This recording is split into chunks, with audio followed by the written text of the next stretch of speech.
a very mysterious letter last night. There's no sender name on the envelope, but it has your name on the front. It literally says on the envelope, top secret letter for Merlin's eyes only. The handwriting is beautiful, but I don't recognize it. This is the most mysterious part. Chippy woke up to find the letter stuck in the crack of our door. Chippy is a light sleeper and would have known if someone came by. We think that only magic can do this, and the sender must be a very powerful mage. We need to be careful when opening the letter, Magister. Magister, wait. Let's find an open area before we read the letter. Just in case there's some weird magic on it, an open space will help us.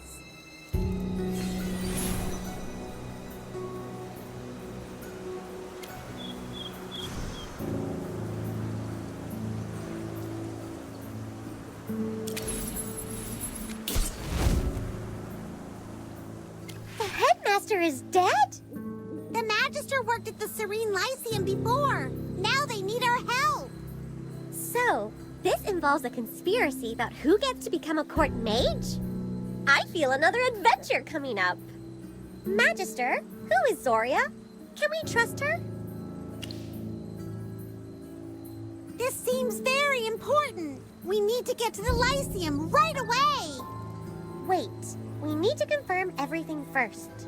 Oh! A spell on the letter was activated! The letter is burning away!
She laid the very foundations of alchemical education and made potions part of everyday life.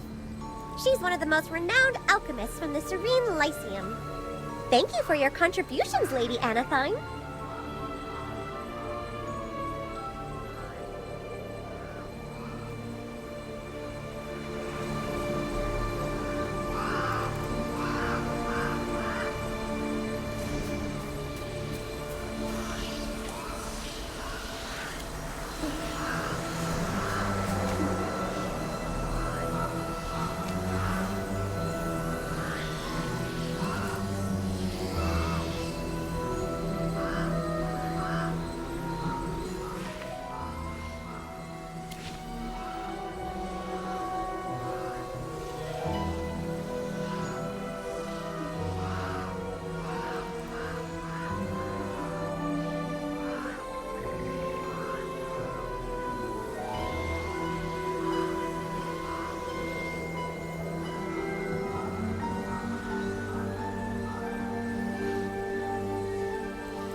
Good.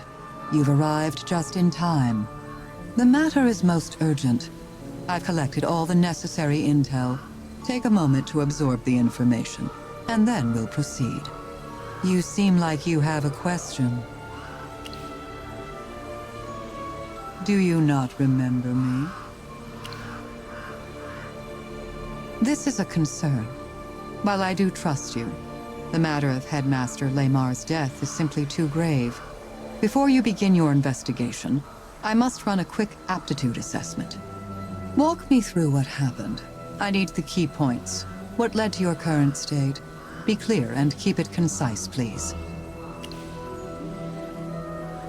It seems your manner of speech has changed as well. I am Zoria. Alternatively, you may address me as Bedivere. I am the 6th seat of the Arcane Council. You're a member of the Arcane Council? Indeed. I took over this seat from my predecessor more than 20 years ago. Although my time among the Council has been short, my expertise in magical theory is more than equal to the task. I will ensure that the knowledge of our organization will be preserved. The duty of the Bedivere seat is to ensure the precious knowledge of our council is never lost to time. Now tell me, can you still shoulder the mantle of Merlin? The council has need of its true guide in the dark times to come. Let me explain. Merlin may hold the first seat, but every seat on the council operates with autonomy. To ensure secrecy, we are known only by our titles, and we do not seek to learn each other's true identities. Passed down from generation to generation, there is only one hidden technique used to verify each other.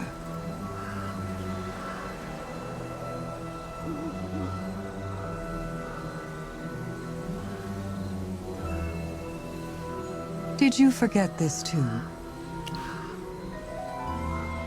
Close your eyes.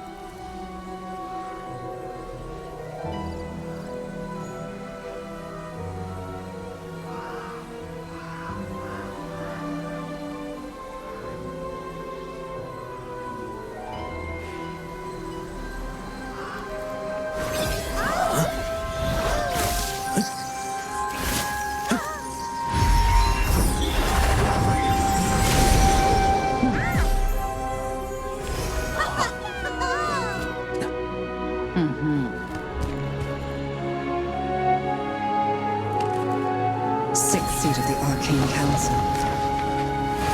Bedivere, bear witness.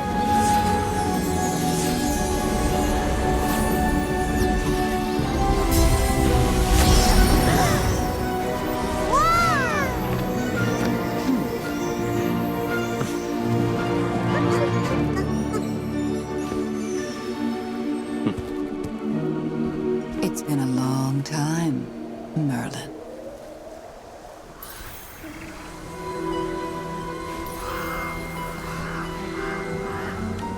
Now that our identities have been confirmed, do you have any questions?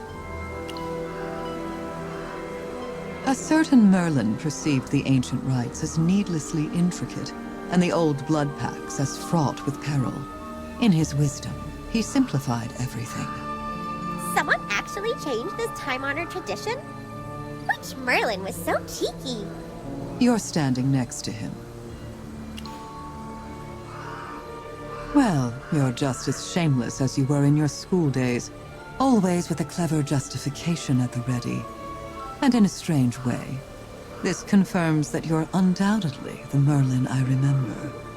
All right, let's speak of why you're here. The headmaster of the Serene Lyceum is dead. After much deliberation, the others of the Arcane Council believe Headmaster Laymar's death is linked to the upcoming court mage selection here at the Lyceum. We believe it's a precursor to an unknown threat directed at the Council itself. Therefore, we ask you, Merlin, to enter the court mage selection disguised as a student.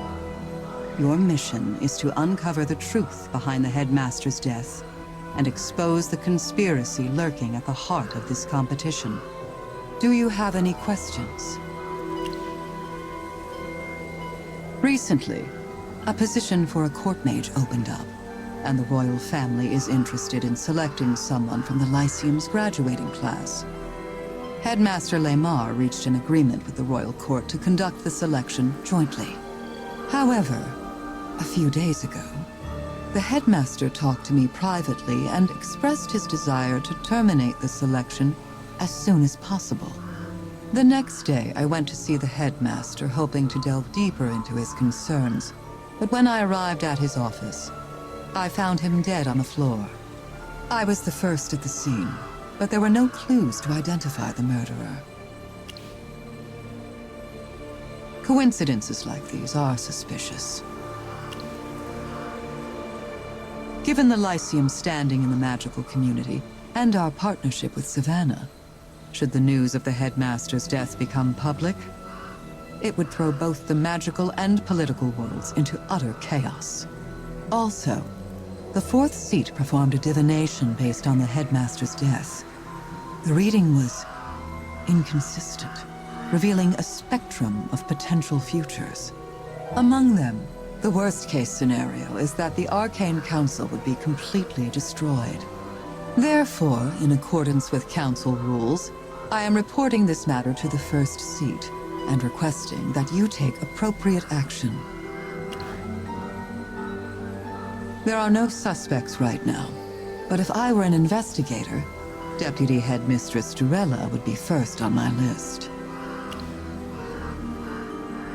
No, but she stands to benefit the most. If the headmaster is dead, she'll likely become the next headmistress of the Lyceum. Apart from you and me, no one else in or out of the school knows about his death. We cannot risk this news getting out. So, I've done what I must. An enchantment of grave calling can now animate the headmaster's body, maintaining a perfect facade of life. It's a risky move, but it'll throw the killer off balance. This is my natural way of speaking. If you find it distasteful, it merely suggests your past mischiefs were so egregious that your spirit, even stripped of memory, still recoils at the very atmosphere of a classroom. You were actually a very intelligent student. You learned everything quickly, and ordinary lessons were a waste of time for you. To skip class, you personally refined no less than 23 types of enchantments.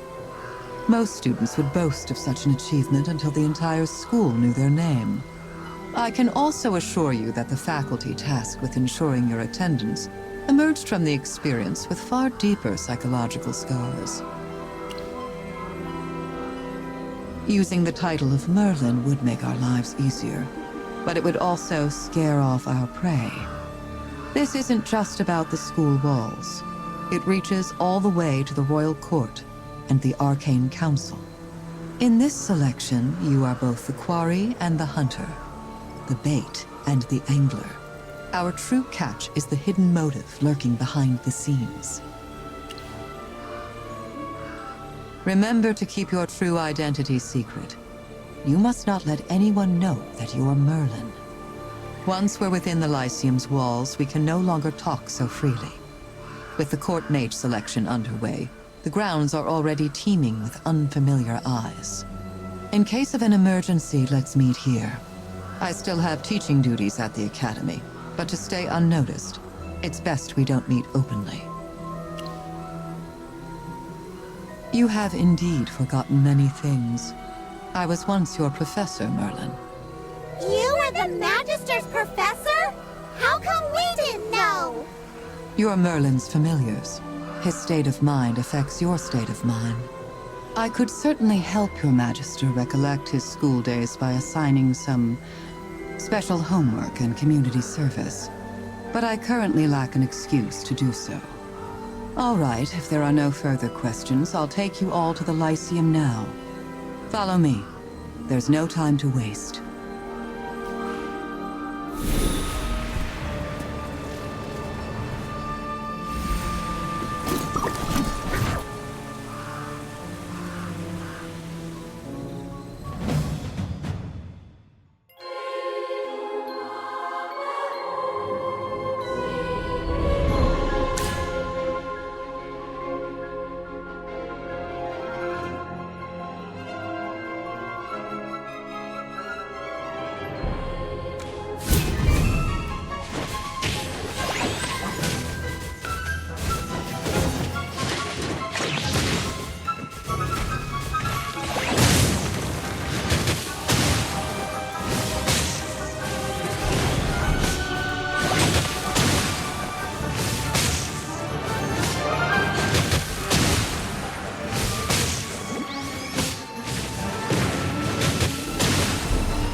The razor point.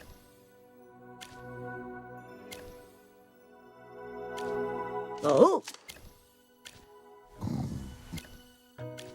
Miss Florabelle! Yeah, Miss Florabelle!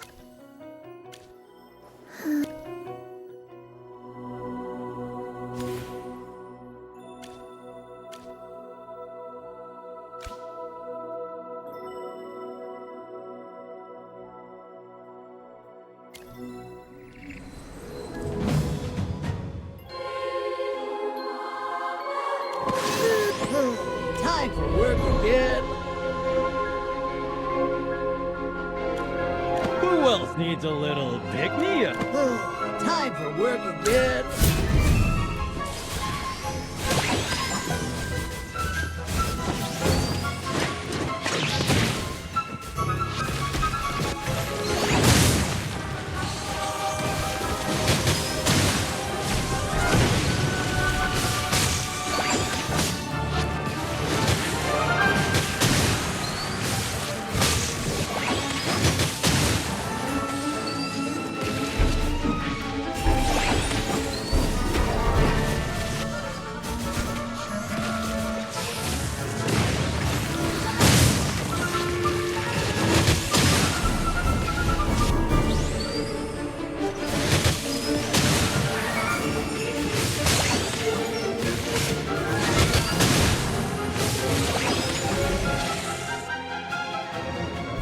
A bit of experience, a bit of luck.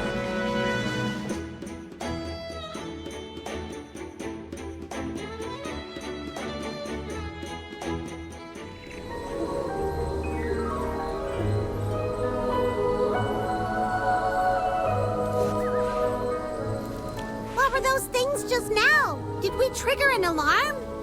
I forgot one thing. You don't have permission to enter the Lyceum.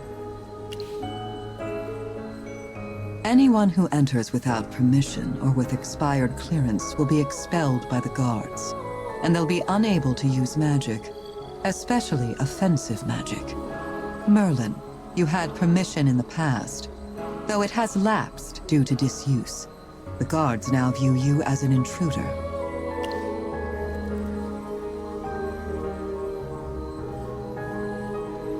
I've given you a one-day permission slip. But in order to continue your investigation and preserve your cover as a student, you'll need a genuine student badge. Go to the Lyceum library and talk to the librarian there. I cannot accompany you, and your familiars cannot go with you either. Why is that? Familiar summoning is an advanced arcane art. Your very presence would mark him as more than a simple student, instantly compromising his cover. But if we can't stay by our Magister's side, how can we help him? Use your small size to gather intelligence. You can go where others can't. Frankly, compared to Merlin's magical prowess, there isn't much else where your assistance would be tactically relevant. Well, that was blunt. I'll see that your familiars are situated in a secure location, and I'll respect your preference and address you as that moving forward. Here's a map of the Lyceum in case you get lost or accidentally stray somewhere you don't belong. Also, the map does not display the restricted areas, and I'll not be clarifying their locations. To be honest, when you were a student here, you treated the whole school as if it were all yours to explore. It's actually a relief that you don't remember a thing about your past here. It offers a certain comfort to those of us who taught you back then. And yes, I count myself among them. Well, it's time for you to head to the Lyceum library while it's still open.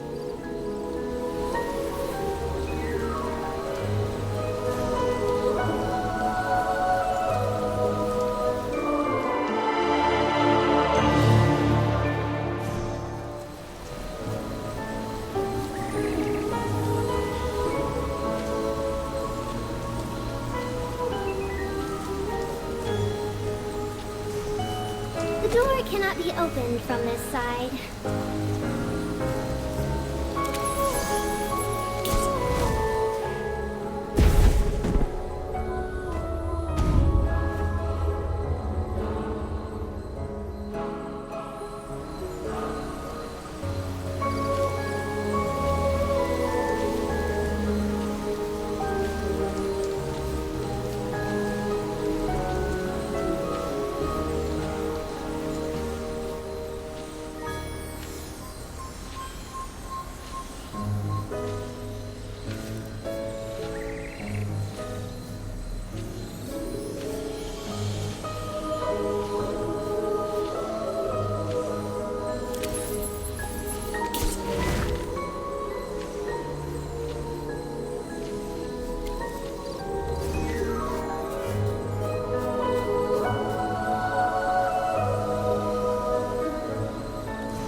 please keep your voice down? No, but you just need to be quieter. Like how I'm speaking. Oh, you must be a new student. You haven't been punished yet, have you? It's written all over your innocent face. Lyceum rules state that you can't make loud noises or disrupt others in the library. And you absolutely can't hang around after closing.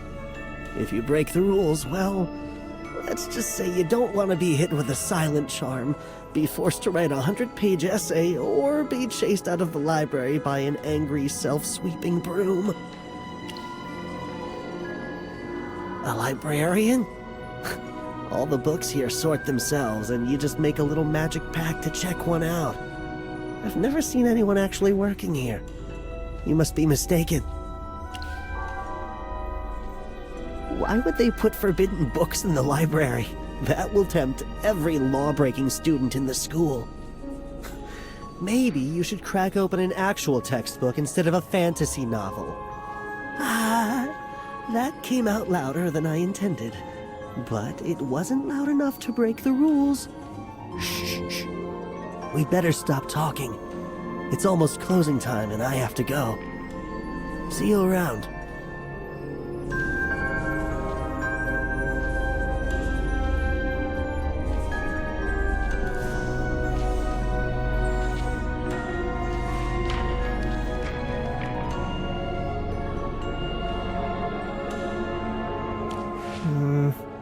Is this how you draw a star chart? That doesn't seem quite right. I need to check the textbook again. Huh? There is no library in here. Everything in the library operates by magic. Look over there. Even the access platforms rise in their own. Who knows how much magic the builders imbued in this place? Please don't block the light. I'm doing research for my thesis. If only there were a kind of magic that could write my paper for me from just a prompt.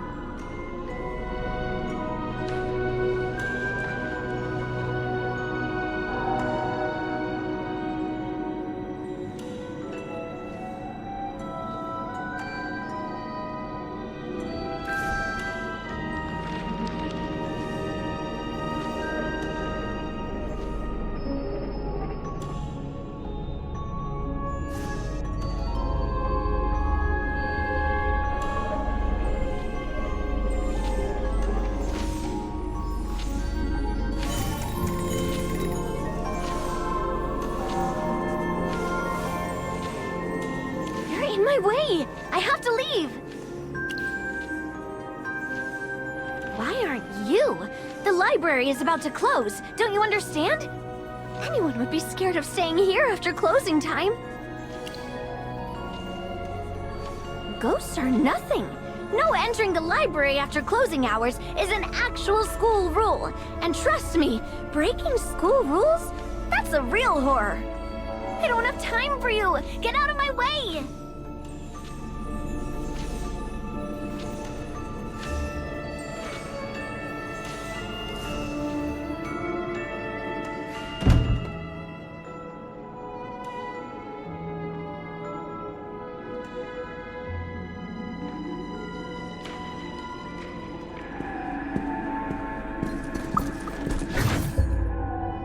Attention!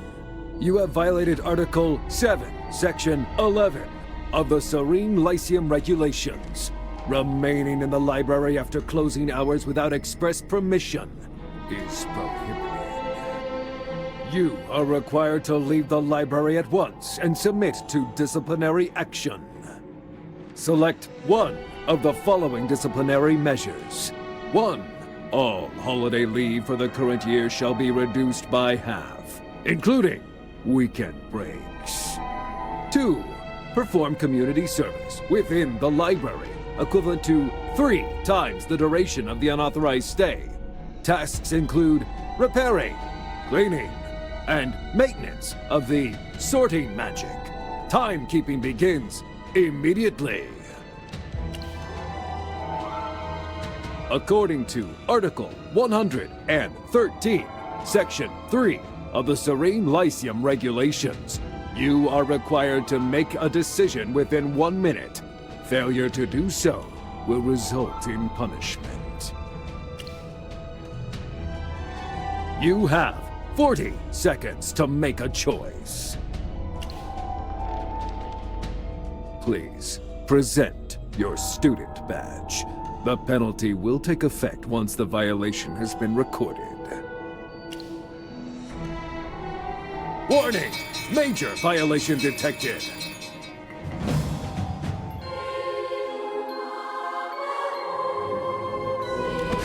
Everyone must pay. By the title of the swordsman.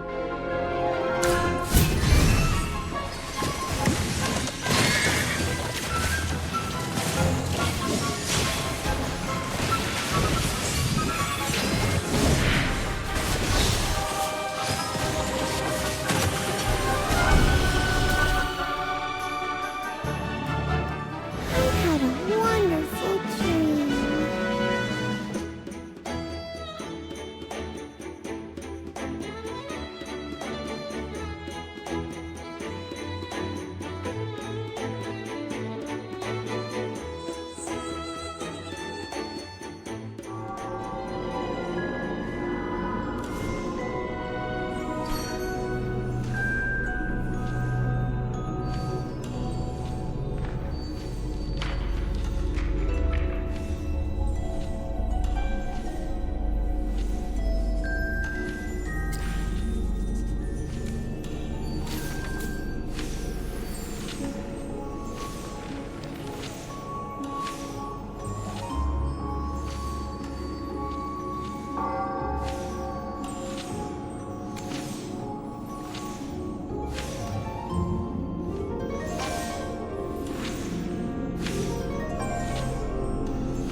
Article 7, Section 12.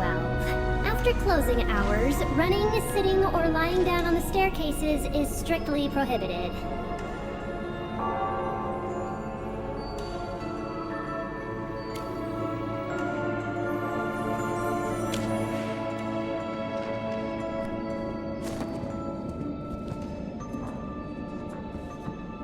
Article 6, Section 4.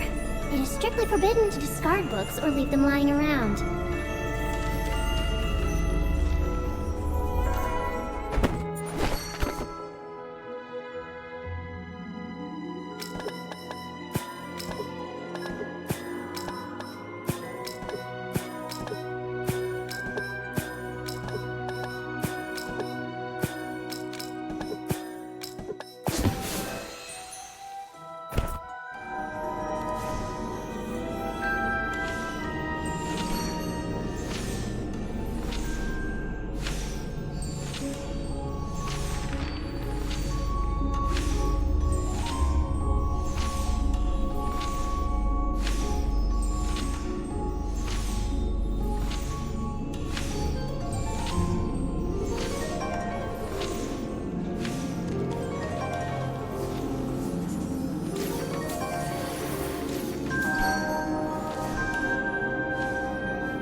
Article 6, Section 1. All Lyceum students must bow upon encountering the school regulations book.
Work is officially over.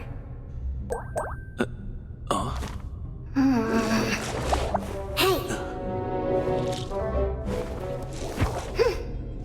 Library's closed. Out you go.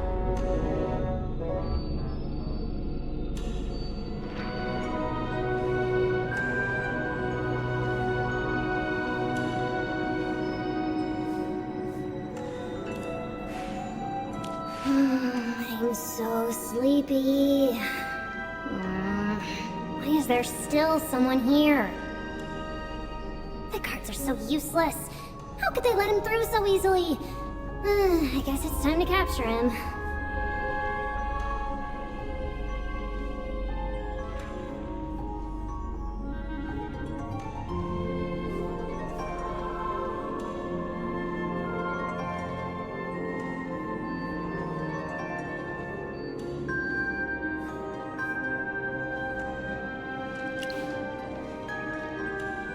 Article 7, Section 11 of the Serene Lyceum Regulations. Remaining in the library after closing hours without express permission is prohibited. Oh wait! It's you! You're finally back! How's the agreement we signed going? Do you have any good news for me? That's a strange question. Why wouldn't I know you? Merlin, once you've signed on the dotted line, there's no turning back. Although I do have some regrets.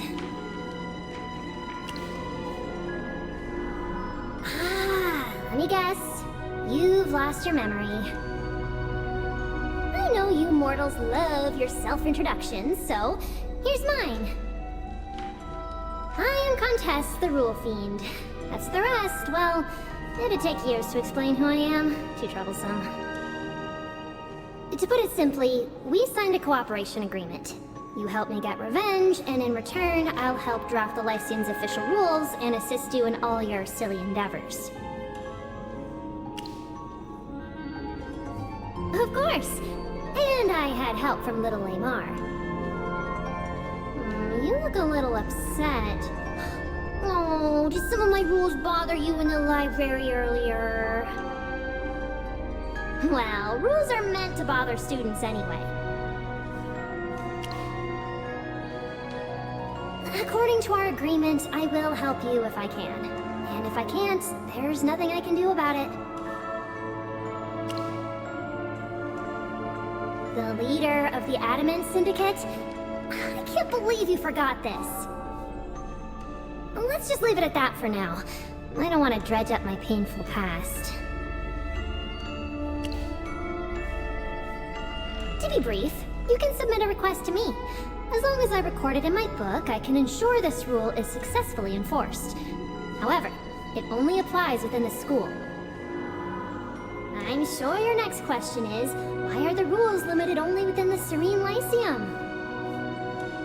Well, it was you who initially suppressed my powers and restricted the rules to take effect within school grounds.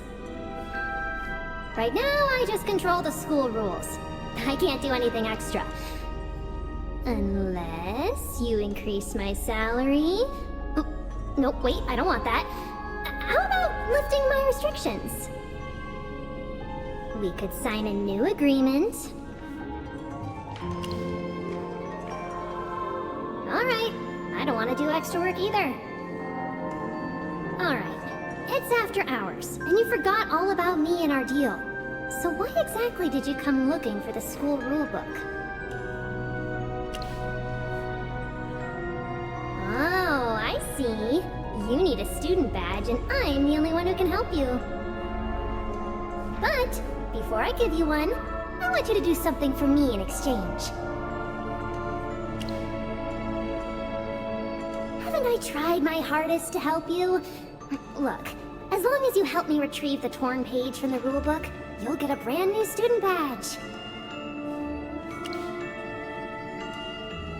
Why do you look so disappointed? I'm the poor employee forced to do overtime. The rule that was torn off was, students are permitted to use transfiguration spells for non-violent purposes within school grounds. So the students haven't been able to transform, and a magic school without any transfigurations is just plain boring. What's with that look? Oh, you don't seem to trust me. That's not fair. You trusted me before. Little Lamar also trusted me. Alright, we can talk about the transfiguration issue later. We're off duty right now. Let's just try to enjoy ourselves. To prove I'm sincere about helping you, there's a room in the library where you can stay, rest, and relax. After all, even if I were to forcibly stuff you into the student registry, you still wouldn't have a place to sleep. The dorms are full. Hey, it's after work hours right now. You need to relax. Besides, for someone with amnesia, getting good rest and sleep is very important. I wouldn't dare. It's been 20 years, Merlin. Maybe your elderly ears are playing tricks on you. Why waste this perfectly lovely evening arguing with a rulebook? Wouldn't you rather be soaking in a bubble bath with some tunes and a tasty treat?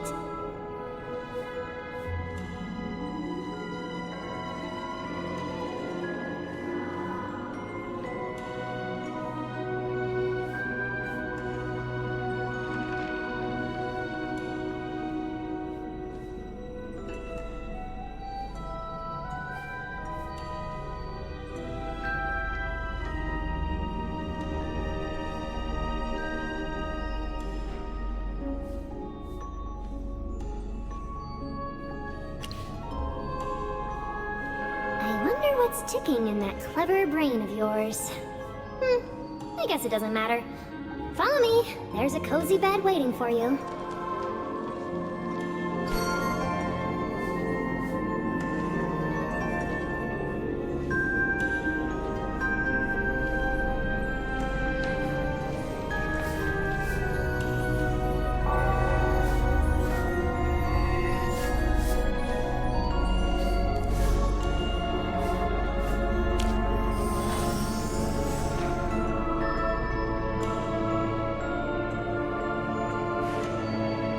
Merlin, given that you may be in a state of amnesia for the entirety of this investigation, there are a few things I must inform you of.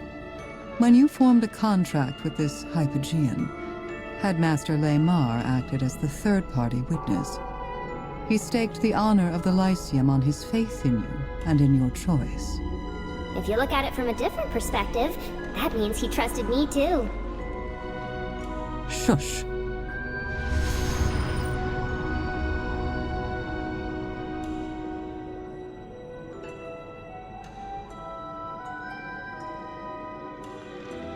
Now we can finally speak. She won't be able to hear us. She's used to it. Just ignore her, and she'll calm down on her own. Getting back to our earlier point, have you decided what to do? By arranging for you to meet this Hypogean alone, I aim to exclude my personal bias and let you independently assess her trustworthiness. Bound by contract, she has served the Lyceum for decades. However, Headmaster Lamar's death is a matter of utmost gravity. All potential threats must be neutralized. Your past trust in her does not guarantee her trustworthiness now.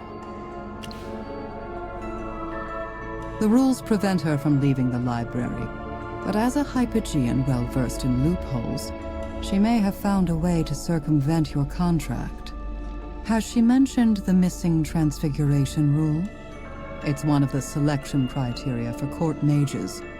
Therefore, someone tearing off that rule is equivalent to someone attempting to sabotage the selection process. This aligns with Headmaster Lamar's actions before his death. There is something going on in this year's selection. However, it's impossible to deduce what will happen next.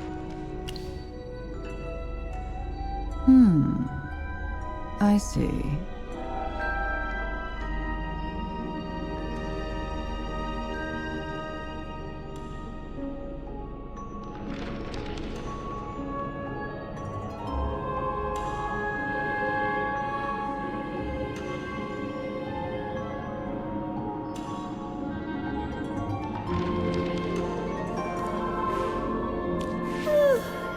can say whatever you want.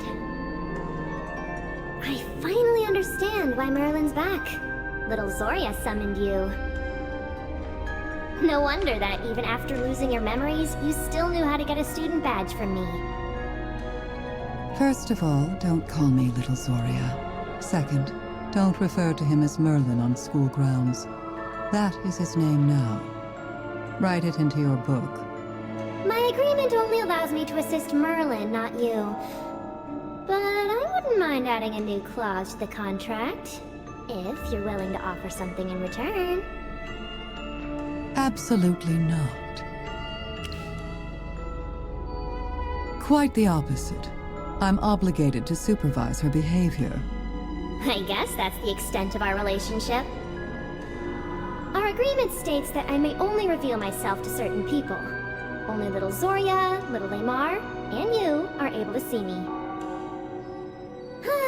It's certainly fun to enforce school rules and punish students, but it's not the same without someone to talk to or play chess with.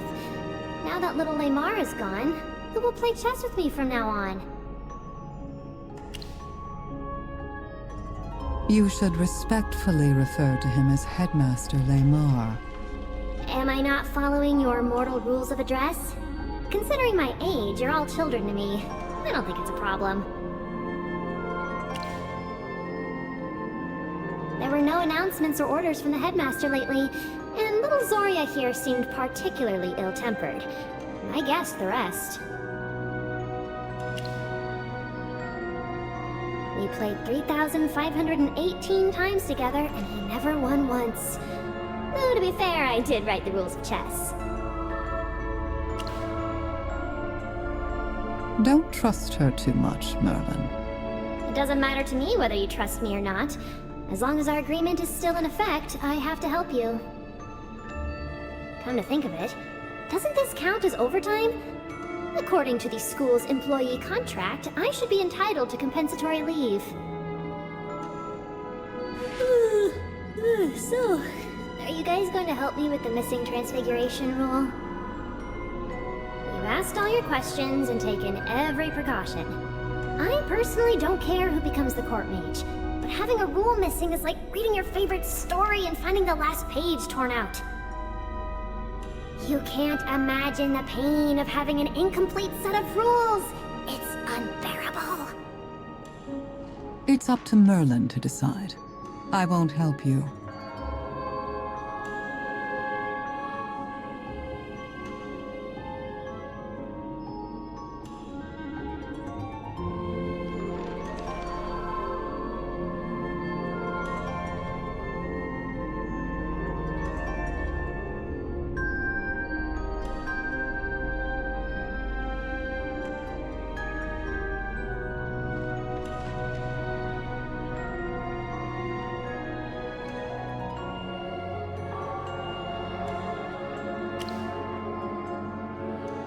It's in the northeast corner of the teaching building on the top floor. However, currently, no one can enter. Yes, only the headmaster has the right to invite people into his office, and little Lamar is gone. His position is temporarily vacant, but his authority hasn't been transferred to anyone, so his office is sealed. Even if you go, you'll be locked out. Those are the rules. There's nothing I can do about it. Therefore, the investigation must be expedited. Otherwise, the fact that Headmaster Lamar is dead will soon come to light. And who knows what complications might follow. Now, Thanks to my efforts, everyone knows that being in the library after closing is as terrifying as the abyss itself. So you don't need to worry about being discovered. As for little Lamar, since he's a corpse, I'll allow him into the library if need be. The rules allow it. the headmaster must have always lost at chess because you were distracting him with your constant chattering. Objection! That's not true and you know it!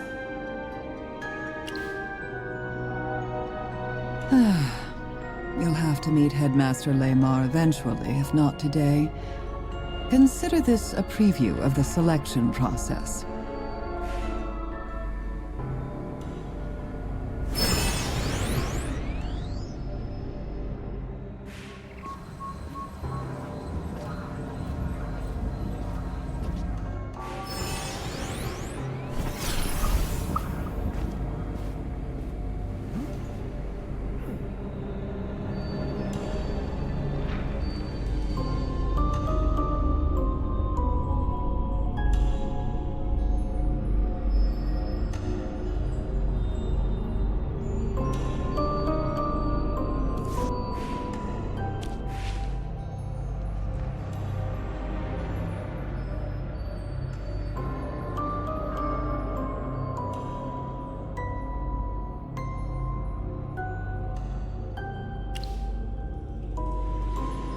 This was the fastest and easiest way to show you.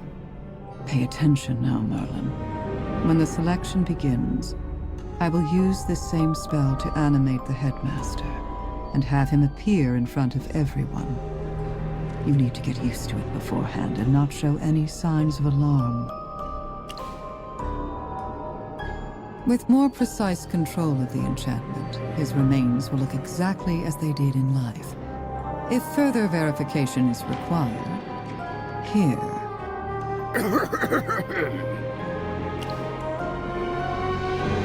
Oh, what's the matter, my dear child? Did you get lost in the library? As the saying goes, no matter how intricate the maze, one needs only keep to the right to escape. Yet within the Lyceum, that wisdom fails. This is a place of magic, beyond the bounds of reason or imagination. Oh, you look surprised, child. Relax. Being a student here will be very fulfilling. Well, if you can survive your first semester, that is.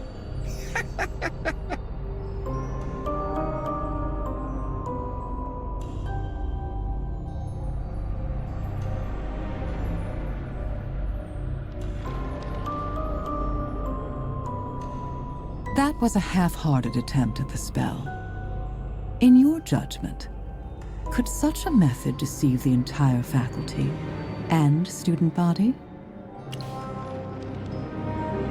You're more discerning than you were in school. That's good. You can provide feedback from an objective perspective. Don't frown, child. I've brought a freshly baked apple pie. Sit down. We'll play chess and have a slice. Would you like to play white this round? How does that sound? Wrong, wrong, wrong! Little Lamar always played white himself. He never offers others to play white. You just gave everything away. How was I supposed to know that? I actually have teaching duties. Unlike you, who idles about, finding amusement in punishing students and passing the days with chess. All of our school regulations were approved by Little Lamar. How can following the rules be wrong? I made a mistake by wasting time arguing with you. However, thank you for your suggestion. I will incorporate this information into future personality simulations. Merlin, would you like to examine the headmaster now? My magic must be conserved. I will need to use this spell later.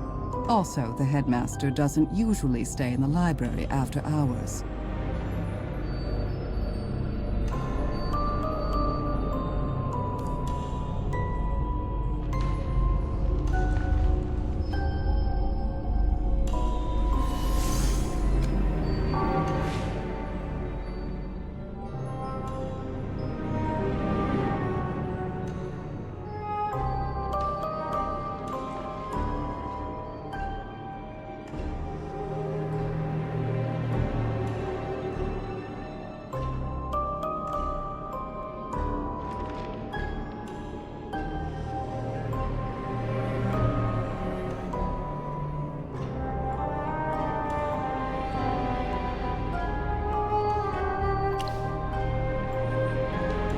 Likewise, I'm also unable to discover any further clues and require the assistance of a professional.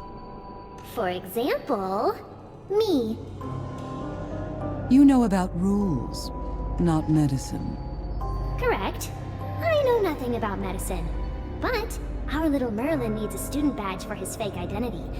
Otherwise, if someone asks who he is, he won't even know what to say. Without a student badge, how can he investigate? How can he consult a professional?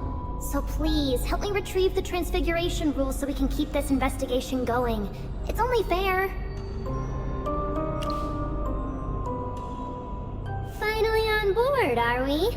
Okay, so, listen up. The person who tore out the rules has white hair and wears a Lyceum uniform. It's almost impossible to rule anyone out. Do you have any other information? I was napping when the rule was torn out. Also, you restricted me from showing myself to others, remember? Then there's no other choice. Merlin, you'll have to pose as a first year for now. The Serene Lyceum often admits a few students outside the regular admission cycle, so no one will suspect a thing. That's right. That rule was one that little Lamar came to me to revise. He wanted to let more children of those uppity lords slip in through the back door. For the sake of funding for our institution, Headmaster Lamar had to make many compromises and concessions. Strip away all the fancy robes and spells, and it all comes down to two little words. Money and power. You mortals are all the same. Headmaster or not, little Lamar was still just a man. As for what kind of person the headmaster truly was, you can confirm that with your own eyes and ears. The entirety of the Lyceum will be your source. Since we've confirmed the goal is to recover the Transfiguration Rule first, I'll also provide you with assistance. That would not be ideal. Our best course of action is to avoid contact as much as possible. I will make inquiries among my colleagues while you investigate the students. Use this opportunity to integrate yourself into the Lyceum. Hopefully, by then, we will both have uncovered some answers. That's all for now.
Have you seen Headmaster Lamar, young man?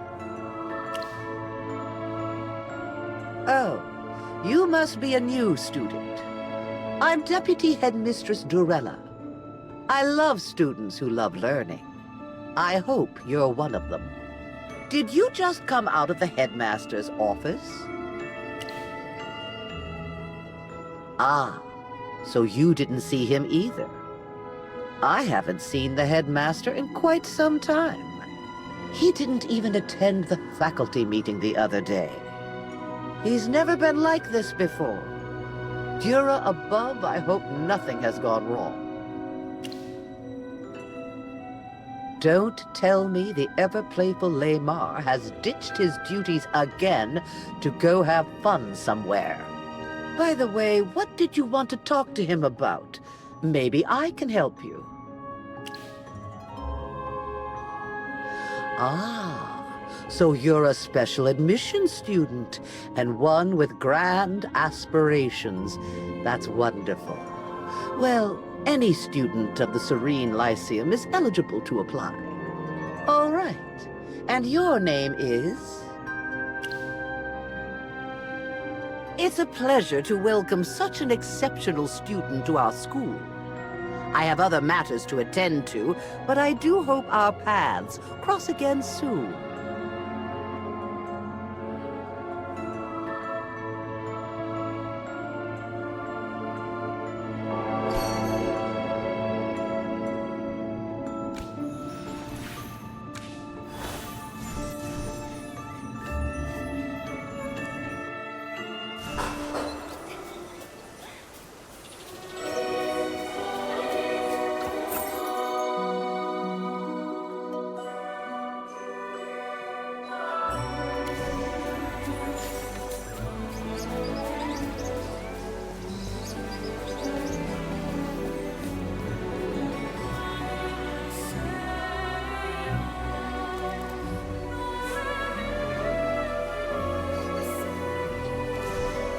Hey, have you all heard?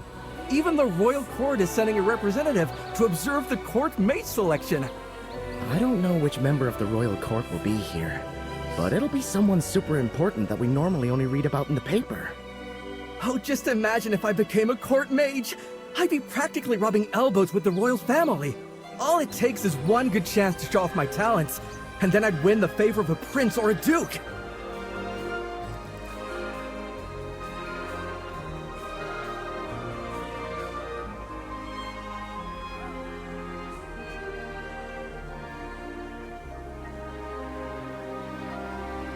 Becoming a court mage is basically a shortcut to success. But unfortunately, there are too many competitors. Our chances aren't good. Thanks to the selection, the area around the school has gotten a lot busier. A bunch of new stores have popped up on Holt Street, all running promotions to ride the wave of excitement. The Mithril Consortium is the Lyceum's biggest investor. They've poured a fortune into our school. The court mage selection is a major event, and for them, it's the perfect chance to turn a profit. Also, have you noticed how many students have been getting in through special admissions lately? We all know what this is really about. Their parents got them in for the court mate selection. Here we are sweating over our spell books, while some noble's favorite probably has the spot already. Enough complaining. We've already signed up, so we might as well make the most of this time to practice and spar. If we perform well enough, we might even get to appear before members of the royal court.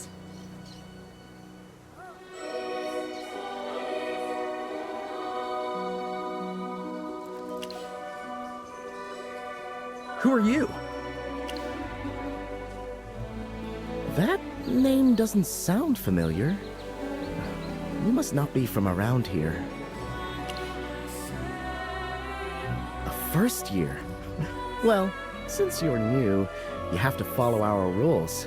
It's time for a magic duel. Don't worry, we always take good care of first years. Go ahead, show us what you can do.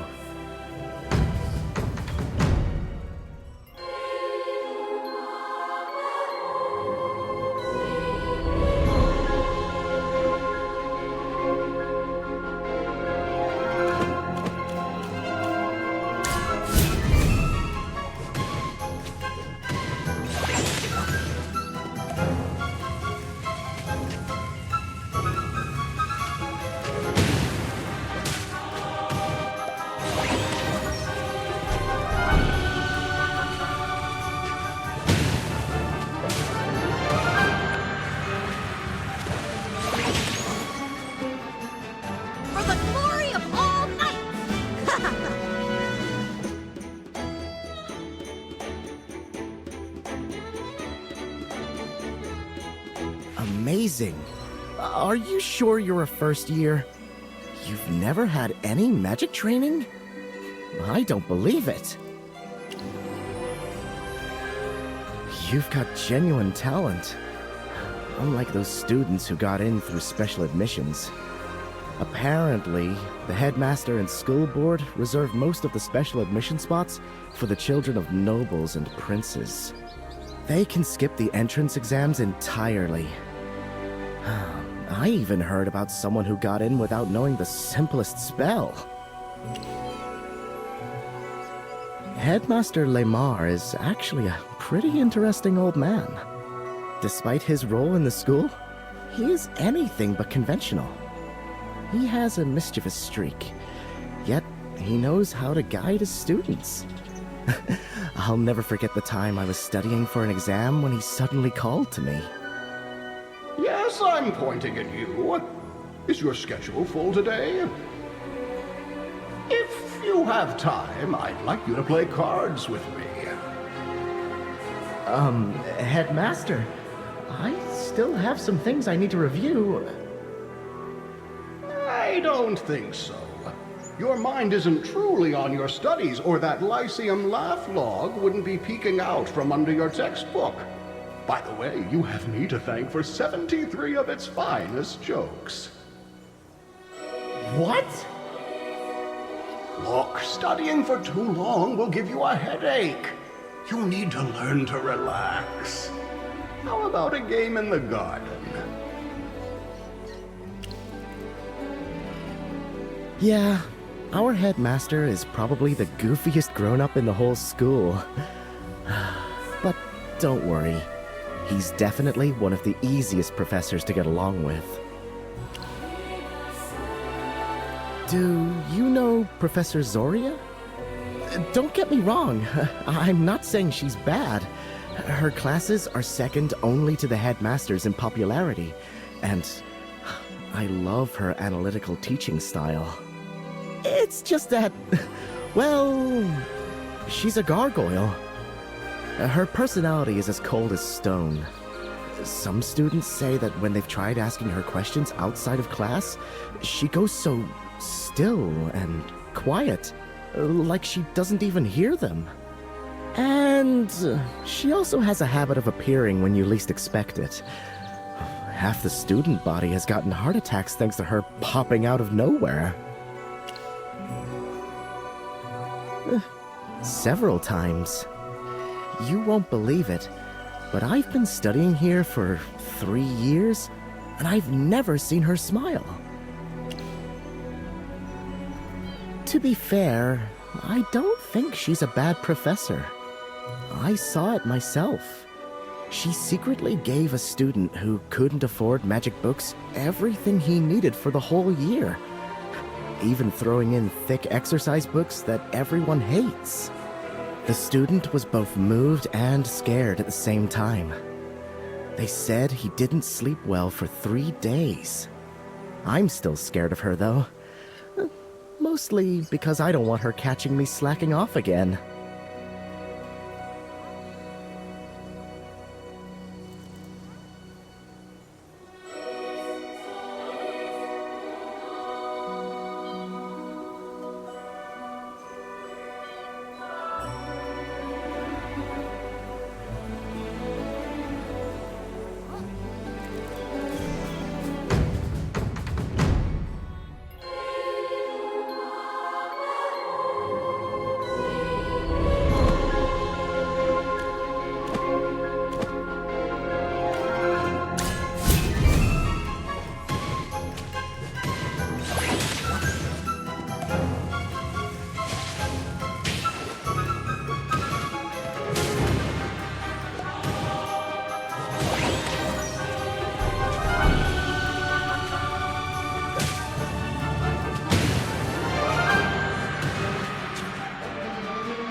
The strongest opponent I've sparred with in a long time. Are you also planning to enter the court mage selection? With your talent, why are you hesitating? From what I've heard, many people went to great lengths to apply. Some tried to hire others to take the exam, and others attempted to pull strings behind the scenes. But they all failed, and were painfully punished according to school rules. There was also one particularly unlucky guy who suddenly came down with a strange illness and had to cancel his registration. Oh, you didn't know? 3 or 4 months ago, a strange illness suddenly appeared at the school. Those affected found their magic had completely faded away. Contract this illness, and you'll find yourself an ordinary person, stripped of all magical power. I don't know. I heard it was serious enough to even concern Headmaster Lemar. However, the administration has yet to make any official statement regarding the cause or potential cure. Although only a few people caught this illness, it's still super scary. That's advanced magic. Although I've been promoted to an advanced magic student, Transfiguration places too high a demand on mental fortitude. I haven't mastered it yet. Someone mentioned that Transfiguration isn't possible on school grounds anymore. Perhaps the school rules have been revised again. The student regulations of Lyceum are one of the top 10 unsolved mysteries circulating among the student body. No one knows when new rules will appear. It's like a horror story to some of us.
Magister, I didn't expect to see you here.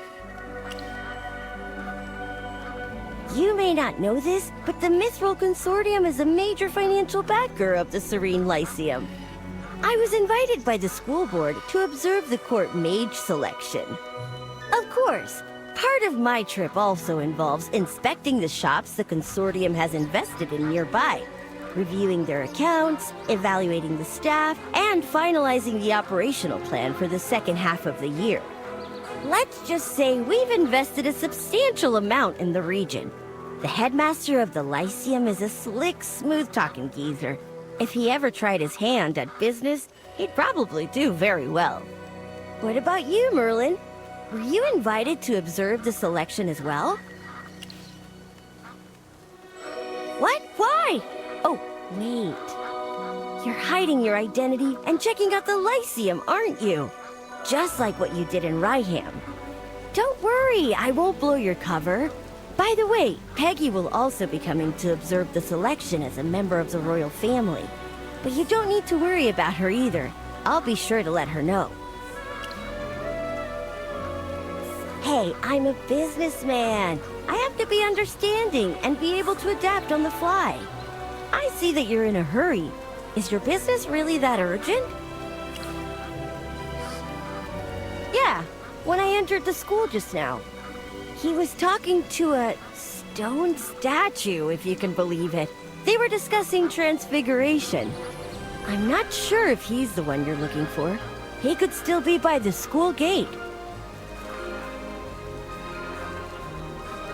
Ah, young Master Rowan, and hello to your wonderfully learned-looking friend. I hope I haven't interrupted your pleasant conversation. Since this is our first meeting, allow me to briefly introduce myself. My name is Aurelian. I am a private asset manager, senior director of the Mithril Consortium, shareholder and board member of the Serene Lyceum, and senior advisor to the Royal Financial Advisory Council. A pleasure. In business, superficial imitation comes across as mockery. Smart individuals neither engage in it nor lower themselves to it. I've seen too many people who think their eyes can read between the lines, but in fact, they can't. Here, take my business card. If you're interested in mastering genuine business insights or sophisticated investment strategies, feel free to contact me. I have a taste for investing in potential assets. The returns never disappoint. Aurelian, my friend is just a student. He's not a merchant looking for his next opportunity. I had no idea the Lyceum had a student capable of earning Master Rowan's regard. Seems I'll need to update my list of promising talents. That said, I see things differently. Even a student can possess significant business potential, but one just needs a discerning eye to spot it. Oh, really? In my opinion, business is the most powerful type of magic. Whether you pursue magic or business is irrelevant. What matters most are win-win partnerships and mutual gain. They benefit everyone. Even as a student, you hold value, and so do I. Don't ever overlook the opportunities this presents. Well, I believe I've kept you both long enough. I still have a few debts to collect here, so allow me to take my leave. Master Rowan, and this potential associate as well, I look forward to our next meeting. Good, he finally left. Every time Braddock listens to Aurelian speak, he falls asleep. Well, let me try to explain. Aurelian is on our board of directors, and my father highly values his abilities. He isn't obliged to report consortium matters to me. I haven't joined the board and have no decision-making power, so there's no superior-subordinate relationship here. His politeness is purely out of respect for my father. Oh, right. I still have to find that poor student and compensate him for the money that Braddock ate. If there's anything I can help with, don't hesitate to call on me. For you, the consortium will do it for free.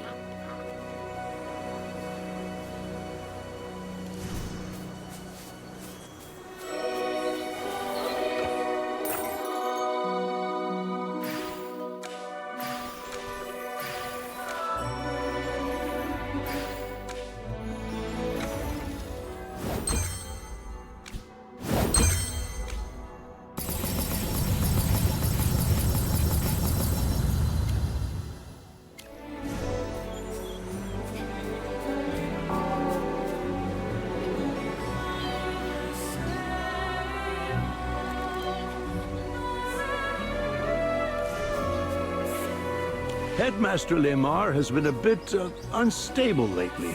I really don't know what he was thinking, hiding a page of the school rules like that. When I asked him about it, he started yelling. All this transfiguration around campus is causing a ruckus. It'll be chaos during the selection. The irony is that he used to be the biggest troublemaker of them all. Speaking of which, hasn't he been overworking himself lately?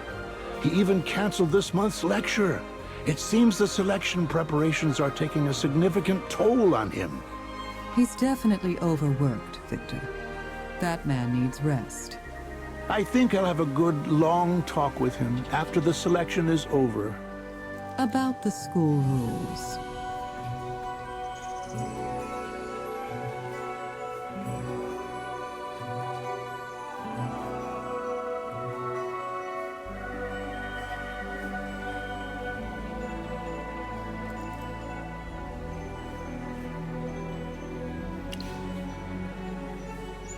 Excuse me, who are you?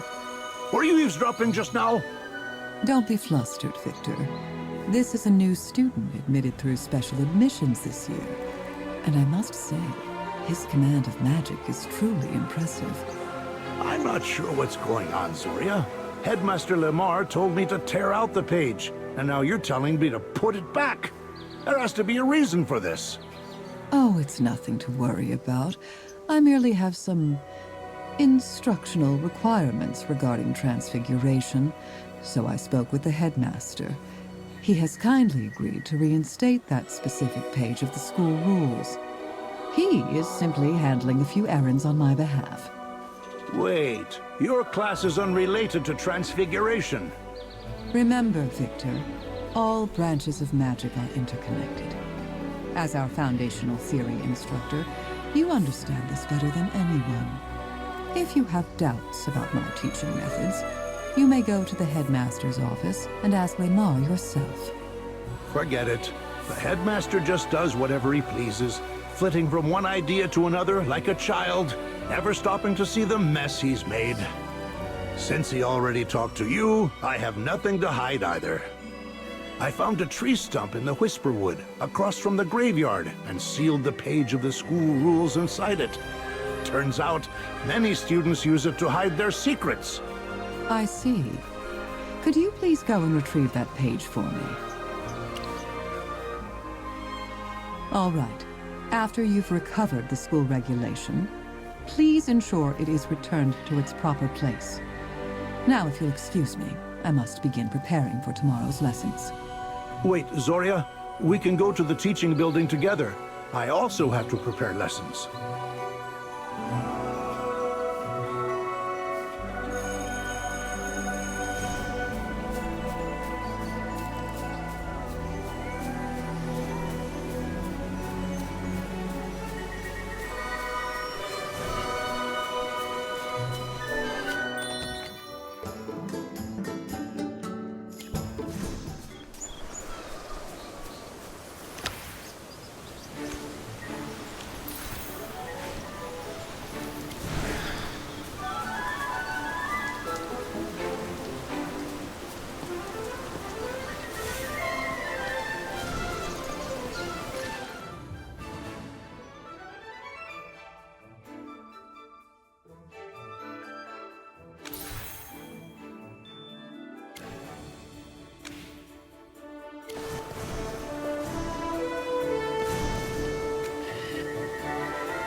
Winter comes.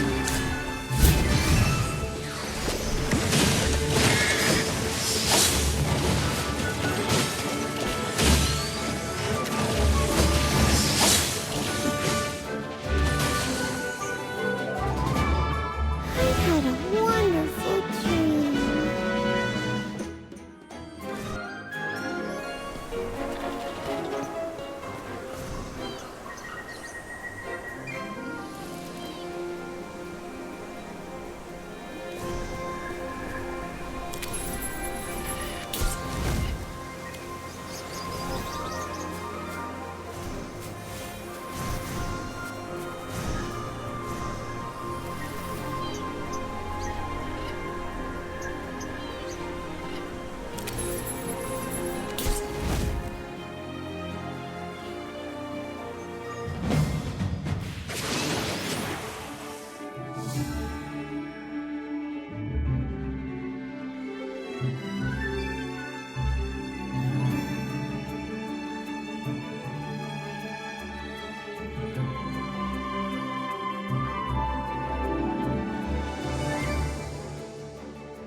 May the wind and frost unite as one. The battle is done.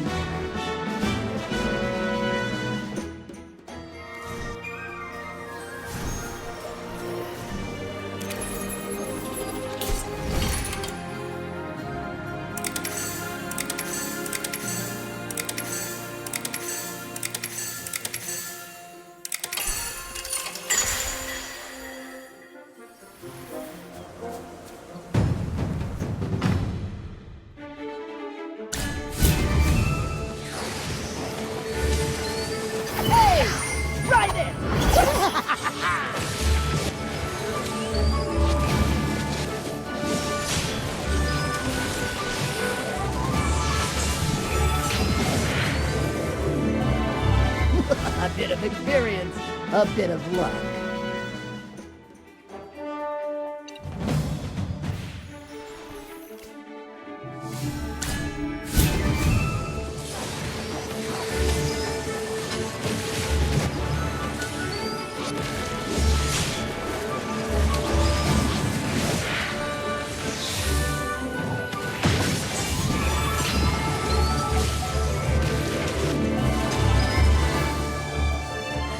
A bit of experience, a bit of luck.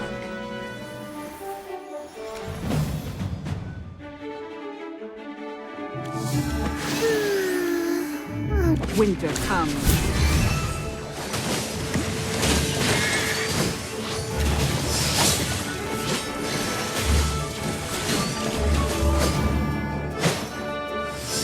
I had a wonderful dream.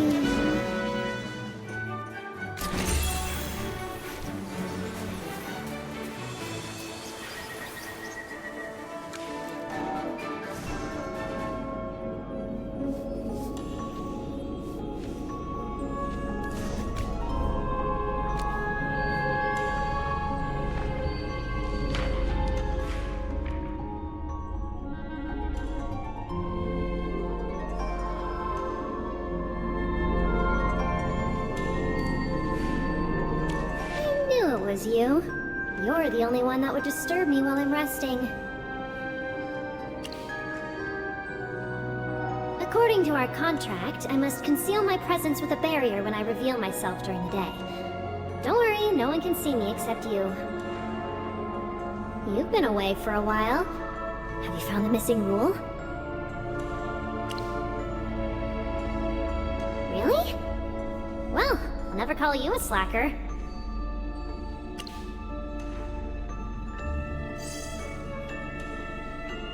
Look at this lovely rule. You truly live up to your title, Merlin. Here's your student badge, as promised. Your personal information has been magically recorded on it. Excellent grades in all subjects, transferred to the Serene Lyceum this year. Everything should be in order. You should know that this badge is very important, so don't lose it. Merlin, of course. I'm joking! The name you gave me is on the badge. Since you were so kind as to return that page of school rules, please accept this copy of Transfiguration for Dummies as a small token of my gratitude. Yeah, it'll teach you how to change into a wolf or a hamster. Imagine little Merlin the hamster zooming around on his wheel like a tiny furry mage on a quest. That's just precious. To do things that are inconvenient or impossible in human form, of course. A wolf's sense of smell is much stronger than a human's, and hamsters can easily get into many places you can't enter. Why do you think I didn't give you an advanced book on Transfiguration? Am I doubting your skills? Absolutely not. I have complete confidence in your abilities. However, that brilliant head of yours has completely forgotten the fundamental rules of Transfiguration. So you need to start with the basics again. Step by step, you'll rebuild that knowledge.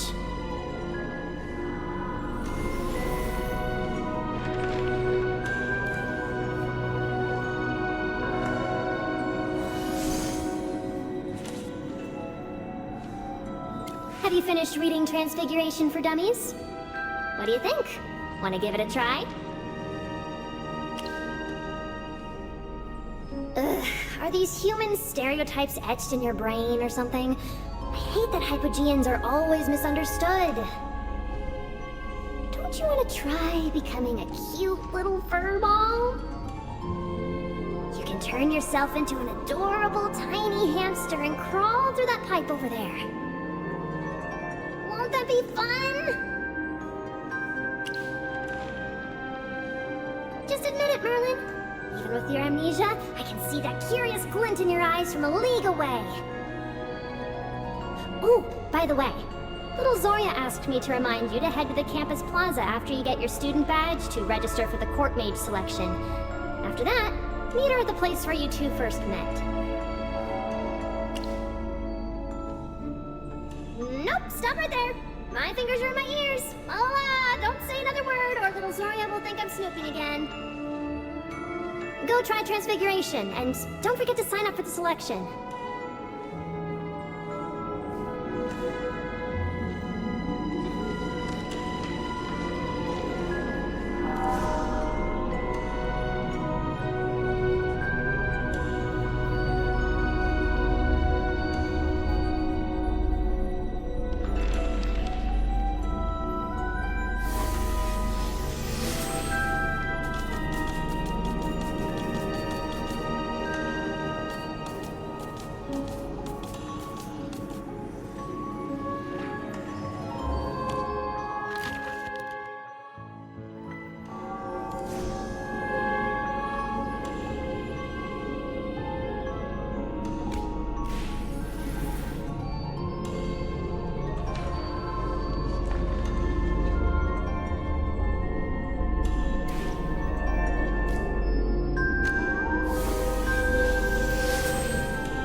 We've been waiting for you forever!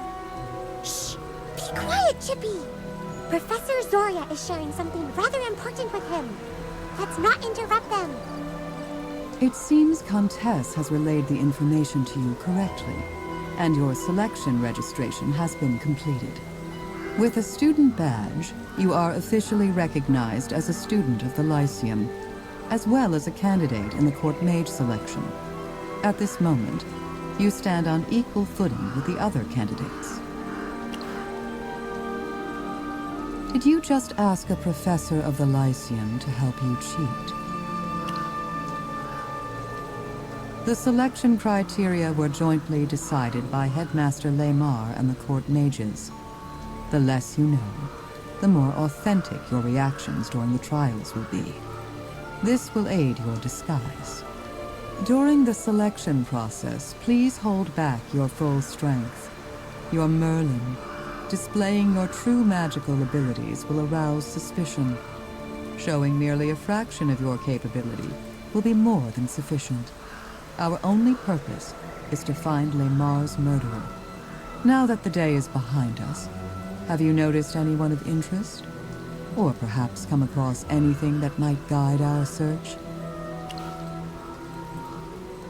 Professor Zoria mentioned before that she was the first person on the suspect list. Durella is the lead administrator for the school's internal affairs. She rarely interacts directly with students and only appears on important occasions. Where did you meet her? I see. I'm afraid controlling Lamar's body is far from an ideal solution. Since the headmaster's office access hasn't been granted to any of us, its continued inaccessibility will inevitably raise suspicions before long. It's clear you've considered whether one might access the headmaster's office. I'm glad to see it. Keeping a questioning mind is vital to true learning. Following the grim discovery of Lamar's remains, I spoke with her privately under the pretext of educational training. However, she comported herself perfectly normally. I observed nothing out of the ordinary. How did you feel when you interacted with her as a student? I will not let my personal preferences interfere with your judgment, but your first instinct may not be reliable. Remember, only purely rational deduction and repeated verification can lead to the truth. Rowan is here, and Princess Peggy is coming too. It's been ages since Chippy has seen them. The Mithril Consortium remains one of the Lyceum's most vital patron organizations. Maintaining strong ties with them was something the headmaster had always prioritized. They arrived 3 days ago. I had the headmaster meet with their representatives. Due to the connections between the consortium and the royal court, they're paying close attention to this year's selection. Among them, Master Aurelian has frequent contact with the Lyceum. He serves as the consortium's delegate. However, financial matters are handled solely by Durella and Lamar. So I'm afraid I don't know much more than that. I'm familiar with that illness. Several students have been sent to the infirmary. The school physician, Solis, has determined that they have lost their magical aptitude and can no longer be mages. The headmaster himself had expressed concern. However, as the cases emerged before the selection began and displayed no contagious properties, the school has concluded that they were isolated incidents. Do you think it's related to Lamar's murder? We require more evidence. Well, in conclusion, there has been no progress in solving the headmaster's murder. In my view, many stand to benefit from these recent events. Their motives vary. Some seek recognition and strive for their ideals, while others seek wealth and fame. I cannot be objective. I have my own inherent biases against many people on campus. This is my weakness. But what your eyes perceive is untainted by personal gain or private sentiment. This is the reason I have entrusted this matter to you. The court mage selection will officially begin tomorrow, so you'll need to conserve your energy. I'll avoid direct communication with you in my current capacity, but Headmaster Lamar will be in attendance. Should you need to contact me in the future, let us still meet here. If I am not present, touch the last statue, and I will come as quickly as I can. If you need some rest, head back to the library. Countess has kept a room ready for you. Why don't you spend some time with your familiars? They're far too noisy to pass as students, but as familiars, they are exceptionally loyal. Professor Zoria, you're too blunt. I gave a relatively fair assessment. As a member of the Arcane Council, I wouldn't lie about this.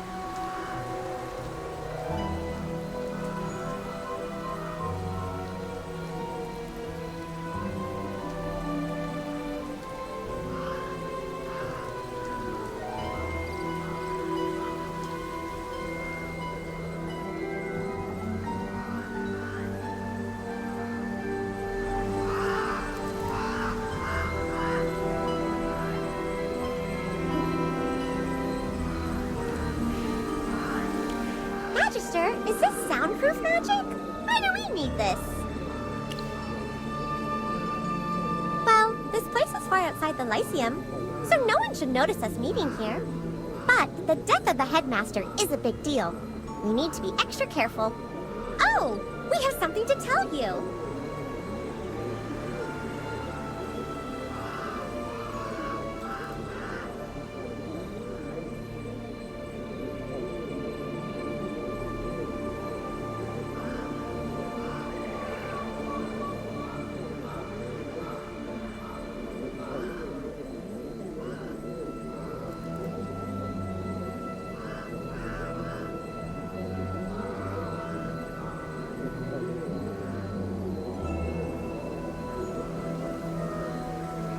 Magister, do you also suspect Professor Zoria? Hammy says we can't trust anyone, even if she was the first one to report the incident. But judging from what she said earlier, she's probably already discovered us. Our reconnaissance skills still need work. For now, our role is to help you observe the others and tell you what we learn. Even if we can't be by your side, at least we can help you this way. What do you plan to do next, Magister? Now that night has fallen, we should sneak back to the school. Magister, see you tomorrow. I hope we can make some progress on the case.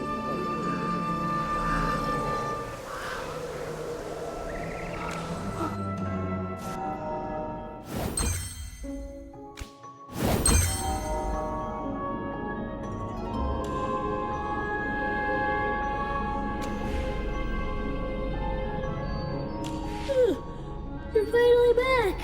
I've already been working overtime for 2 hours and 17 minutes. It's time to rest. Good luck in the selection tomorrow.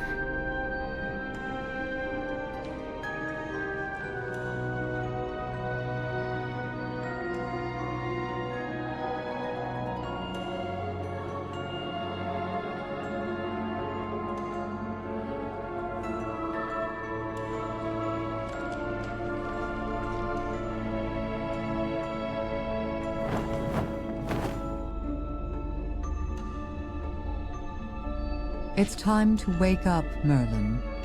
The commencement of the selection is at hand. Your punctual attendance is required.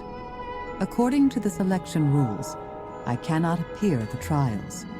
However, I will use another set of eyes to observe the events with you. Open your eyes. It begins.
Magister Merlin, are you finally going to teach again?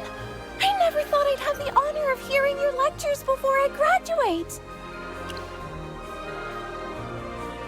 Why? I'm really confused. But only students can participate in the court mage selection. But if you want to become a court mage, you don't need to participate in the selection. As long as you're willing, the royal court will immediately appoint you as their chief court mage. Say no more. You must have very important matters to attend to. In that case, I'll address you as your fake name from now on. Oh, okay. I'll do exactly as you wish. Actually, I didn't want to sign up. I'd rather be a scholar studying magic than a court mage. Reading books, writing my thesis, researching new magical techniques. That kind of life is the one I've always dreamed of as a mage. But my mentors all believe my magical prowess is more than sufficient. So they unanimously recommended I sign up, wanting me to give it a try. Plus, I was a little curious myself.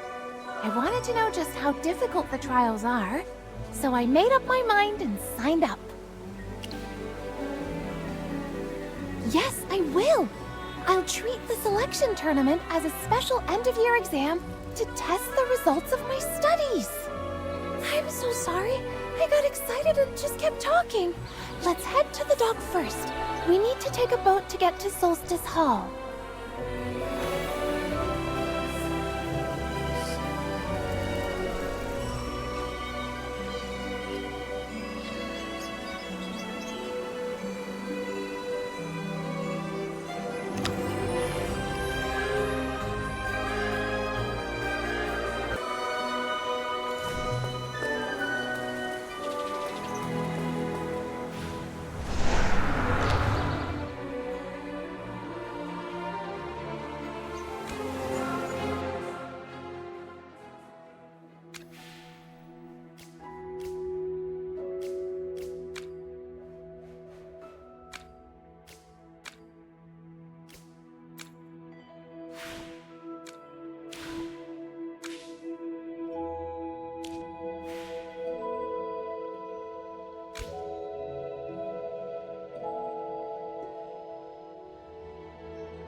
Trouble?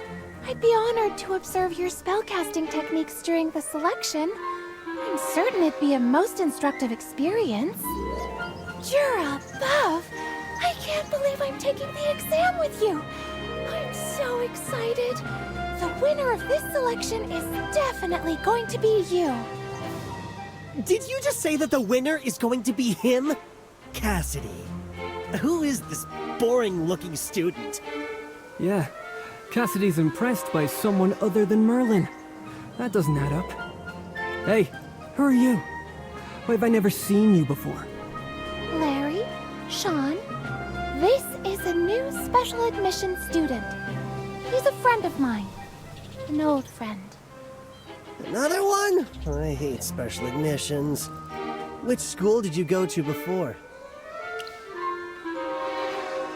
Is Isn't the Astral Academy only for wilders? Don't bother lying to us. You must have a powerful patron. So that's how it is. You got into the Lyceum through underhanded means, didn't you? I get it now. You came to the Lyceum just for this selection. Don't tell me the court mage selection's rigged too. You were chosen from the start, weren't you? Made another shady deal, I bet. Your expression changed! We must be onto something. How dare you! How can you stand there and spread such horrible lies about him? This is an outrage! A person of his caliber has no need for underhanded plots. He's able to be here because he's the most powerful magic student I've ever seen! Even stronger than me! Whatever you say, Cassidy. I don't believe you. Alright, newbie. If there's nothing shady about how you got in, then put your wand where your mouth is and show us what you've got. If you win, we apologize. But if you lose, I'm considering reporting you to the headmaster for using illegal means to get into the school. Then let's have our duel right here. Everyone's watching, so no backing out. An elite school like the Lyceum has no room for a poser like you.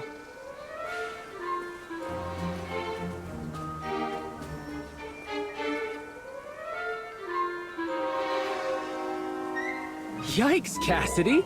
You look like you're about to tear someone's head off. You haven't been this angry since that grumpy professor questioned your thesis. Did these people raise any questions about your research or something? No, we had a disagreement about my friend. You have friends? Sylvan, you shouldn't say such things. Sorry, I was just kidding. What were you arguing about, Cassidy? Jervin, they're accusing my friend of using some underhanded trick to get into the Lyceum and saying he rigged the selection to guarantee his victory. With both the school and the royal court overseeing this year's selection, there's no chance it could be fixed from the start. It'd be a huge scandal. Sean, Larry, are you doubting the Lyceum and the royal court? A transfer student appearing at this specific time? Something's just not right about that! Forget it. No one here was doubting the royal court, Jervin. Well, I'm glad you understand the stakes. All right, we're leaving. Let's go, Larry.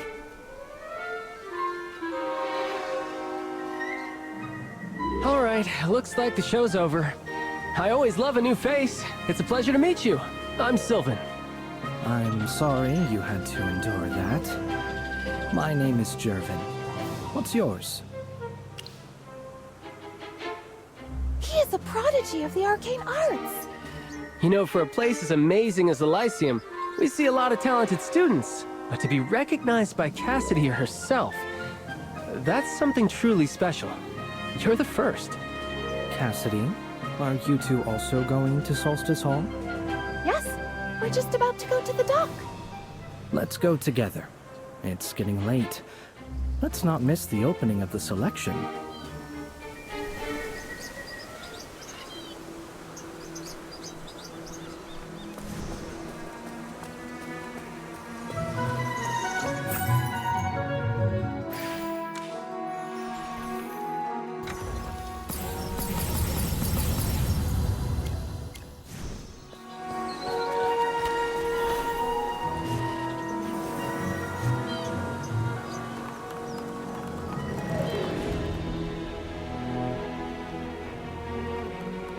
Stop ogling them and get on board, Jervin.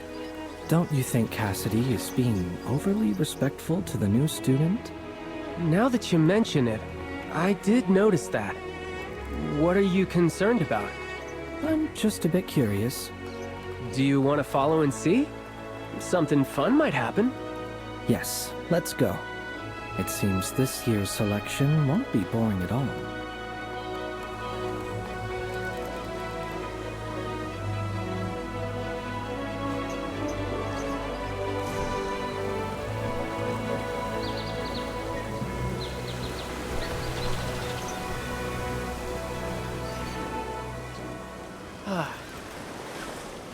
After the selection exam, want to go fishing together? Fishing?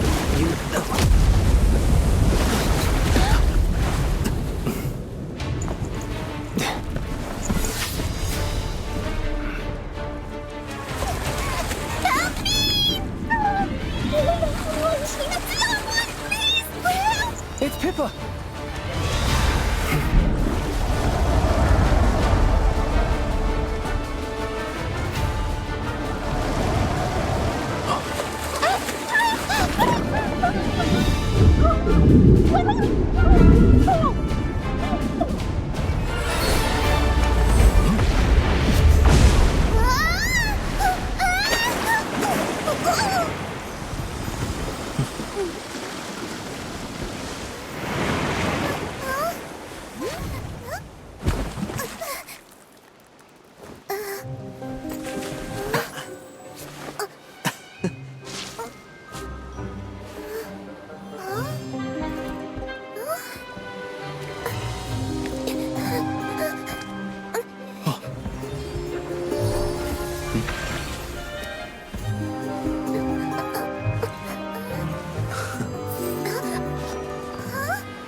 Finally, I'm safe.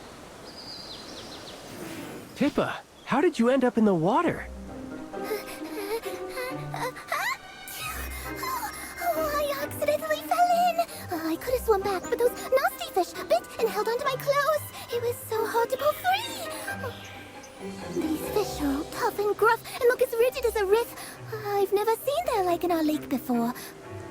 Is that the sound of the bell? The assembly bell is rung. Let's talk about this later. We have to get to the island quickly so we don't miss the opening ceremony. Yeah, no worries. Thanks for saving me, by the way.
All are present. Excellent.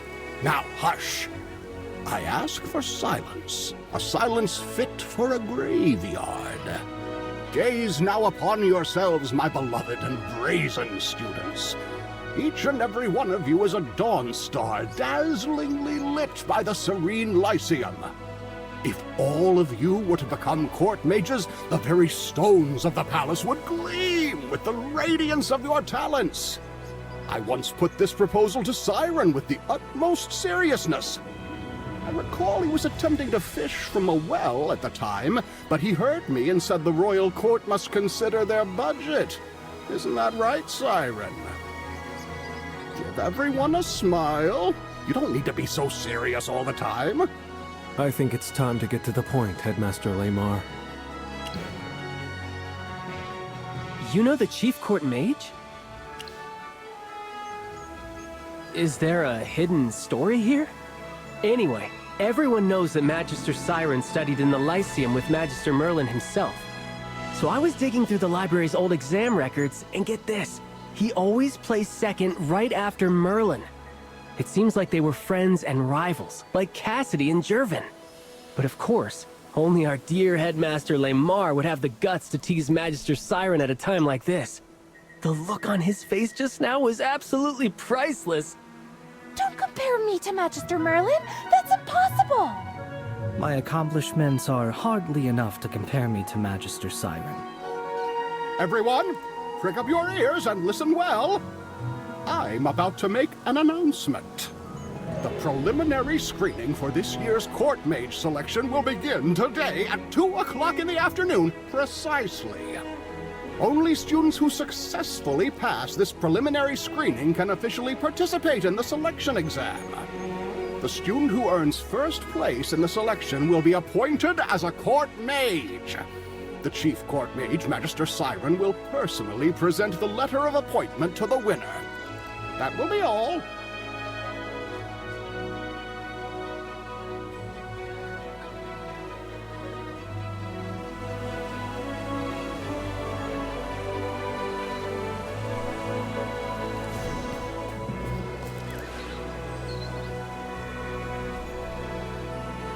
What's the matter? Oh, my family? Nothing special. Just a line of knights who fell on hard times long ago. But Jervin is a direct descendant of the Hastings family. His grandfather is Marquis Gervais, a renowned statesman who gained a reputation as the king's left hand. Sylvan, you're exaggerating. I'm just stating facts. Please disregard what he said. I'm just an ordinary student like everyone else at the Lyceum. The only thing that sets me apart is that my feet don't dance to the same rhythm as others. So, I must keep to this wheelchair. I hope you don't mind if I don't stand up to greet you. I was injured in the past and tried every possible treatment, but nothing helped. Eventually, I had to rely on this wheelchair. That look in your eyes... is it pity I see? Ha! Don't underestimate Jervin. He and Cassidy are the top contenders in this selection. He was just being nice, Sylvan. There's no need to misinterpret our new friend's intentions. Yeah, I know. Why did you decide to participate in the selection? Since it's a secret, I won't force you to answer. It would be an honor to serve as a court mage and offer my humble efforts to the royal court. Naturally, I also hope to bring honor to my family. I truly respect Cassidy, and you're someone she has acknowledged. Therefore, I have high hopes for your performance in this selection. I hope we can both show our true strength to everyone. I'm looking forward to competing with you. Hey, look at you getting serious. You've got me a bit fired up as well. But I'm a little worried about Pippa. I need to go find her. Members of the royal court will be attending. I'm afraid she'll cause a mess at a critical moment. You do have a point. Pippa's magic does tend to get out of control. Let's go find her together. Although we've only just met. I wish you good luck in this selection.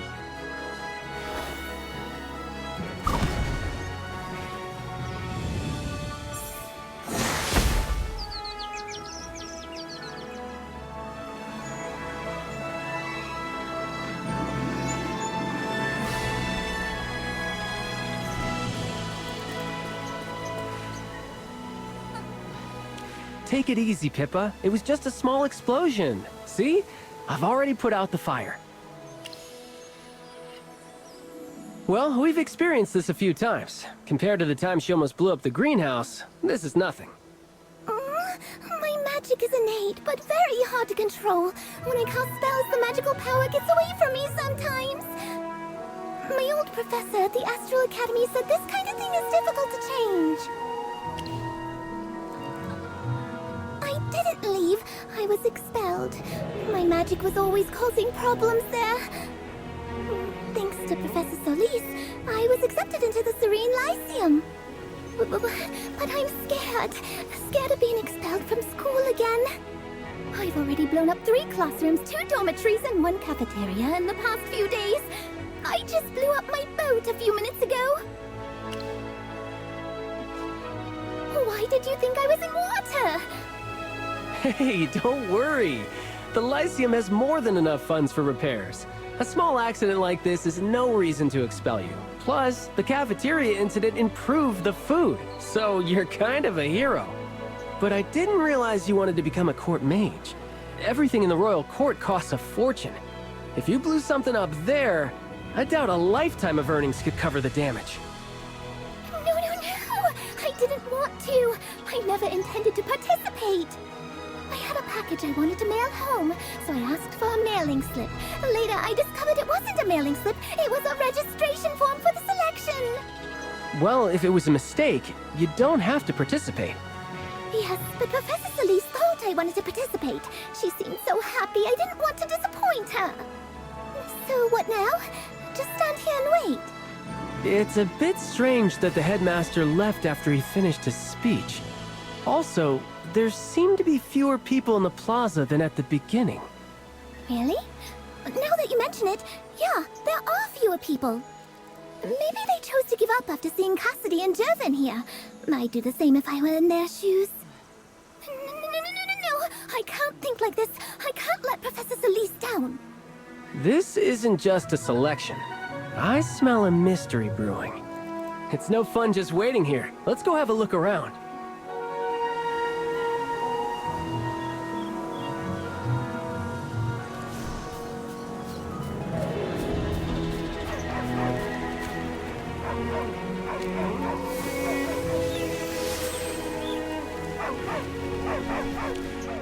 Oh, I'm so sorry.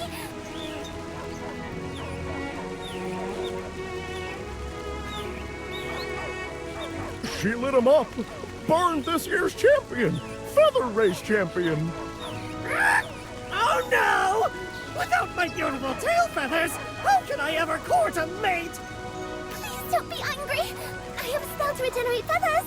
Although last time I tried it, mushrooms appeared instead of feathers. I'm sure it'll work this time. My feathers! They're okay! Oh, thank you so much! Thank you for helping. This parrot broke some of his feathers in a panic, so I wanted to treat him, but it didn't go well. Actually, I just wanted to ask these animals if they had seen anything unusual. Unusual?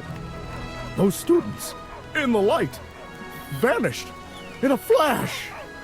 In the light? Vanished in a flash? Yes, I saw it, where the round pattern was on the ground. He's talking about the plaza near Solstice Hall. I'll go and take a look.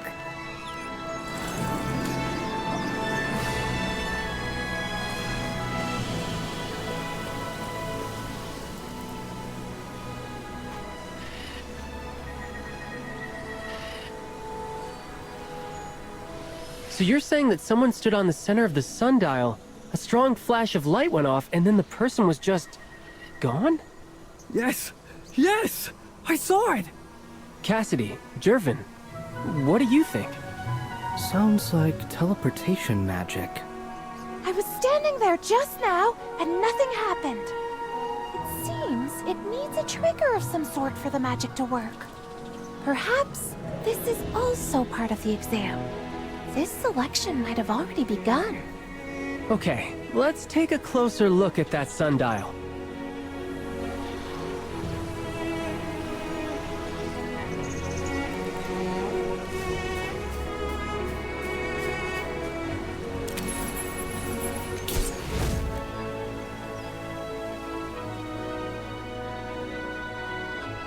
The hands of this sundial are very strange. I've been standing here for 15 minutes. For the first 10, the hand didn't move at all. But in the last 5, it moved 2 notches. In other words, the movement of the pointer is not based on the passage of time. Then what is it based on?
Did you discover anything? Your mind is indeed sharp. This must be the correct answer we've been looking for. You're so smart! Wait, so the students who couldn't find the mechanism on the sundial are disqualified just like that? What are we waiting for? We need to hurry and find the thing that activates the mechanism. Look, it's almost 2 o'clock. If a few more people get ahead of us and hog the line to the sundial, we'll be eliminated. Pippa is right. If we split up and look around, our chances of success will be greater. Would you like to join Sylvan and me in our search?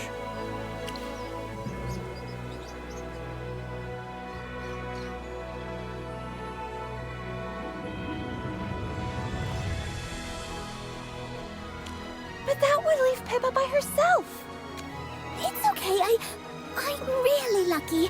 Maybe if I go wash my face by the lake to clear my head, the thing we need will just fall right into my arms. Let's find what we need and hurry back.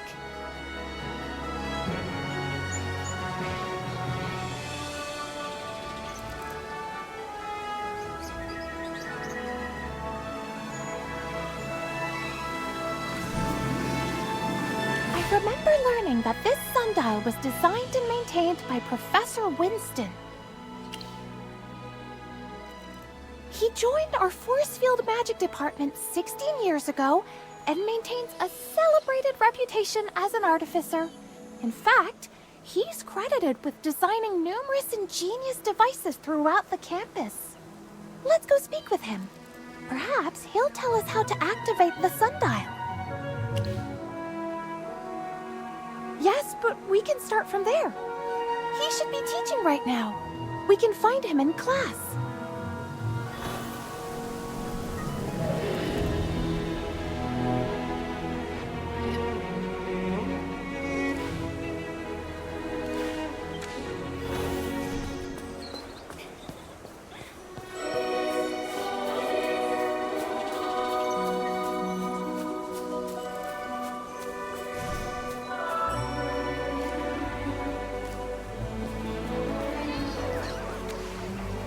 Professor Winston, are you all right? This is all wrong. Oh, hello, Cassidy. What I wouldn't give if every student possessed your keen intellect and passion for learning. It's the students' exams. They fail to recall the fundamental runes for a force blade, and their understanding of magical mechanics is almost non-existent. They are utterly clueless about harnessing a translocation anchor for dimensional shifting. This batch of students is the worst I've ever taught. Perhaps it's because the students have only been in school for a short time and have too little practice in magic. If they go to Solstice Hall and see the sundial you designed, they might be able to understand the driving principles of the magical mechanics. Precisely! That sundial employs a combination of multiple classical magical mechanisms. They should go study its operational principles firsthand and write a proper paper. Speaking of papers, I once wanted to try building a small sundial myself and even wrote several research papers on it. But there was one component I could never fully figure out. It's the activator of a sundial. If it were purely physical, it would be too large and heavy. However, using magic would require an enormous amount of energy and be very difficult to maintain. A purely physical mechanism is certainly not advisable. As for the issue of magic energy consumption, there's a little trick. Please, wait a moment. Let me grab a pen and some paper. Okay, go ahead. Deploying a large magic circle inside the sundial is rather inefficient for our purposes. A more elegant solution would be to install a miniature reactive force field directly in the trigger. Ah, I see. When the key is inserted into the mechanism, the field on the key briefly repels the sundial's own field structure.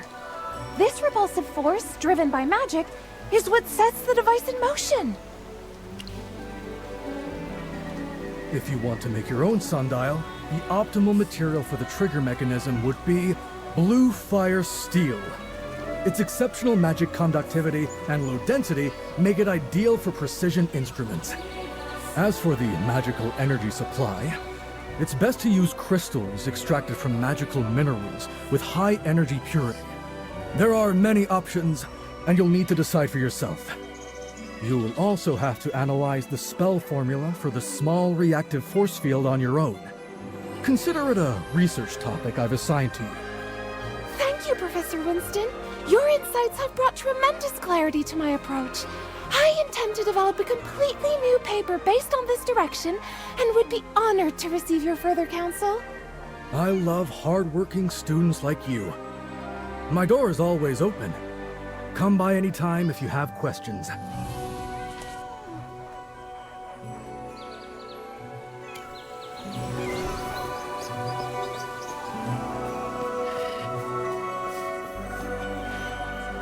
Welcome. How may I help you? We're looking for gold prism crystals. This kind of crystal is very rare, so the price will be a little more expensive than the others. I see. How much are they?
According to Professor Winston, this key should be able to activate the mechanism in the sundial.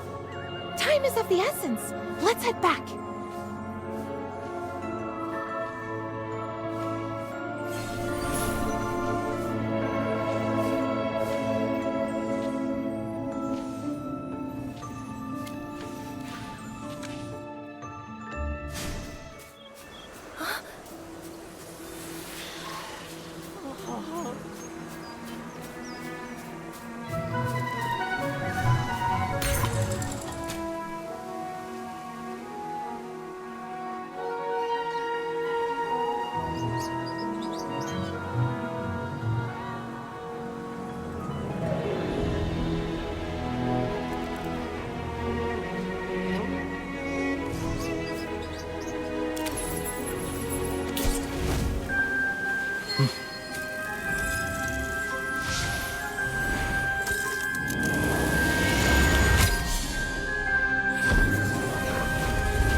What? Oh. This is an interesting way to run a selection.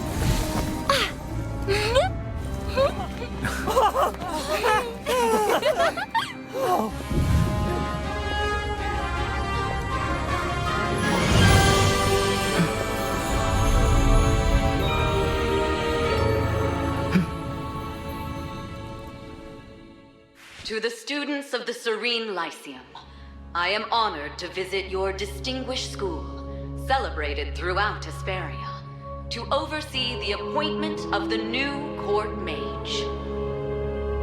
I look upon all of you and see wisdom and the fire of determination. These are qualities I personally admire, and ones no court mage should be without. Let the finest among you prove their worth. Bring your wisdom, your unwavering resolve, and your ambition. I await our reunion within the halls of Savannah's palace. The curtain is soon to rise upon this stage. Yet let it be known, the tides of tomorrow are not swayed by who stands in the court spotlight. Your potential is boundless. You may walk the path of legends, as Merlin himself once did, and inscribe your name for all eternity upon the sacred annals of Hesperia. Let this be the legacy all here strive for. I now declare the official commencement of the court mage selection.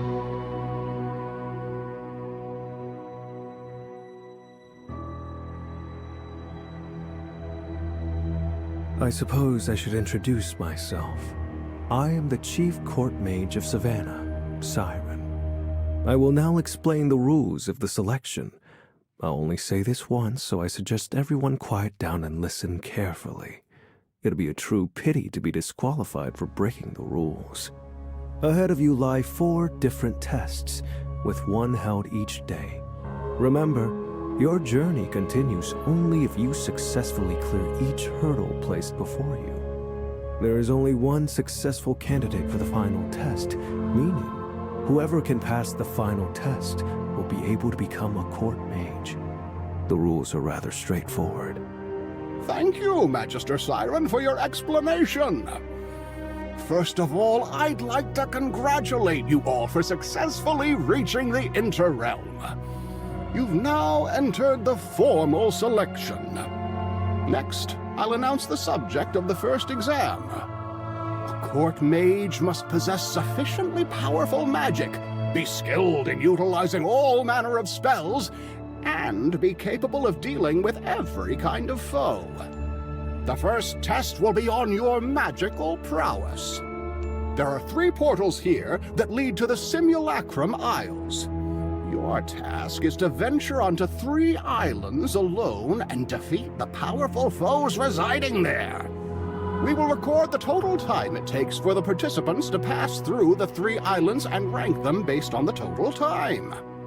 All participants ranked within the top 50% will pass the first test.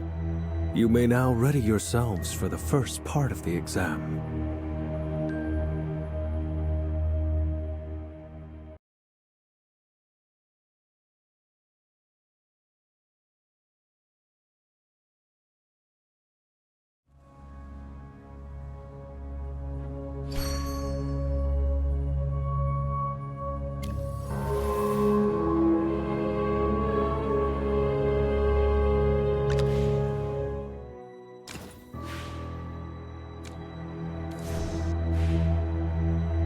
You, Pippa, Cassidy, and Jervin, we're now officially rivals! I'm no match for you, let alone Cassidy or Jervin. I just hope I can pass the first test. If I'm lucky, maybe I can pass the second one as well. You never know, Pippa. Maybe you'll hit the jackpot this time and become the winner of the whole thing. I'd love to see you as a court mage. Me as a court mage?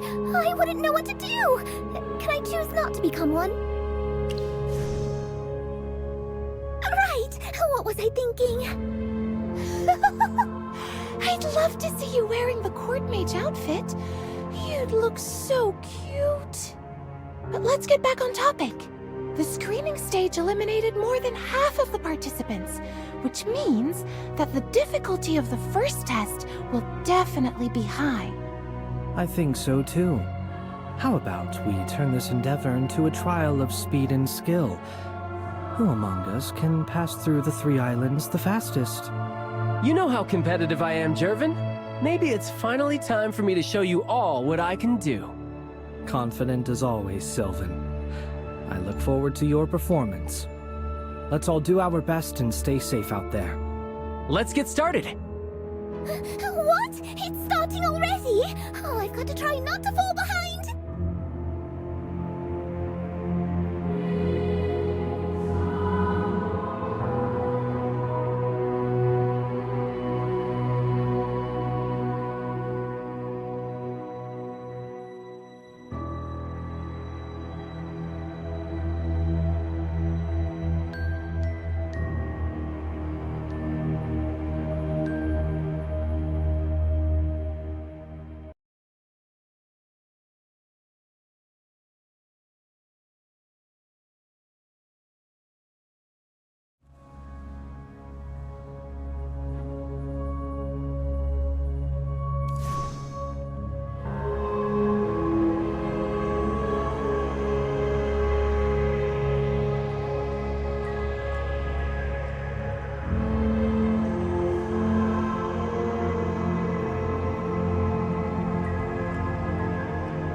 Winter comes.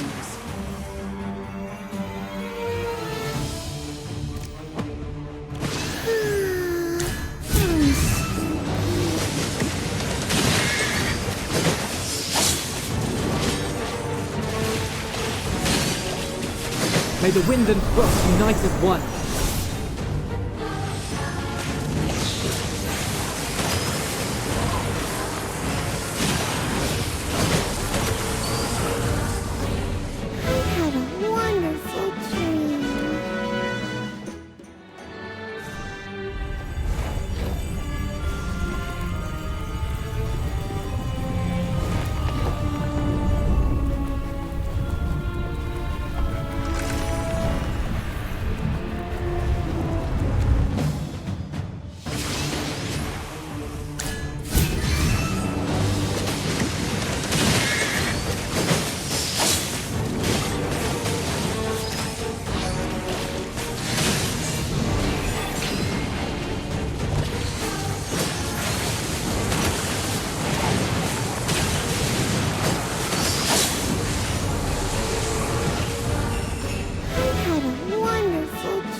Interesting. This student, who defeated the monster first, seems to have much stronger control and understanding of magic than the others. No need for such wide eyes, Siren.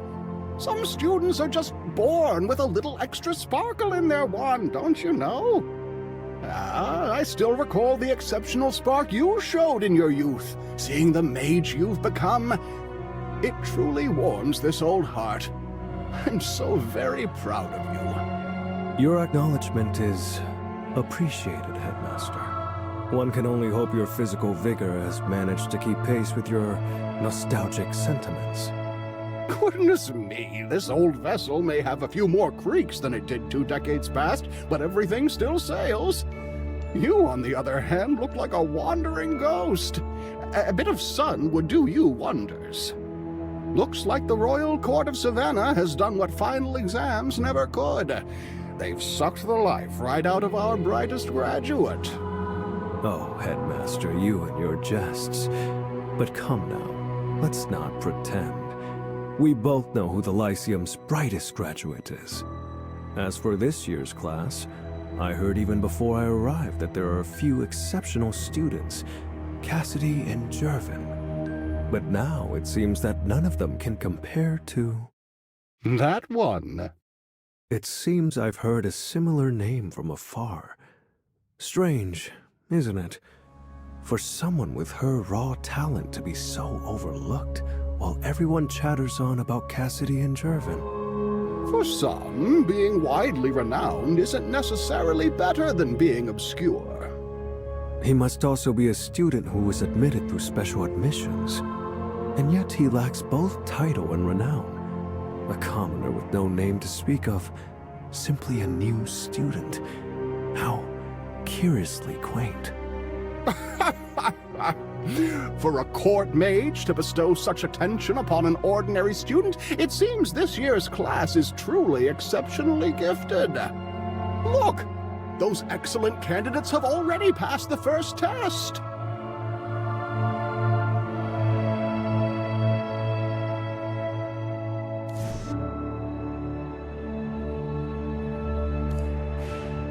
How was it?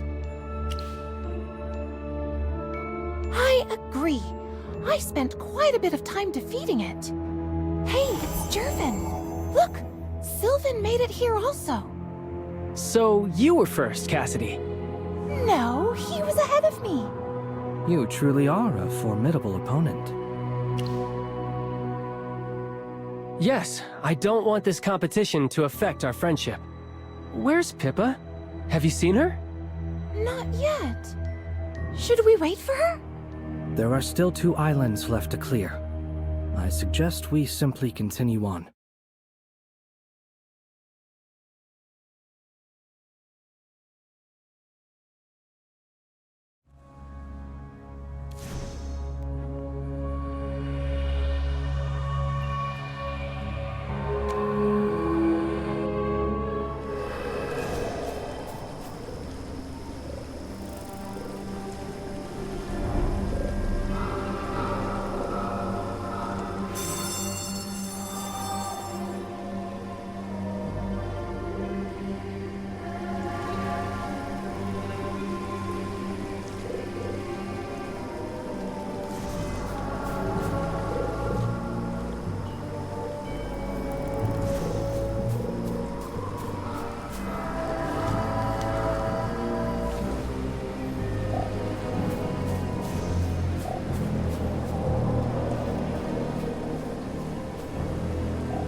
What did I tell you? Every single student here has the potential to become an excellent court mage. It's too bad your purse strings are so tight. I urge the royal court to increase the budget at once. Double it, triple it, even tenfold if possible. Every coin invested in magic will yield returns beyond imagination. Thank you for your suggestion, Headmaster. You can be certain I will present your ambitious proposal to His Majesty. Speaking of which, that student performed remarkably well once again. Let me think. Where have I seen such an outstanding talent before? Is he the one I met in the Duchy of White Ridge? The Duchy of White Ridge, you say? That region has produced quite a few renowned mages. Lady Anathime, founder of alchemy at the Lyceum, and the famed elemental mage Magister Lawrence, to name a few. Yes, Headmaster. The history lessons taught in the Lyceum are still etched in my memory. I can recall the exploits of our illustrious forebears in exquisite detail. But this student... Goodness me! Don't tell me the royal court has particular preferences regarding one's place of origin. How could that be? Stop joking, Headmaster. Of course, I haven't been able to hear well lately without using amplification magic, so I didn't catch a word you just said. Oh, look, the place is a complete mess!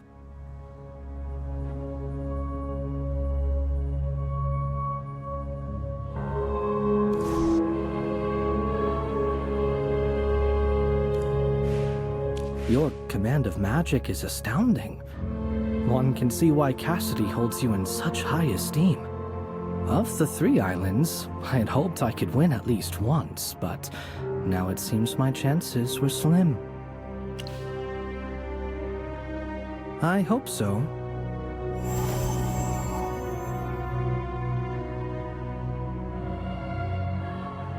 I really should have cast a spell to block my sense of smell. Dear above, who in their right mind thought this thing belonged in a competition? I agree. I almost vomited from that monster's stench. By the way, have any of you seen Pippa? I really hope she can pass, or at least finish today's test. Otherwise, she'll definitely be frustrated with herself. Let's worry about ourselves first. The 3rd island is next.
Siren, your expression is far more severe than in your student days.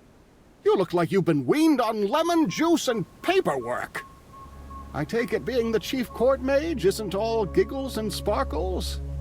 On the contrary, my dear headmaster, my disposition is perfectly sunny. In fact, observing the new crop of students has been rather delightful. I assume you've also noticed that remarkable student bears a striking resemblance to a certain acquaintance of ours. Aha! I just knew your thoughts would drift to Merlin. Even now, the Lyceum's finest casts quite the long shadow, doesn't he? Oh, the memories. You two were the absolute pride of the school in your time, shining every bit as brightly as Jervin and Cassidy do today. The pangs of nostalgia for a former comrade. It's no surprise you're projecting your feelings of longing onto the new generation. Despite the chasm between the two, I quite see how one might spy a common thread. The bonds forged in these halls. What a precious thing. It reminds me of my own dearest friend from my youth. You're veering off topic, Headmaster. Yes, quite right. Pay an old man no mind. There's no point daydreaming about yesterday when the future is yet to be written. Goodness me, my yapping has run away with me again. We've missed half the show. Shush now, and let the students' magic do the talking. Very well. Regarding Merlin, let's discuss this further at a more appropriate time.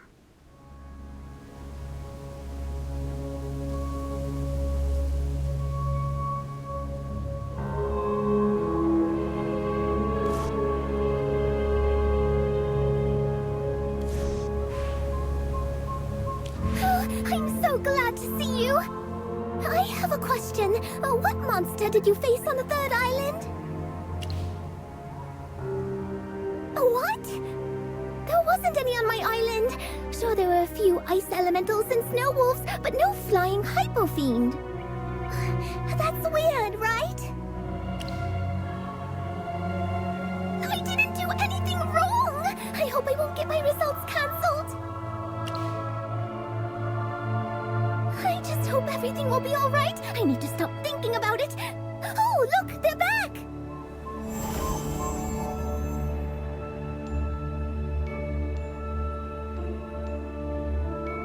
Pippa, we were all so worried about you in the first two tests. We never expected you to jump ahead in the third. By the way, did you guys also have to face a flying hypo fiend? Yes. Same here. What about you? Well, for me, my island didn't have any of those. I just kind of walked straight through. I didn't see a soul, not even a puff of smoke. It was weird. I told you, your luck is insane. But There's no need to fret. Luck has always favored you, and that fortune is a genuine part of your capabilities.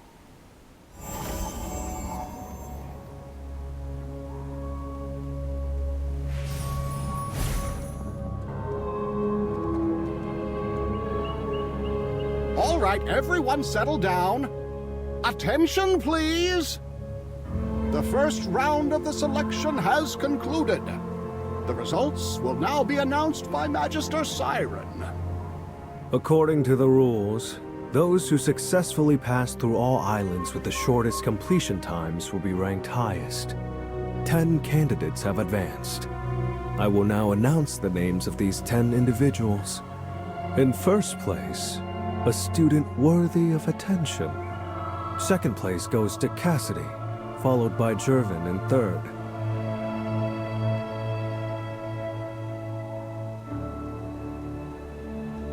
In 10th place, Pippa, a fortunate individual. She was merely 3 seconds ahead of the candidate in 11th place. Congratulations. I passed. You 10, mark this well.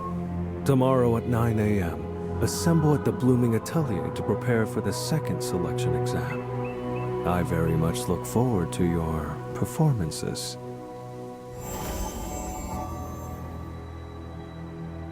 Congratulations, everyone! And of course, congrats to me too. We all passed today's test. Just now, I was so nervous that my tail almost stood up. We can't be careless now. Tomorrow's test will definitely be harder than today's. I should go back early to prepare.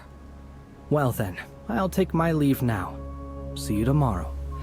Sylvan, would you like to head back together? Yeah, sure. See you all tomorrow. See you all tomorrow.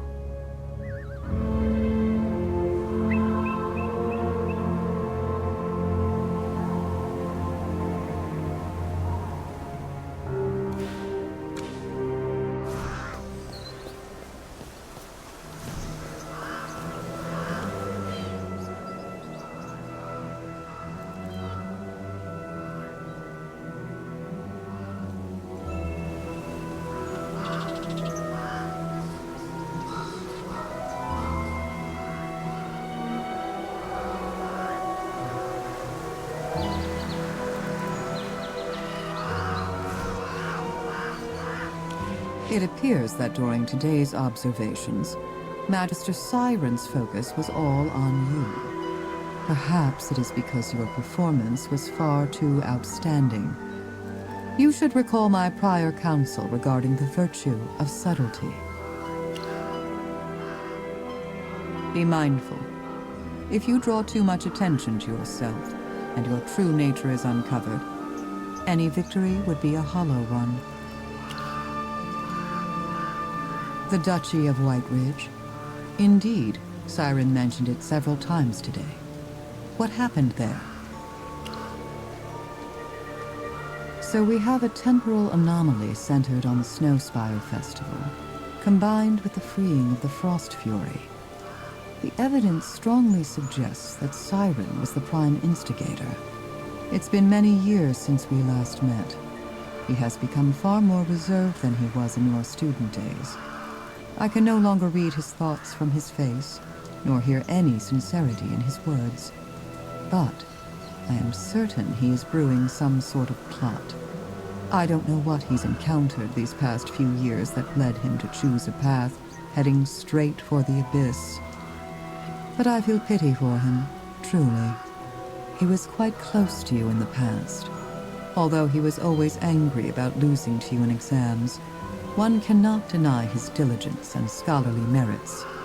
He was a model student, always following the recipe in alchemy class, never skipping lessons unless you talked him into it, and handing in every assignment on time. Compared to you, he's the one the instructors truly adored. Precisely. But perhaps also ponder the unique cocktail of wonder and pure dread you inspired in the faculty. But I'm afraid the hour grows short. We should attend to the matter at hand first. Siren's unusual behavior reveals one thing. He knows there's something going on behind the scenes in this year's selection. That's a bold claim, for which we have no evidence. But let's keep it as an option to add some spark to our discussion. In any case, my impersonation of Headmaster Lamar must have thrown the killer into disarray. Until they figure out who's really pulling the strings, they won't dare make any reckless moves. This presents a prime opportunity for your inquiries. Continue to blend in seamlessly with the student body, and gather any information you can. As for Siren, I'll keep an eye on him. By the way, did you notice anything unusual during today's selection exam? Given the profound risks associated with these monsters, the protocols for housing, handling, and overseeing the Lyceum's research specimens are notoriously rigorous. This situation represents a troubling deviation from standard procedure. I fear Durella will exploit this to call for a formal inquiry, using it to criticize Lamar's management at the school board meeting. We must ascertain the origin of this event and locate the creature, lest it break containment and the situation escalate. If you require any assistance, please inform me promptly. I'm afraid my time is running short, and I must return to the school. With the selection now underway, many are waiting for an audience with Headmaster Lamar.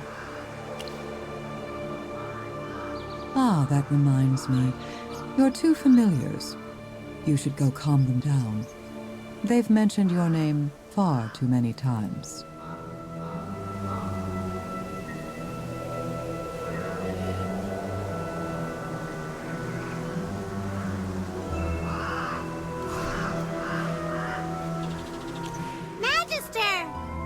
Chippy! Don't jump on him like that all of a sudden!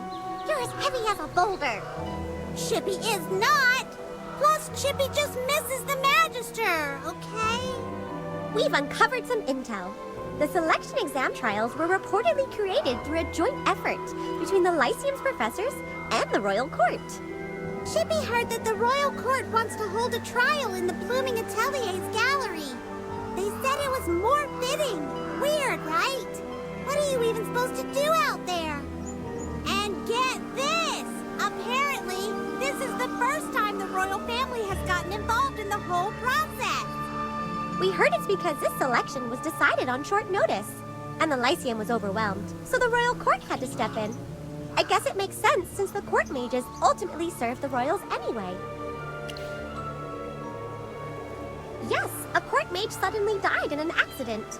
The court suddenly found itself short-handed, which is why they decided to do this. They want to find a new court mage as soon as possible, so unlike previous selection exams, this one was organized in a rush. A nobleman from Savannah. Chippy secretly followed him and overheard his conversation with his friends. We don't know. Magister, we have a feeling this selection isn't as simple as we imagined. You must be careful. We haven't even told any of this to Professor Zoria. Although she's a member of the Arcane Council, she's still a stranger to us. It's better to be cautious around her. Magister Merlin, don't worry. I'll stay vigilant until we figure everything out.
We're taking the exam here. Maybe it's about plants. That would be great. I'm good with plants. love magical plants. They remind me of the forests where animals and nature live in harmony. Plus, nobody bothers me there. Anyway, I just hope I'm lucky enough to pass today's exam without anything weird happening. Thank you for cheering me up. I already feel way more confident than a moment ago.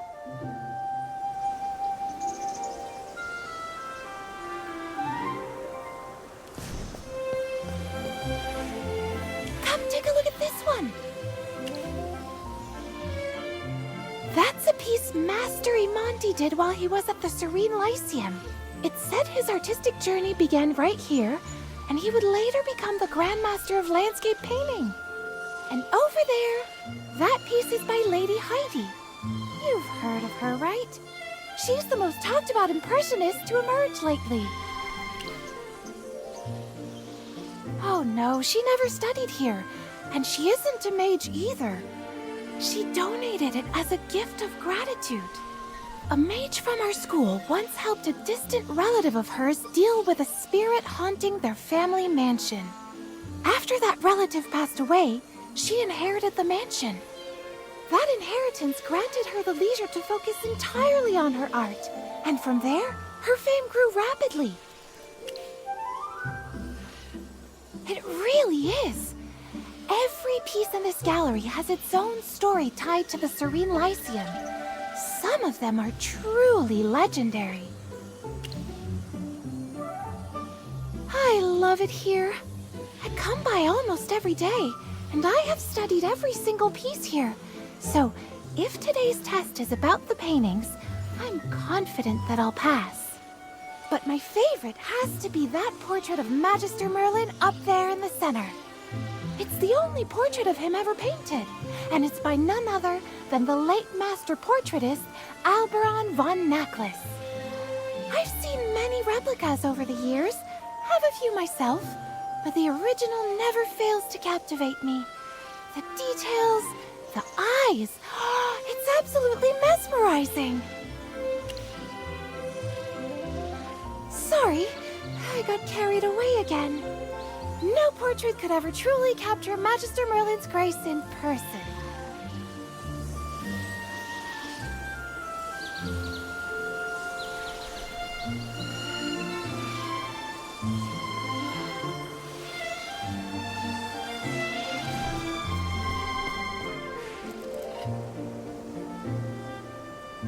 I've never had much interest in painting or art.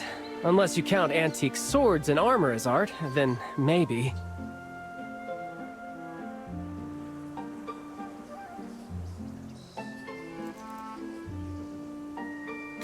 Growing up in a family of knights, I inherited their temperament.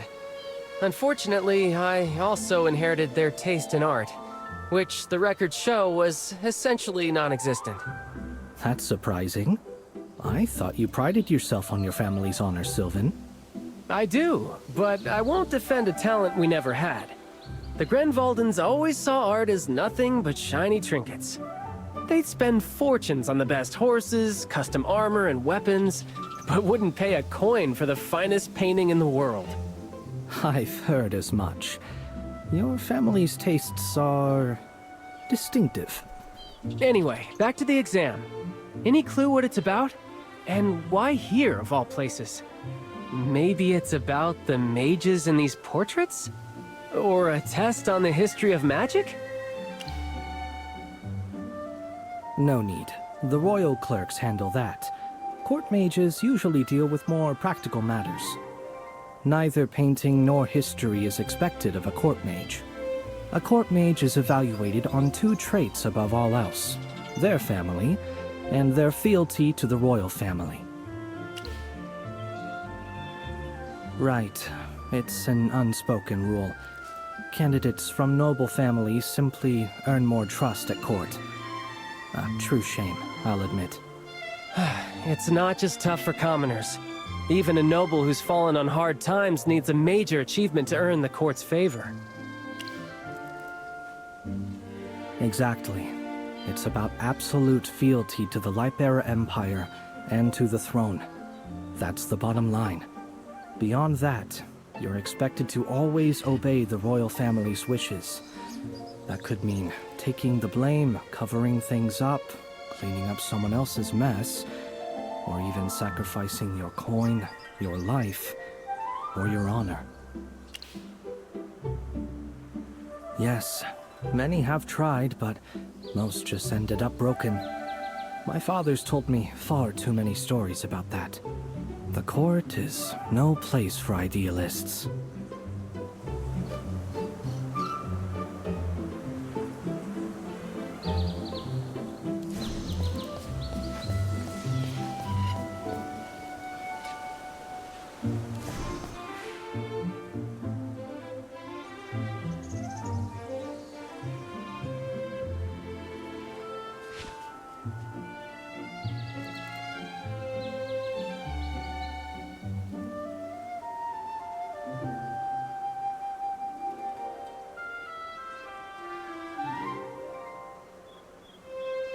The composition and brushwork suggest Lady Sharon's style, the famous pastoral painter.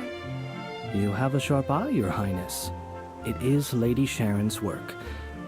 It was never exhibited in public. Her son donated it to the Serene Lyceum after her passing. Jervin, you really live up to your family name. You're refined, humble, and clearly well-read. Thank you, Your Highness. But everyone here is just as knowledgeable. Now I see why the Serene Lyceum is Asperia's most prestigious magic academy. You are precisely the talents the royal court needs. Of course, that's all up to Siren. As for me, I'm here to enjoy the Lyceum's art collection. I'm truly eager to see the finest of the fine. I rarely travel outside of Savannah. I intend to savor every moment I spend here. It won't be any fun touring this place by myself. Come with me. Perhaps one of you can describe the paintings as we walk.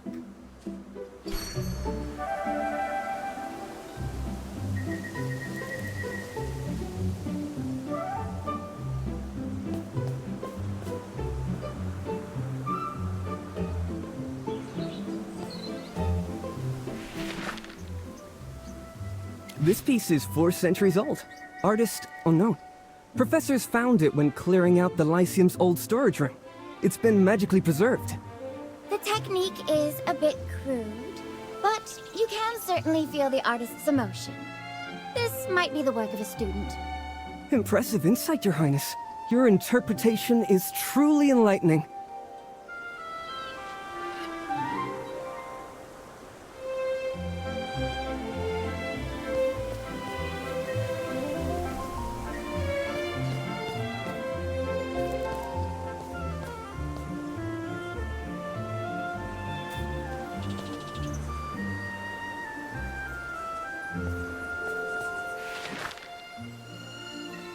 Self-portrait of Pelin? Anyone know who Pelin is? Pelin was a renowned mage and guest professor here at the Lyceum about 2 centuries ago. Painting was just one of his hobbies.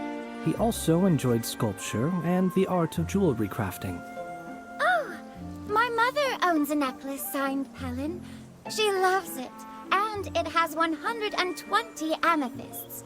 So luxurious and elegant.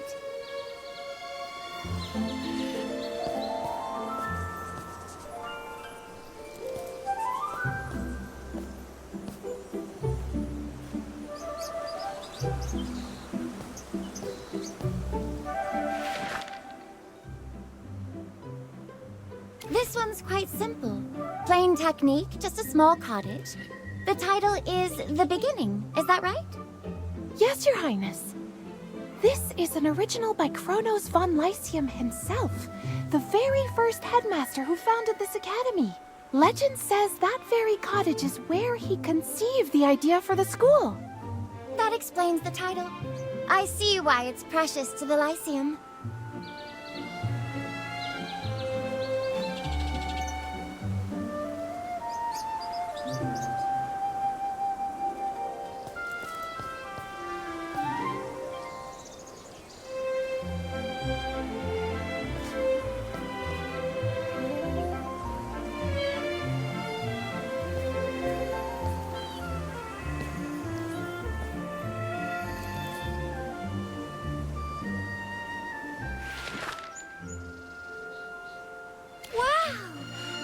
must be the largest portrait in the gallery. Is that Magister Merlin? Yes, Your Highness. This is said to be the only portrait that shows Magister Merlin's true face, painted by the famed Alberon von Knackless. Its value is beyond measure, both historically and artistically. Incredible! So this is what Magister Merlin really looked like. I need to take a closer look.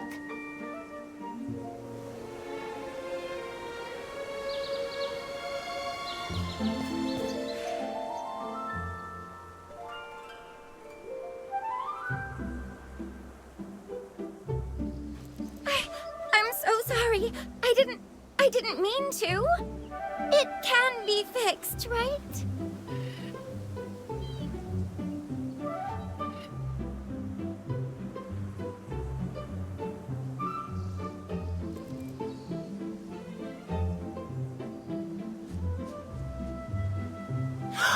Jura, Buff! That's Magister Merlin's portrait! Your Highness, how could you be so clumsy? Cassidy, calm down. I'm sure Her Highness didn't mean to. And look, we can always repair it. We can't change what happened. We need to focus on how we can fix this. Sylvan's right. Getting angry or pointing fingers won't help. Our priority is figuring out what we can do now.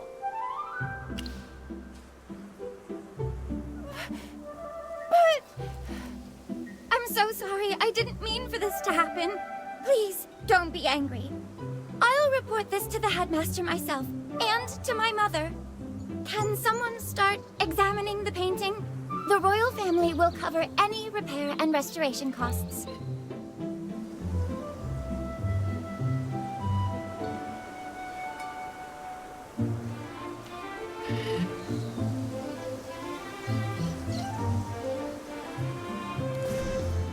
The pigments are unusual.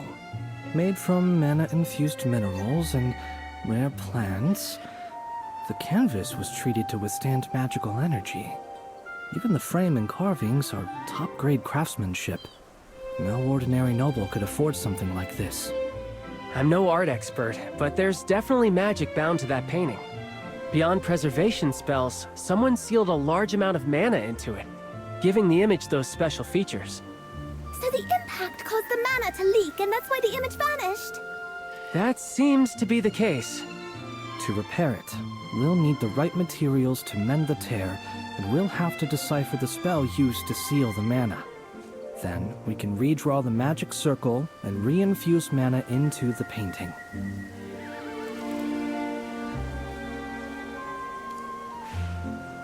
The more I think about this painting... It was totally my mistake. It looks like the damage is worse than I thought. Have you found a way to fix it yet? Your Highness, I think there's been a misunderstanding. What I mean is, this painting itself is a forgery. What? Cassidy, are you sure about that? I'm certain. I've spent countless hours studying Magister Merlin's portrait. I come to the gallery every single day to admire it. I know every detail by heart, better than I know my own name. In the real one, the shadows along Magister Merlin's nose, jawline, and cheeks are softer, and the background uses thicker layers of pigment. Of course, it's you, our revered Magister Merlin, after all, the one we all look up to. And every portrait in this gallery is protected by powerful enchantments. A fall like that shouldn't have caused any damage at all. Someone must have swapped the original for a forgery before Her Highness ruined it. Huh? What makes you think that? Cassidy, mind your tone. You're speaking to Her Highness. Cassidy, we are still in the middle of the selection.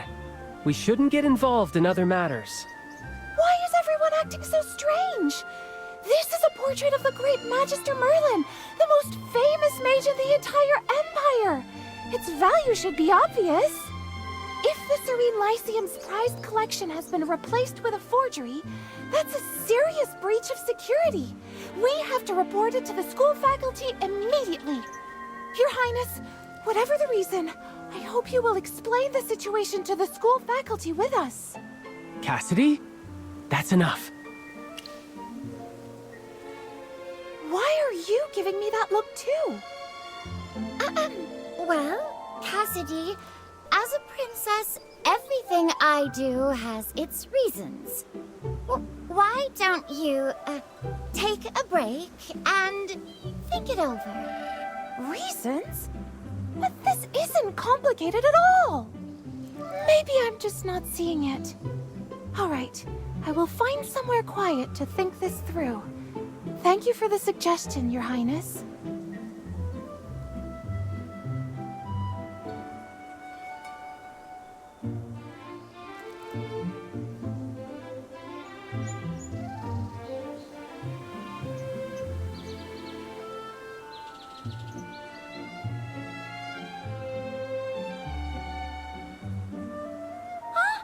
She actually left?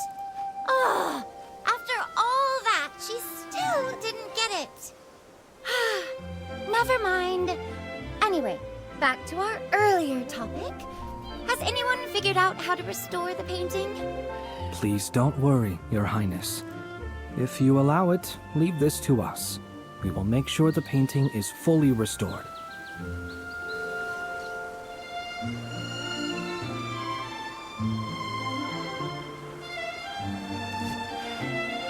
If I'm right, what Her Highness just did was actually part of the second test. Huh? But why go about it that way? To become a court mage, magical talent isn't the only thing that matters. You know what I mean, Sylvan. Exactly. Her Highness clearly did it on purpose. Her tone, gestures, and expression were all too deliberate. Like she was performing a scripted play. It's hard to admit, but reading the room, acting with care, and maintaining royal decorum, those are vital skills for anyone serving at the royal court. Yes, I think so too. Otherwise, how could she damage an important painting so easily? Like Cassidy said, the protection enchantment shouldn't fail over a simple accident. Restoring this painting while upholding royal dignity. That's the goal of today's exam. It's a test of our judgment and our ability to handle crises on behalf of the royal court. Even though it's a replica, the craftsmanship is nearly identical to the original. It's not something one can restore alone. We'll need to work together. Could you gather everyone here? I have a few ideas that might work.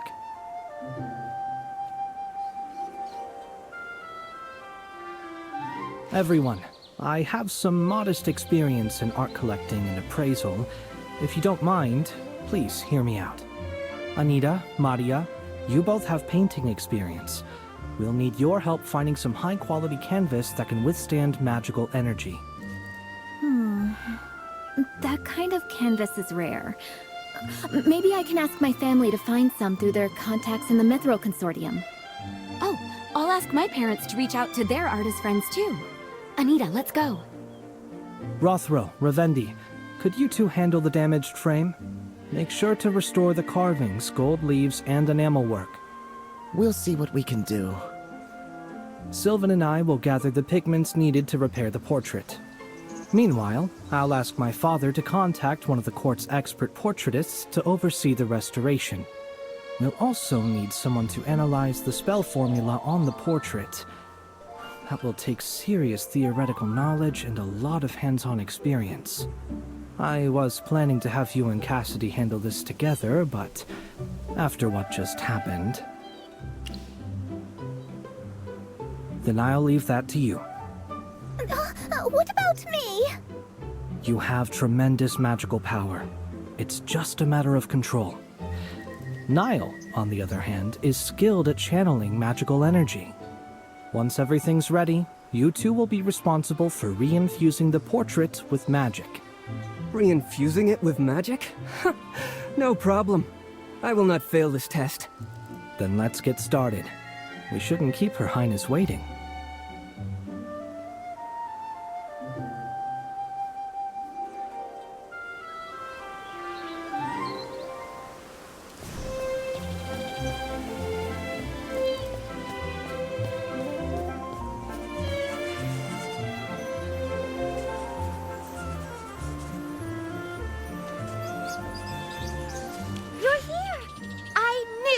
catch my signal. Rowan told me to act like I didn't know you. Don't worry, I will not blow your cover. Well, how was my acting? Pretty convincing, wasn't it? I even asked a theater actor from Savannah for tips and spent half the night practicing in front of a mirror. I knew it. Maybe I really do have a future on stage. Anyway, Cassidy's still the same as ever. Honestly, she hasn't changed one bit since we met back in Ryham. She didn't actually go home, did she? Oh no!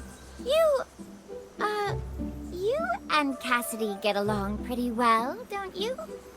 How about you be an understanding friend?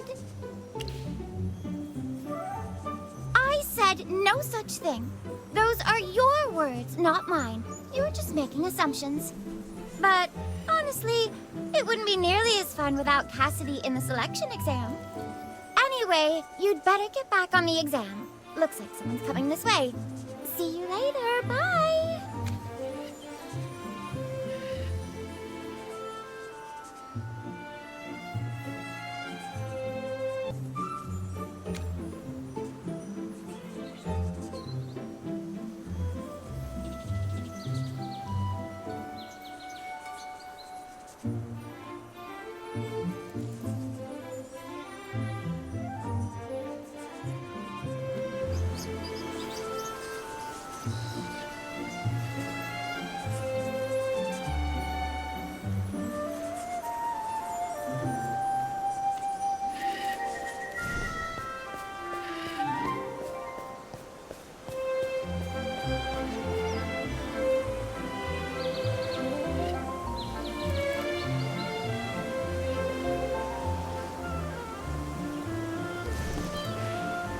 Hey, aren't you?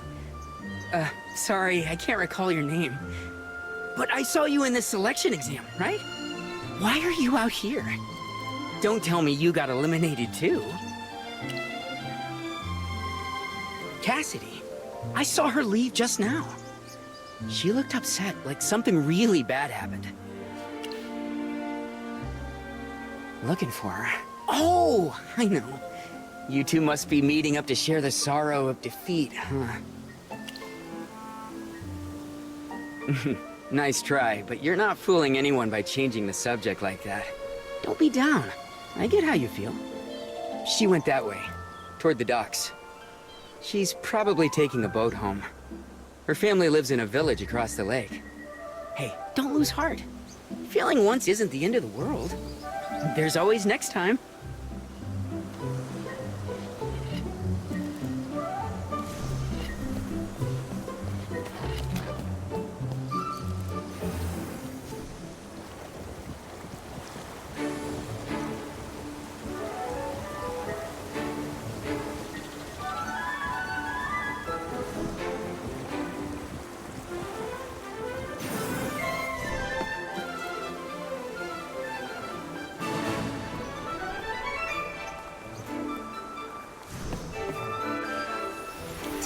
Tell me the truth? Her Highness admitted it, didn't she? You mean everything that happened was staged? Just to see who's most fit for court service? I completely misunderstood Her Highness. I thought she really wanted me to go home and reflect. Oh, so that's why you, Sylvan and Jervin told me to let go of the forgery claim? I'm so sorry. I just can't process that kind of talk. Why can't people just say what they mean? Do I still have a chance to stay in the selection exam? I have already done some research on it. Well, it's the portrait of Magister Merlin. I had to give it my full focus, whether I was admiring it or analyzing it. I wasn't going to overlook a single detail. I wrote tons of papers and notes about it, but I left them at home. Come to my house. I'll go over them with you, and maybe you could sign something for me? A short dedication would be lovely too. So that's a yes! Wonderful! I have so many books about you! It would be amazing if you could sign them all. And with a few kind words, maybe? I can't believe this! Please, come with me.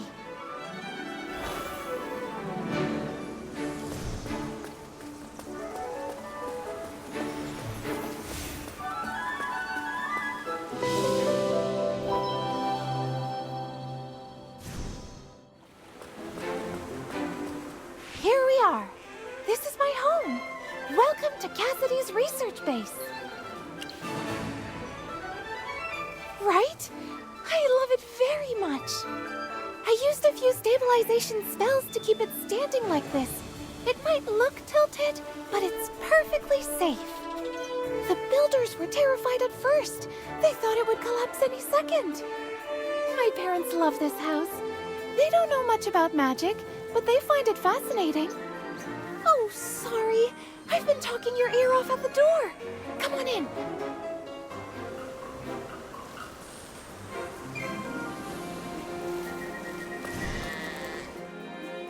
Cassidy, shouldn't you be in class right now? What brings you home? Oh, and this is? Father, Mother, this is my classmate. This is my father, Riels, and my mother, Sophia. We came to pick up some research notes. There's a spell formula we need to analyze quickly. Likewise. Cassidy rarely brings friends home. Let me fix you two some tea and homemade snacks. Mother, we have a lot of notes to go through. They can wait. Even the best mages need to rest. It's just a cup of tea. You won't lose much time. She's right. We'll have everything ready in a moment. My parents are always like this. I rarely bring classmates home, so when someone visits, they go all out. Come on, I'll show you around.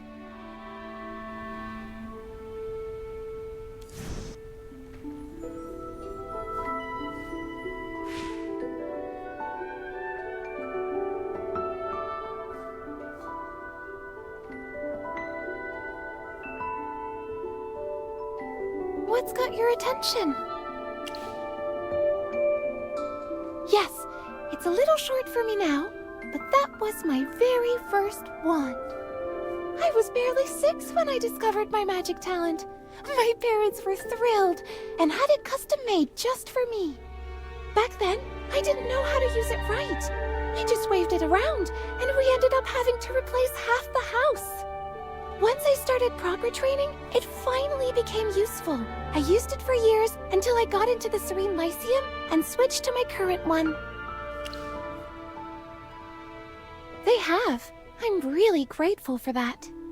When I got accepted into the Serene Lyceum, they sold our old house in Savannah and bought this land here. Father said it'd be closer to the Lyceum, and it's big enough to hold all my books, notes, and collections. You think so too?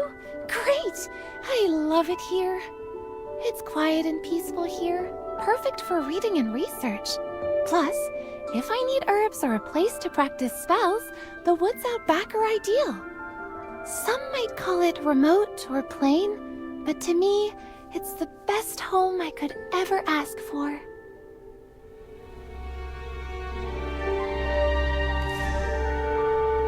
Oh, you have to try my sweet ginger tea. I'm glad you like it. Back in Savannah, we always kept fancy treats for guests, but here, we only have what we make ourselves. It took some time to get used to the silence. It's a peaceful place. Sometimes a little too peaceful. Back in Savannah, I worked as a scribe for a city official, and Sophia was a doctor. We lived on a street buzzing with noise from dawn to dusk. When Cassidy showed her magic talent, we were stunned. No one in our family ever had such a gift. Tira above, she was barely 6 when she could mold water like clay. We were so impressed by her talent, we decided to leave no stone unturned to help her realize her full potential. That meant money, our time, and even moving to a new place. Cassidy is pure-hearted, maybe too much so. I think we sheltered her so much that she never learned to read people's intentions. But maybe that's what lets her focus completely on her studies, free from all that nonsense. That's our Cassidy. Give her a pile of ancient books and dusty scrolls and she's happy for life. It does. That's always been her dream. The important thing is, whatever she chooses, she'll always have our support. That's what family's for, isn't it? Thank you. You flatter us.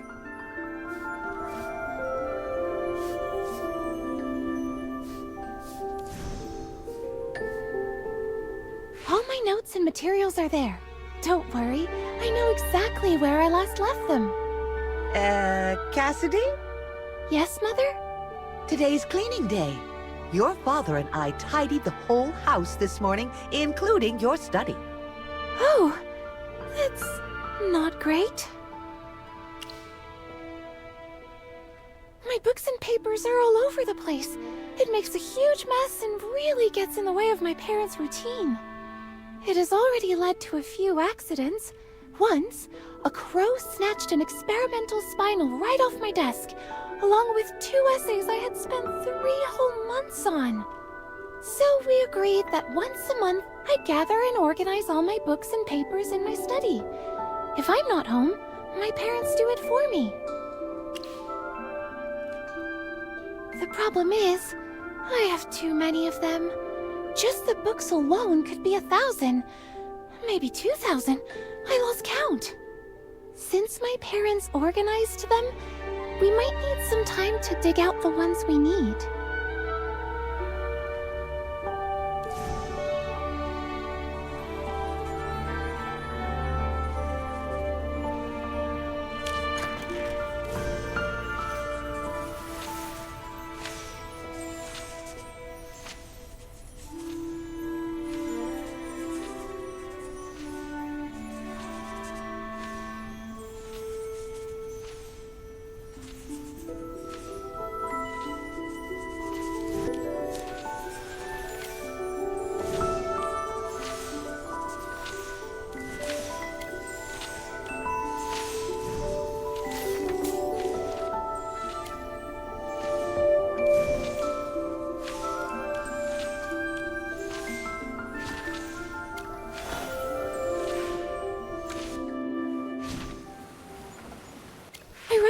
Just to pass time. I didn't cover all angles, so the results aren't conclusive. What do you think, Magister Merlin? Right. Sorry, I got careless at home. So, what do you think? Should we just go with this method first?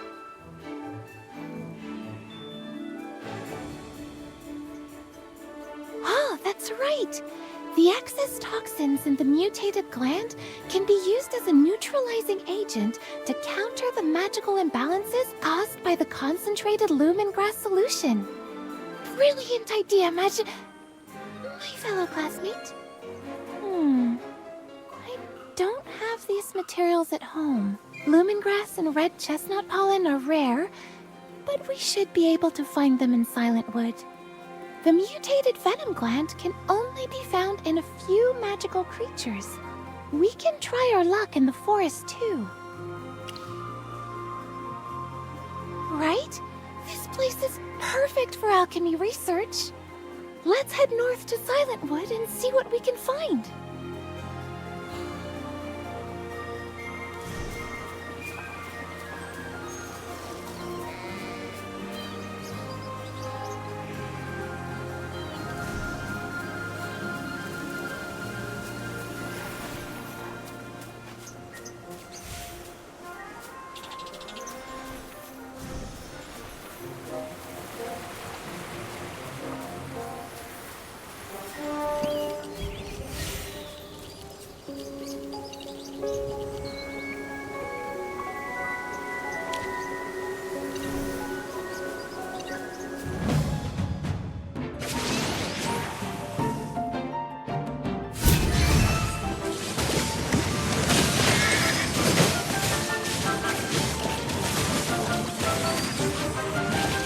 Quick! More earth!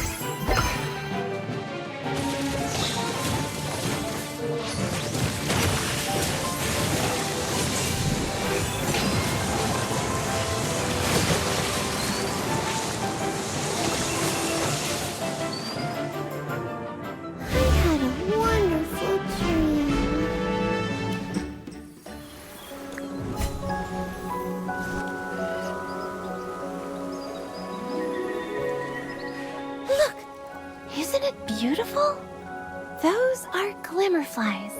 I subtly tuned the ecosystem around here, and now the whole place is attracting more creatures. Just this small area. There's no major impact on the forest.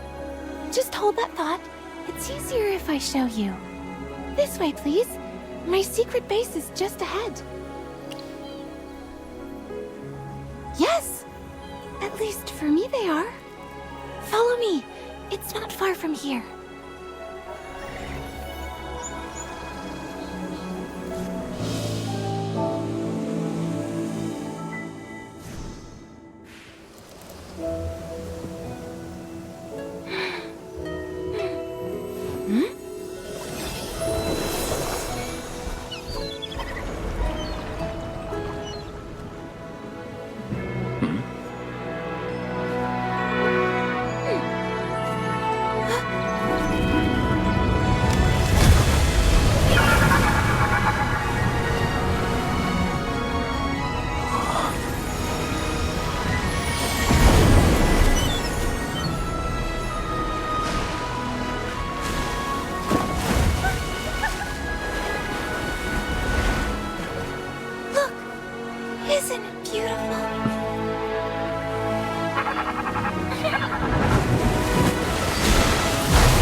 Well, what do you think of my treasure?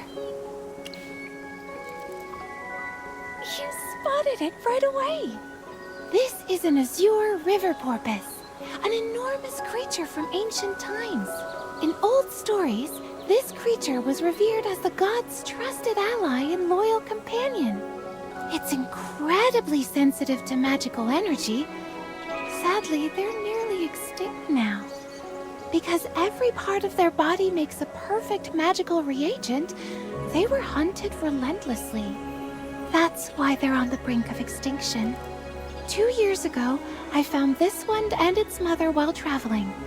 The mother was badly wounded, probably from poachers. I did everything I could, but she didn't survive. So I brought it here, just like I did with many other magical creatures. I try to give them a safe home. I also enhanced the lakeside areas, made the area richer in magic energy so they could thrive safely. I love coming here. Whenever I hit a wall in my studies, I come to the lake to clear my mind and say hi to little Lulu. Yes, that's what I call it. Cute, right? Would you stay here with me for a bit?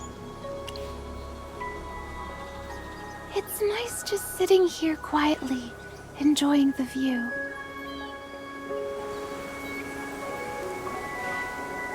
Magister Merlin? I'm sorry, but let me call you that for a moment. It helps me feel grounded. Have you ever felt lost? Really? Even you? So, how do you get through it?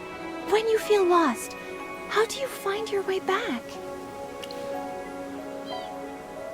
You mean, I need to understand why I feel lost before I can fix it? I haven't sorted my thoughts yet. The court mage selection threw me off more than I expected. I'm good at my studies, but I couldn't see through Princess Peggy's act, nor read everyone's hints. I have no idea how to handle situations like that. I know I'm terrible at social affairs and reading people's emotions. Honestly, Socializing feels way more complicated than the mathematical principles of advanced arcane theory. Even you, Magister Merlin? Someone like me, clueless about people, can I really serve as a court mage? Should I even keep competing? I don't have to?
Everyone, be careful! Hey!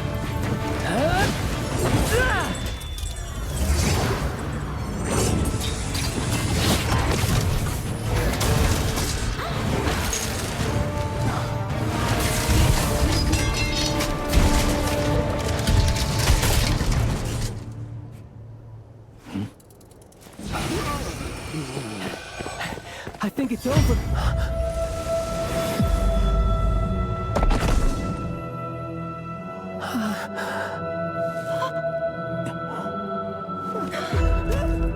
The headmaster!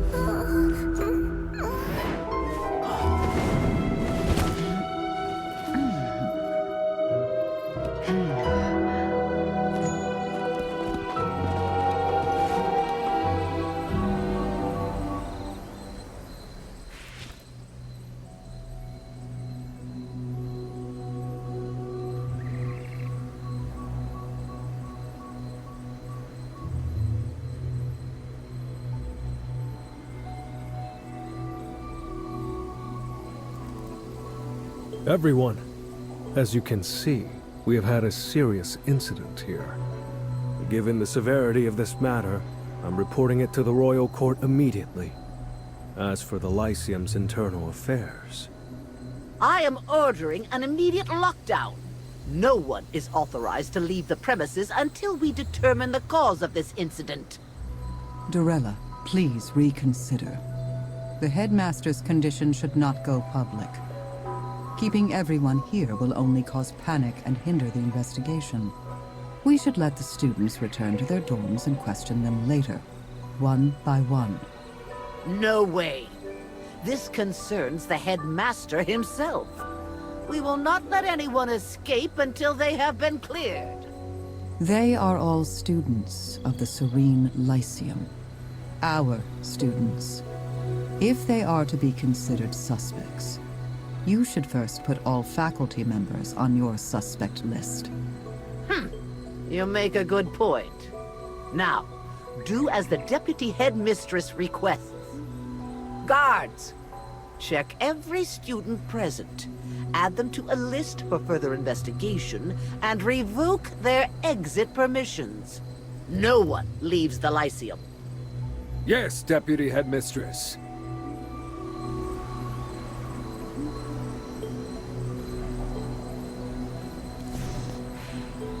Is this my fault? The arcane disruptor. I activated it, and then the headmaster... But why? How could that device cause the headmaster to collapse? Oh no! First Niall, then the headmaster! Let me go! I didn't do anything! Stop resisting. You are not allowed to leave until we finish logging your information.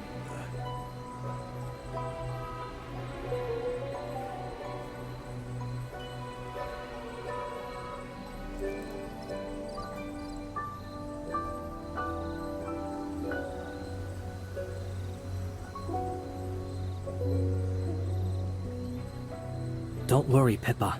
Just go get your information logged first. We were right here, and we'll testify you didn't do a thing. You'll be fine. Trust me. Okay. Everyone, please stay calm. No one saw this coming, but we need to follow Headmistress Dorella's instructions. Line up and get your information logged in. Once that's done, we will get clearance from Magister Siren and Headmistress Dorella. And then we should be able to leave. Sylvan, take a deep breath. Look, the arcane disruptor can only temporarily suppress nearby magic. There's no way it could take down a mage as powerful as the headmaster. This isn't your fault. You know that.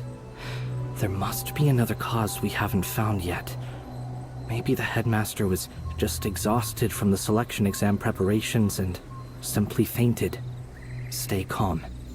Let's wait for Professor Solis's report. But it was still me who suggested using the device. Don't blame yourself. If it wasn't for you, the guards might have caused more harm. Jervin's right. This isn't on you, Sylvan. I know. I just need a moment. Thank you. Both of you. Attention, everyone. There has been an incident, but there is no cause for panic. If you haven't logged your information yet, find the nearest Lyceum guard now. Once you've given your information, please remain in place until you receive further instructions.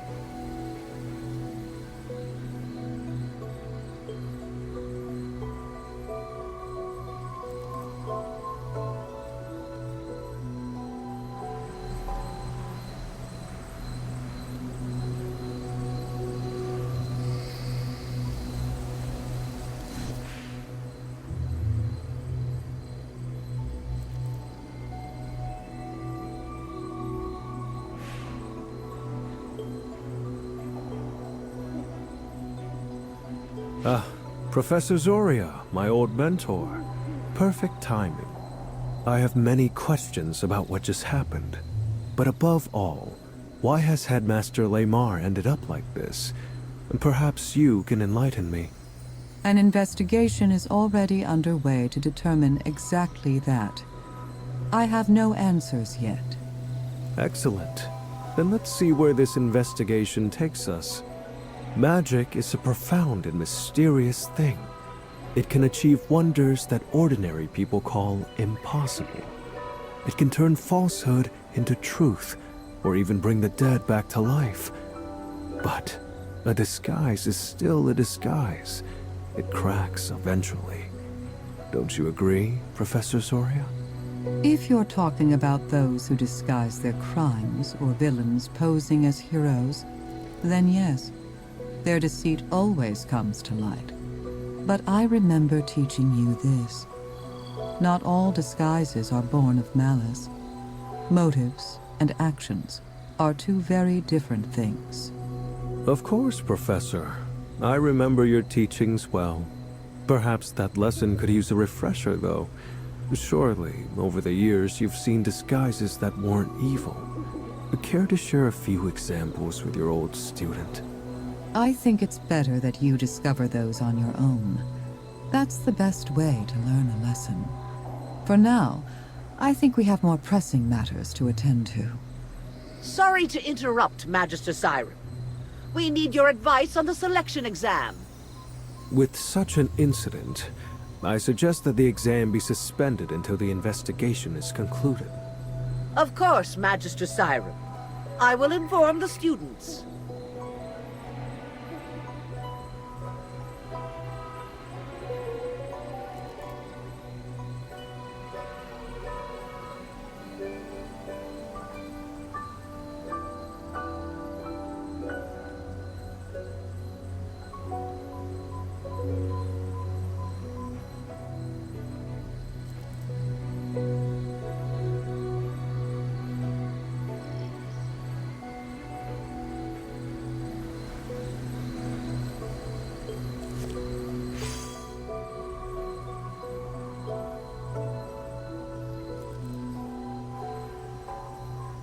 That's an important piece of evidence. You are not allowed to touch that.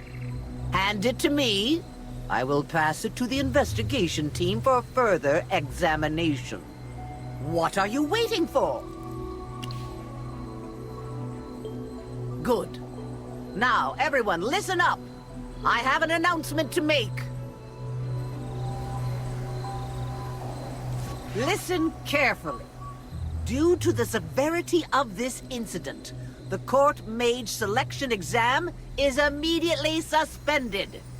All candidates here must log their information with the guards and assemble at Verity Plaza tomorrow morning. No candidates are allowed to leave the Lyceum without permission. Madame Dorella, what about Headmaster Lamar and Niall? Are they all right? That is not your concern. Focus on doing exactly as you are told. Guards, bring Niall to the infirmary for treatment. All staff and faculty return to your offices. We're holding an urgent meeting to discuss follow-up actions.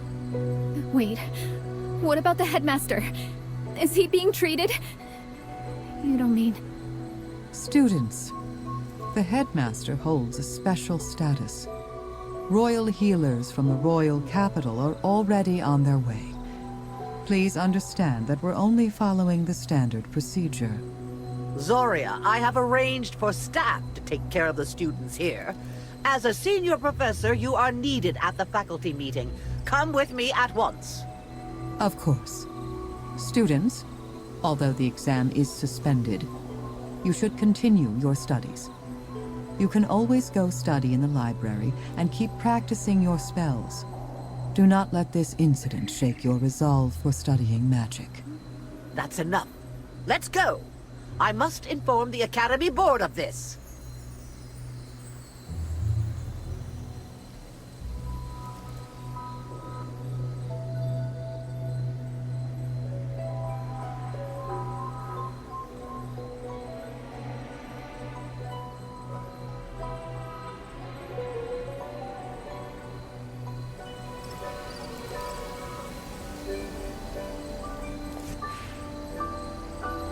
Everyone, let's get out of here. Just closing my eyes brings back the scene just now. I'm sure you all feel the same. Yes, I can't stop thinking about it.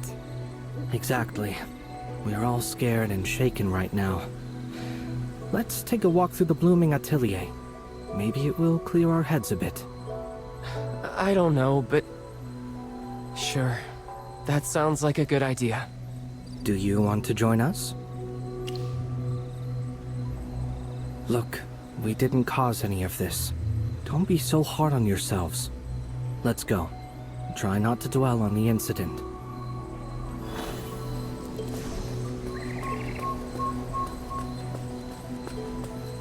I know everyone's tense, and honestly, so am I. I might look calm right now, but that's just me putting on an act. Still, what's done is done.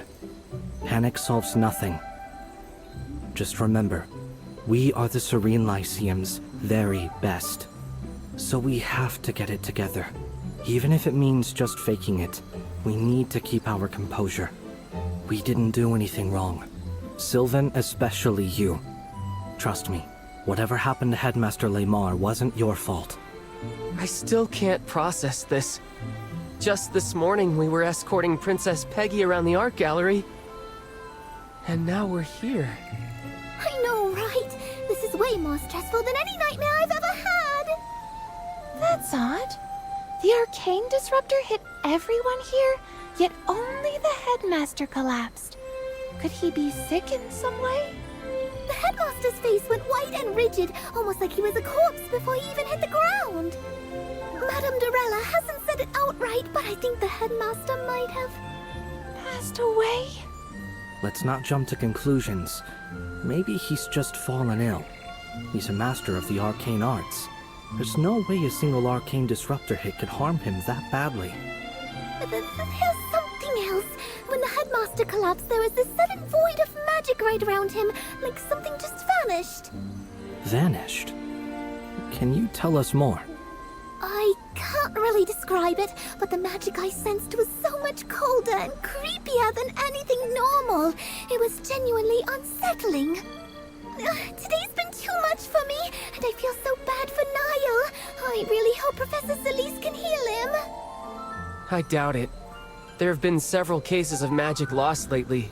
4 that I know of. And none of them have recovered.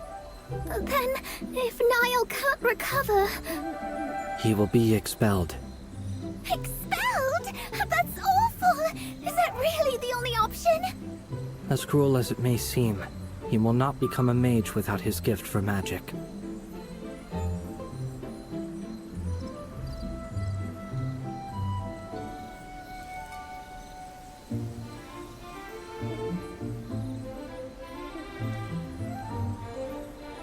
Magister, this is why you came to the Serene Lyceum, right?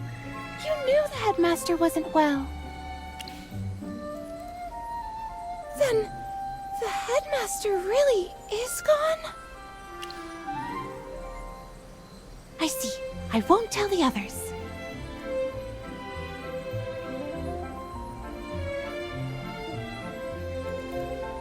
I thought taking a walk might help, but it seems we can't talk about anything else.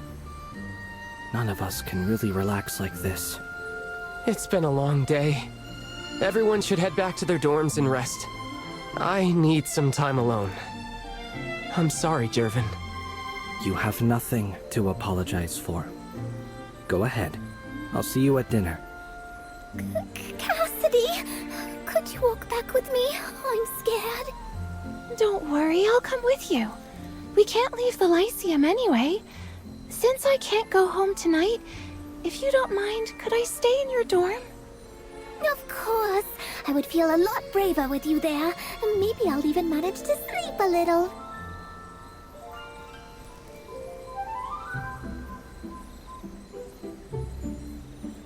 They took off fast. I might have stood a chance if I were in better shape. Shall we take a walk together? Perfect. Since my injury, I got used to taking things slow. I hope you don't mind keeping pace with me.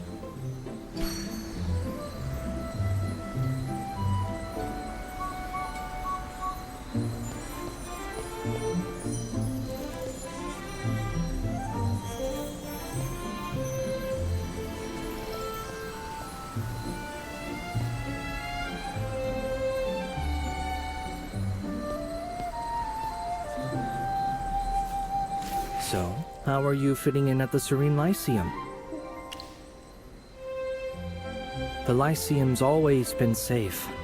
I'm sure this was just an unfortunate event. Actually, I've been meaning to tell you something. Before this selection exam, I thought Cassidy would be my toughest rival. But now, it looks like you've completely outclassed us both. You have been incredible these past few days. Honestly, I would say your magic skills surpass both hers and mine. It's not just the magic either. Your logic, your composure, your instincts. They're all exceptional. You must have had some incredible training from your family. What? I'm so sorry. That was a thoughtless question. May I ask you something? What are your thoughts on the incident today? You're sharp. I feel like you must have some insight the rest of us missed. It's partly because Sylvan is crippling himself with guilt. If you could share your thoughts, it might give me an idea of how to help him move past this. I think there's more to this than it seems. Pippa already suspects Headmaster Lamar didn't make it. I kept quiet in front of everyone because I didn't want to weigh down people who were already so burdened. But she's probably right. You think so too? That's great. I've been trying to talk Sylvan down, but he won't listen to me alone. Maybe if we both talk to him, he'll finally come around. I'll check in on Sylvan later. But if it wasn't the disruptor, Then what do you think killed the headmaster? But what illness hits that fast? Is that even possible? Either way, the candidates were all terrified. I'm not sure if the exam can even continue after this. My apologies, I was distracted. We shouldn't just stand around. Let's keep moving.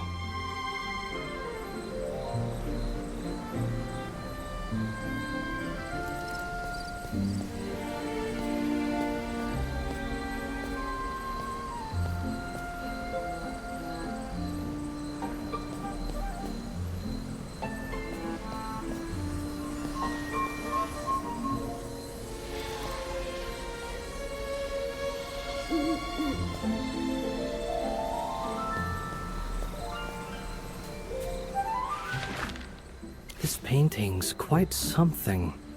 It's Headmaster Laymar's own work. They say he painted it after losing a bet to Professor Nelson. Aside from magic, the headmaster has many other talents. Did you ever meet him before coming to the Serene Lyceum? I see. Not surprising. He's famous among mages, but he rarely shows himself in public. He prefers to stay within the Lyceum. He was a good man. So humorous and never harsh with any of the students. He spent more time guiding and encouraging us than he ever did scolding anyone. Only on rare occasions would he grow stern, and only when someone had made a serious mistake. He never favored me for my family's influence, nor pitied me for my condition. Of course, he did accept my parents' donations for the school and made his share of compromises. He wasn't flawless. Still, he was genuinely kind. He looked past appearances and saw people for who they were on the inside. Sometimes, it felt like he was the heart and soul of the Serene Lyceum. I respected him deeply, so it pains me to think of what happened.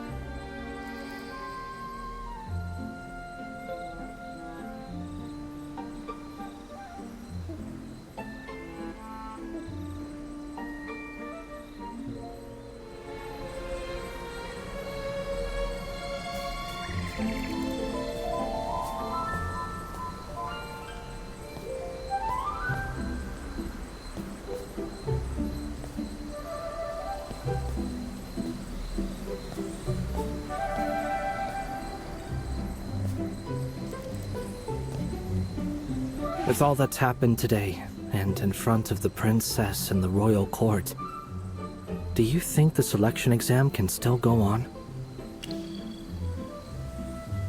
I do. More than anything, I want it to go on. Look at Sylvan.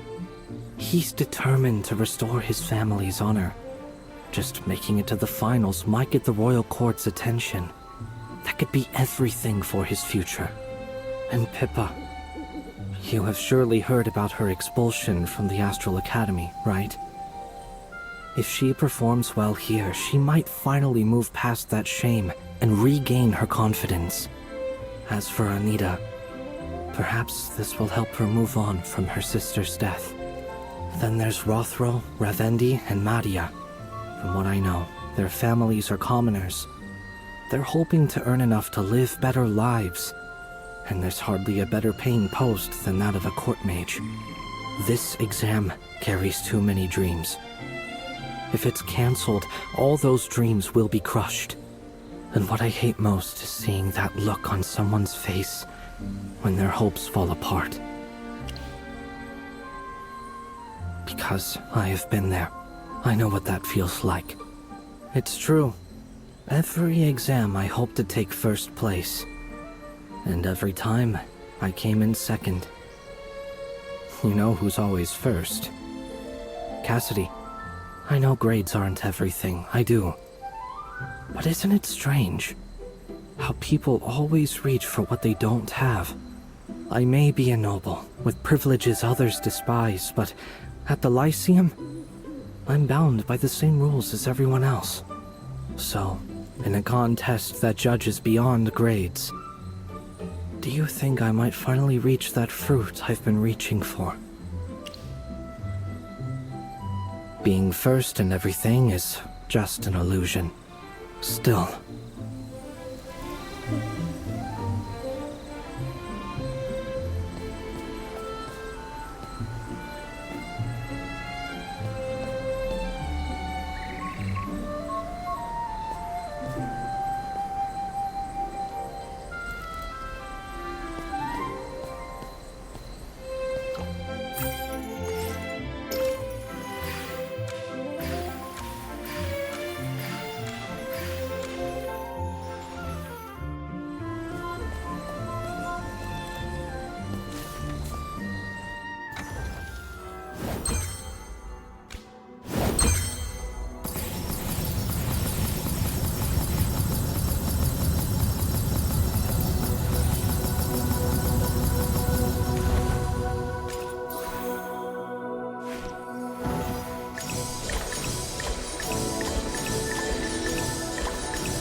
So, how are you fitting in at the Serene Lyceum?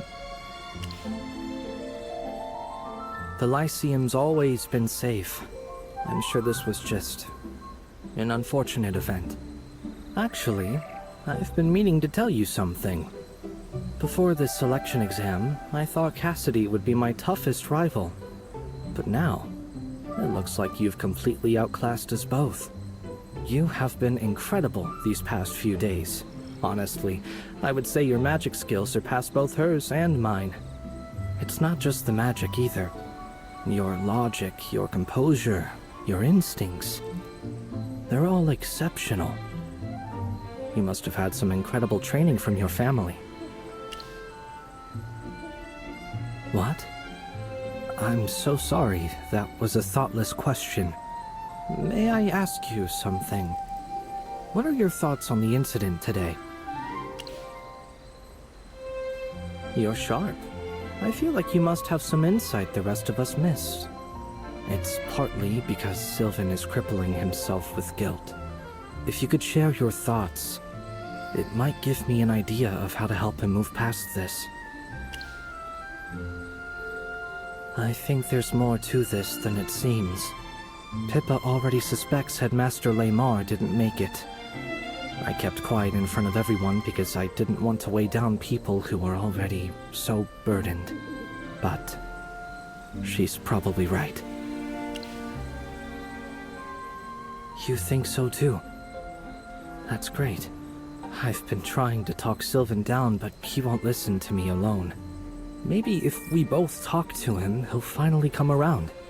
I'll check in on Sylvan later. But if it wasn't the Disruptor, then what do you think killed the Headmaster? But what illness hits that fast? Is that even possible? Either way, the candidates were all terrified. I'm not sure if the exam can even continue after this. My apologies, I was distracted. We shouldn't just stand around. Let's keep moving.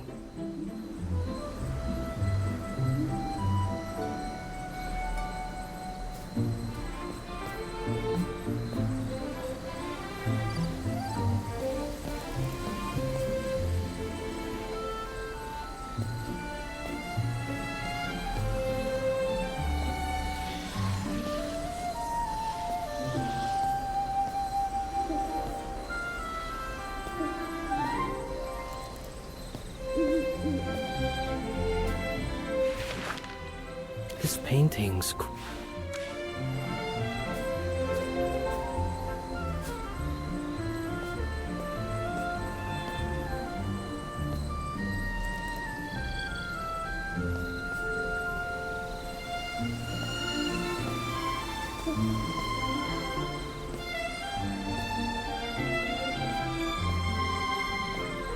With all that's happened today,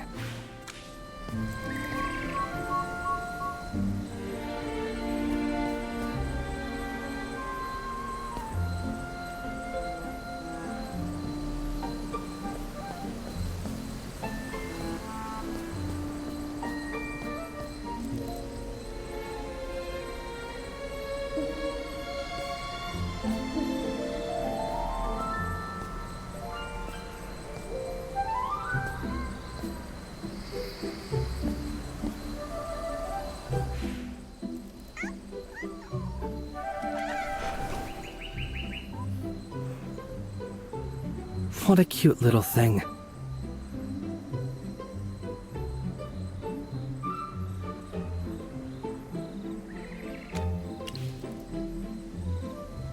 Looks like we share that in common. I once had a cat.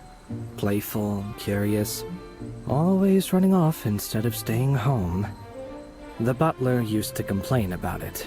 Said it shattered crystal cups and ruined embroidered curtains. But I could never bring myself to scold it. When it turned 3, I took it riding with me beyond the city. It loved the open fields, chasing birds and squirrels. On that day, I was ambushed by a group of mages. That was the first time I ever saw dark magic up close. I don't remember much. Maybe it's because I don't want to. I just remember waking up in an infirmary bed. The lavender curtains were pulled shut, but the light still burned my eyes. My family told me my guards and butler were gone. I was the only one who survived. The cat didn't make it either. It broke my heart. I never kept another pet after that. It's all right. No need to walk on eggshells. I have long made peace with my condition.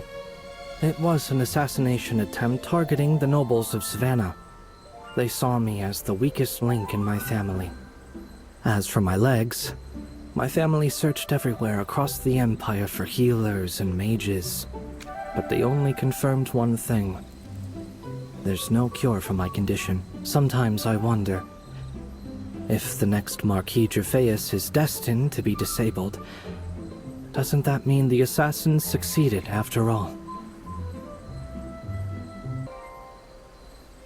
You asked earlier what I truly hope for.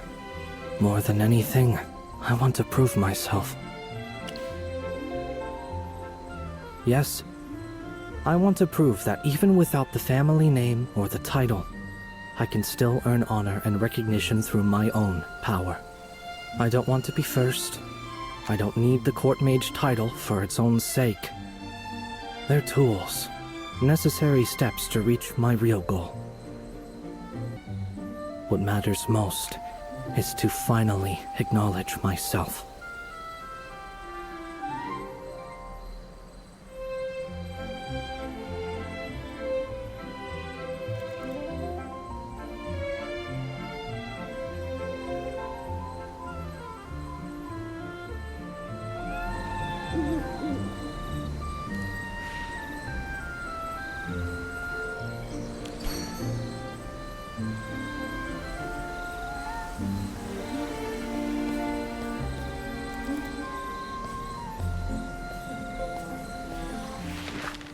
You know, I have always loved this snow painting.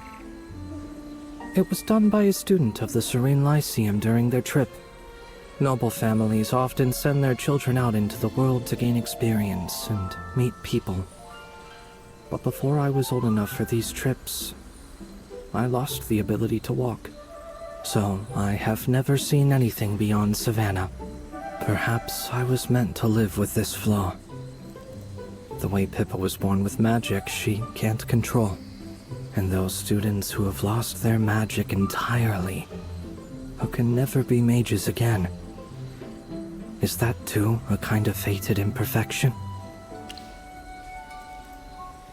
I've never thought it through. Sometimes I feel like fate is playing a cruel joke on me. I could have had a smooth, easy life, but It chose to strike hardest when I was too young to even understand what I was losing. Maybe that's just the way it was meant to be. I never figured it out, and eventually, I stopped trying. Focusing on what's right in front of me feels better than chasing answers that never come. Oh, by the way, have you ever seen real snow? I mean, the one falling from the sky, not the kind conjured by magic.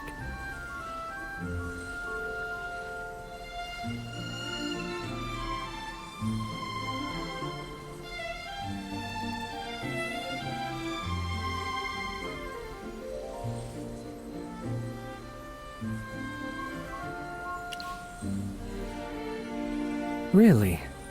What a pity. I wish I could see it for myself someday. A world of pure white, silent and untainted. Every time I picture it, even just in my mind, it brings me peace. In a world like that, there would be no pain, no ugliness, no sudden deaths like the one we saw today, and no killers driven by greed to take another's life.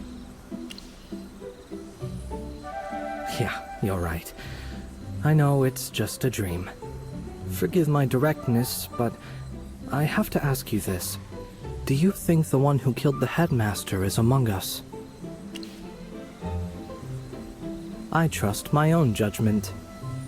I'm usually good at reading people, and I don't think you're the killer.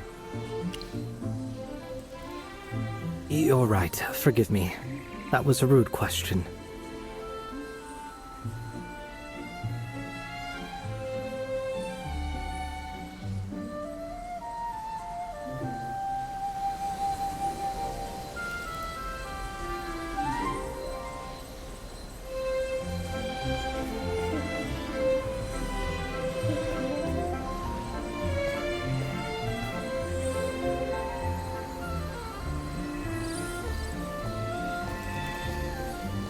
Thank you for your time. I have kept you long enough. I should go see Sylvan and tell him what we just talked about. Maybe it will make him feel a little better. Would you like to come along? Then I'll take my leave. See you tomorrow.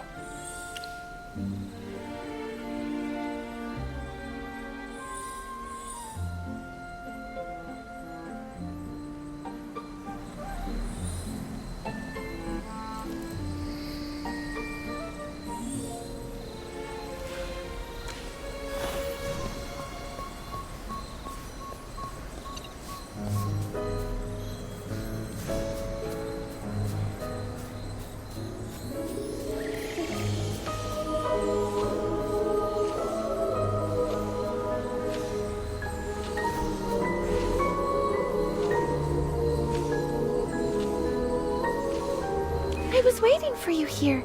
I knew you would come to the library. I just wanted to say that no matter why you came to the Lyceum, I stand with you without hesitation. I can tell something big is happening here, something I don't fully grasp yet. And the headmaster's death, the mystery is far from over.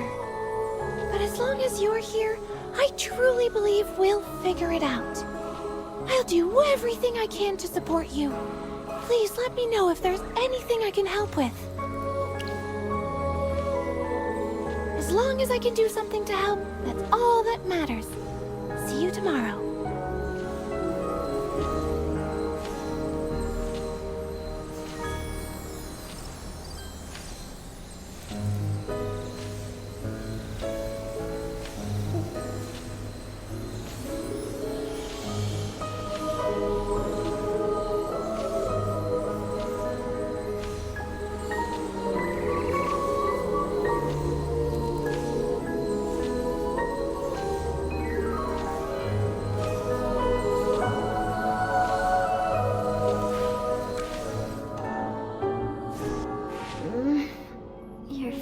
Back. I was about to fall asleep. From that look on your face, I'm guessing the day didn't go too well, huh? Come on, tell me what happened. You know I love a good story. Sure, but it's always more fun hearing it from the person who lived it. But looking at that gloomy face of yours, let's talk tomorrow. Little Zoria's students are just like her, all serious and no fun. I did mention this. When little Lamar died, his role in the Lyceum's authority structure was left vacant. Little Zoria's tricks won't fool the guards. Lamar's face alone doesn't grant authority in their system. That means your investigation is about to get a lot trickier. Nope. She came by in a rush and left this letter. She said it's for you. She even added a magic seal. Seriously, does she think I'd actually peek at your letter? What kind of hypogean does she take me for? Take it. She clearly doesn't trust me an inch. I am totally not speaking to her because of this.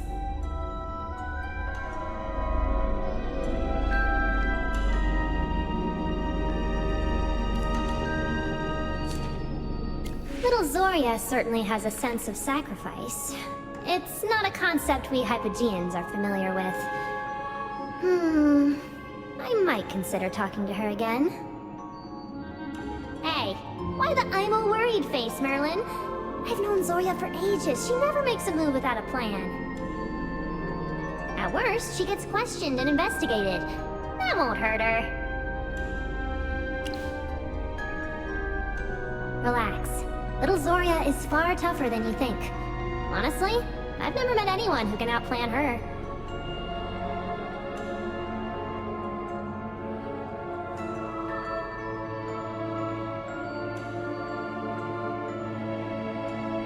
Merlin, you're spacing out again? Here's some advice.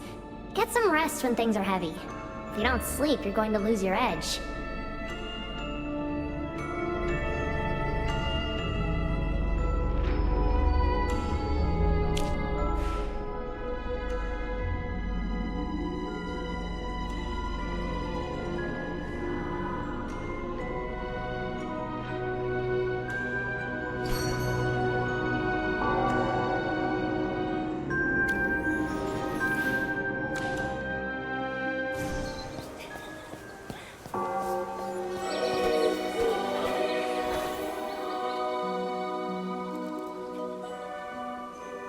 Gather round, everyone. The Lyceum has been unsettled lately. By now, you've heard the tragic news of Headmaster Lamar's passing. Madame Durella, has the investigation concluded? What really happened that day? Did they catch the killer? Quiet! This is not the time for questions. The Headmaster's death is still under investigation, but the Lyceum cannot be left without leadership. Someone has to take charge of the daily affairs. After an urgent meeting, the Academy Board has decided. Effective immediately, I will serve as the acting headmistress of the Serene Lyceum until a successor is appointed. That is my first announcement. Any objections? Good. Secondly, an envoy from the capital has requested that all students, except Jervin, report to the Office of Public Order in Holt Street. You are to cooperate with the investigation. Yes, Headmaster Lamar held a vital position. His death has caught the attention of the royal family and several mage factions.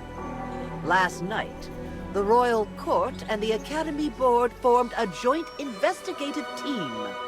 A royal envoy has been dispatched to oversee the investigation personally. Under the special agreement between the Royal Court and the Serene Lyceum, the interrogations will be held in a secure place under the Empire's jurisdiction.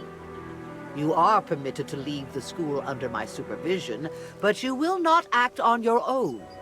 Outside of this occasion, leaving the Lyceum is still strictly forbidden.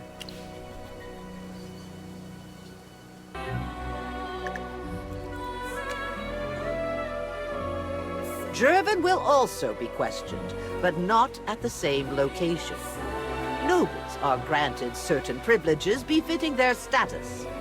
Jervin, please remain here. Someone will arrive shortly to escort you. Understood. But, Madame Dorella, if everyone else is being questioned elsewhere, it feels wrong for me to be treated differently. As a descendant of Marquis Gervais, you are entitled to a different arrangement. I'm sorry. I had no idea this would happen. We should be facing this together, but my noble status keeps me from going with you all. I'm truly ashamed of that. There's no need to apologize. It's not your fault. Don't worry about us. We didn't do anything wrong.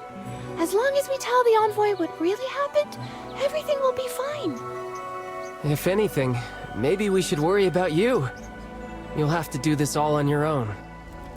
The rest of you, follow me. We will begin interrogations one by one. Why are we being interrogated? We didn't do anything.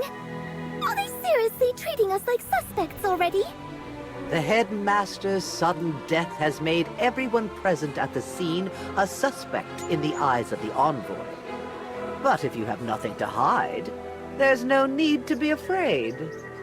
This is an internal matter for the Serene Lyceum. Why is the Lightbearer Envoy involved in this? That is not for you to concern yourself with. Everything I'm doing as acting headmistress is for the good of the school. That will be all for now. We must not keep the Envoy waiting.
Ah, Headmistress Dorella.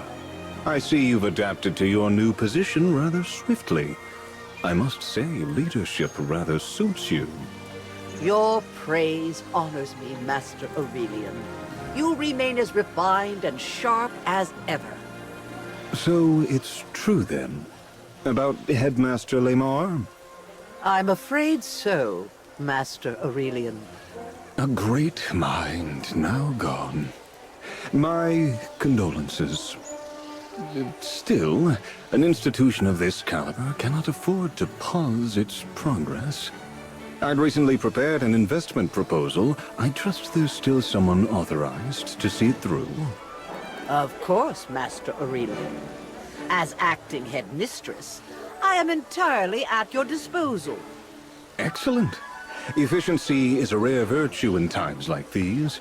Though I notice you and your students seem in quite a hurry. I hope I haven't delayed you. Not at all. We're merely on our way to meet the Lightbearer Envoy. Nothing too urgent. Yes. Well, we still have some time. Ah, I may have forgotten your name, but I remember your face. A promising young mage, wasn't it? And I believe I offered you a piece of valuable advice. What? I find it hard to believe anyone could forget about a gentleman as distinguished as Master Aurelian. How unfortunate. Forgetfulness is rarely an asset in business. In any case, you still have my card. I'm always open to mentoring bright young talents. I must take my leave now. With the headmaster's death made public, the Academy Board has quite a mess to sort out. Of course, I won't keep you from your work. All right, everyone, pick up the pace. The Envoy's patience is limited.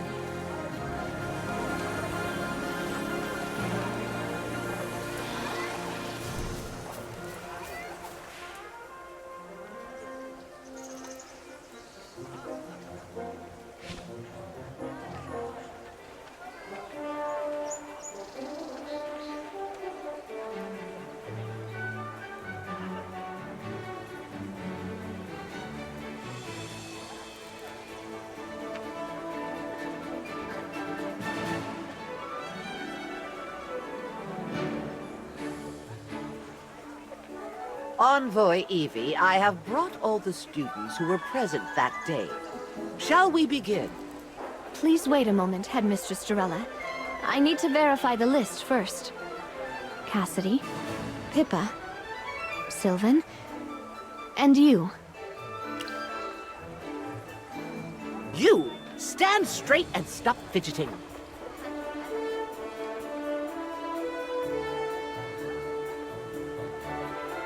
Students, there's no need to panic. My name is Evie. I'm a special envoy sent by royal decree to investigate Headmaster Lemar's death. While the Serene Lyceum is neutral, this land falls under the Empire's jurisdiction. It is our duty to investigate any murder.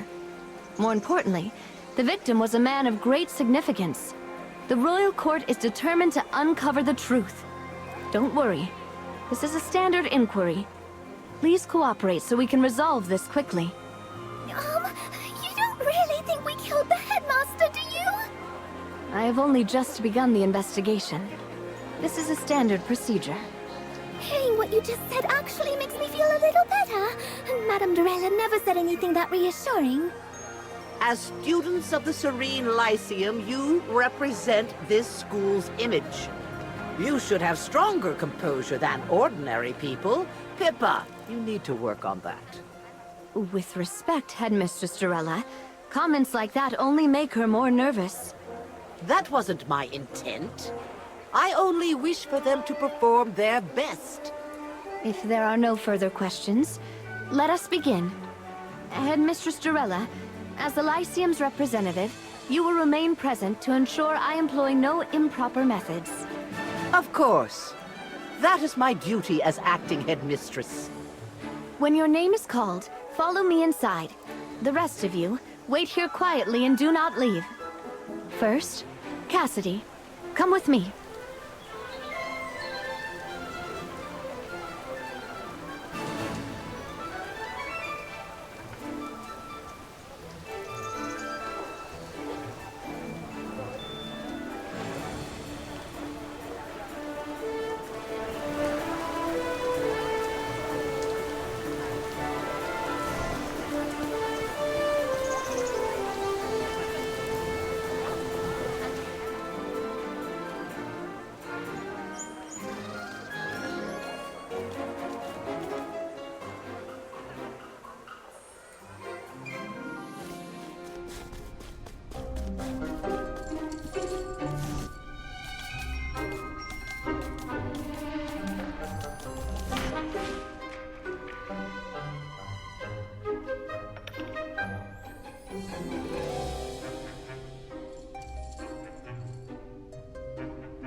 Relax, Sylvan.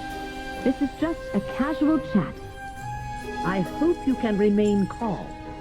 Don't make a scene like Pippa did and disrupt Envoy Evie's work.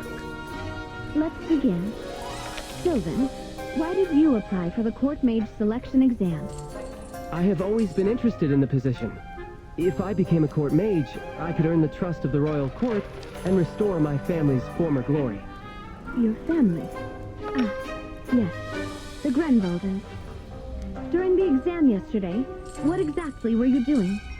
I was accompanying the princess on her gallery tour. Once the painting got damaged, Jervin and I went to find the materials we needed to fix it. That's all? Any proof of that? Yes, the materials were rare and hard to find. Jervin and I spent a great deal of effort collecting them. We even ran into Professor Hepler, Cassidy, and our new friend while collecting materials. I see. Before yesterday, when was the last time you saw the headmaster? The day the selection began, he announced the start of the preliminaries. After that, I focused on my preparations and didn't see him again until yesterday. Let's talk about yesterday then. Why did you decide to use the arcane disruptor? You had never used one before, correct? Were you familiar with how it worked? Honestly, not really. But I knew an anti-magic field could basically suck all the magic out of an area. I was panicking and trying to figure out a way to break the guards from the inside. And that thing popped into my head. Why that device specifically? You weren't familiar with it, yet you suddenly thought of it? I often volunteer around the school, whether it's cleaning teaching tools, organizing storage, or helping professors prepare the materials. That small arcane disruptor is kept in the Lyceum Museum. Every time I worked there, I saw it, along with a plaque describing its effects. The curator allowed you to take it? No, I forced my way in. The curator didn't have time to stop me. I even broke the display case to grab it. I'm truly sorry. I'll pay for the damages. In the last 3 months, did the headmaster speak with you privately? Yes, once. About 2 months ago. He discussed my thesis and my future plans. He praised my design for the force field blade spell, gave me advice for improving it, and said he'd recommend me for the force field magic tournament 3 months from now. He also asked about my long-term goals. I told him I hoped to serve the army like my father, or perhaps work for the court someday. That was the only conversation you had? I think so. Are you sure he never mentioned anything unrelated to your studies? No, nothing. Take a moment to think. Was there anything unusual about his tone? His expression? Nothing. Everything felt normal. All right, that will be all for today. Thank you for your cooperation, Sylvan. You may go. Yes, Envoy Evie, Headmistress Durella.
Sylvan, Pippa, and Cassidy have already been questioned.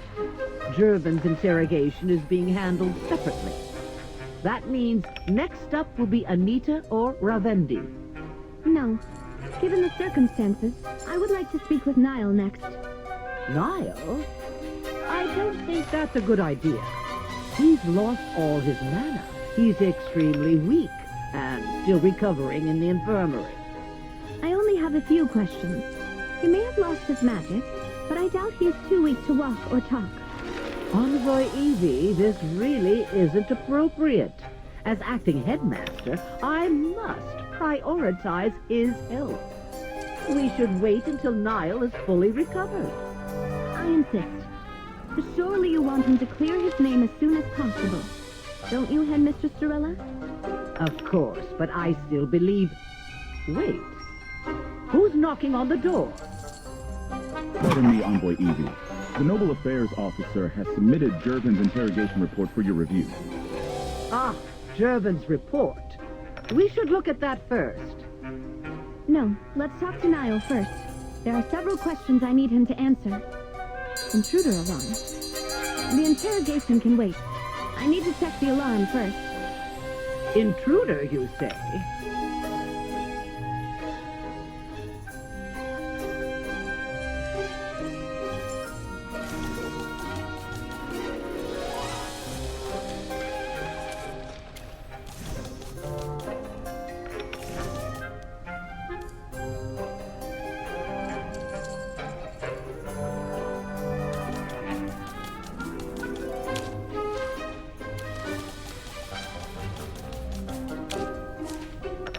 What happened just now?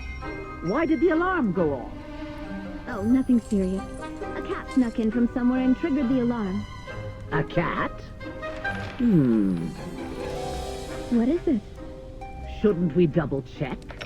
What if someone actually slipped in and used the cat as a distraction? No need to worry, Headmistress Durella. The interrogation chambers here are well protected. Let's continue. The longer we delay, the more anxious Her Majesty will be. As I said earlier, I need to speak with Niall.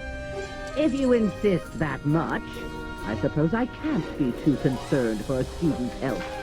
Not when Her Majesty herself is waiting for your report. That's right, Headmistress Durella. As a Lightbearer envoy, I must put the Empire's interests first. Then I have no reason to refuse. I will bring Niall in.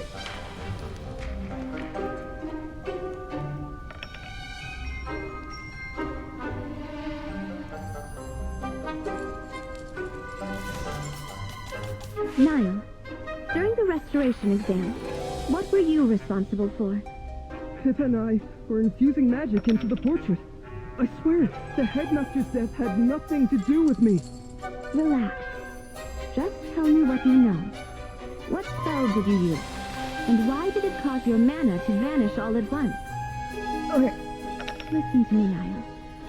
Even if you used an unapproved method during the exam, that's a lesser crime than murder. Tell the truth. It's in your best interest. I signed a magical pact before the exam to help boost my magical power. A magical pact? What kind?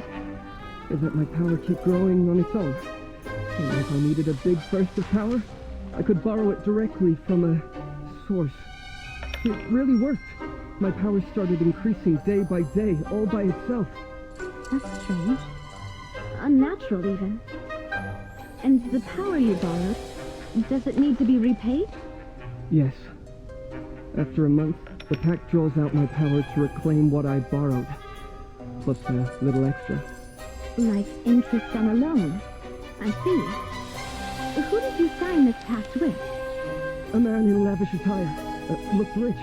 His name was...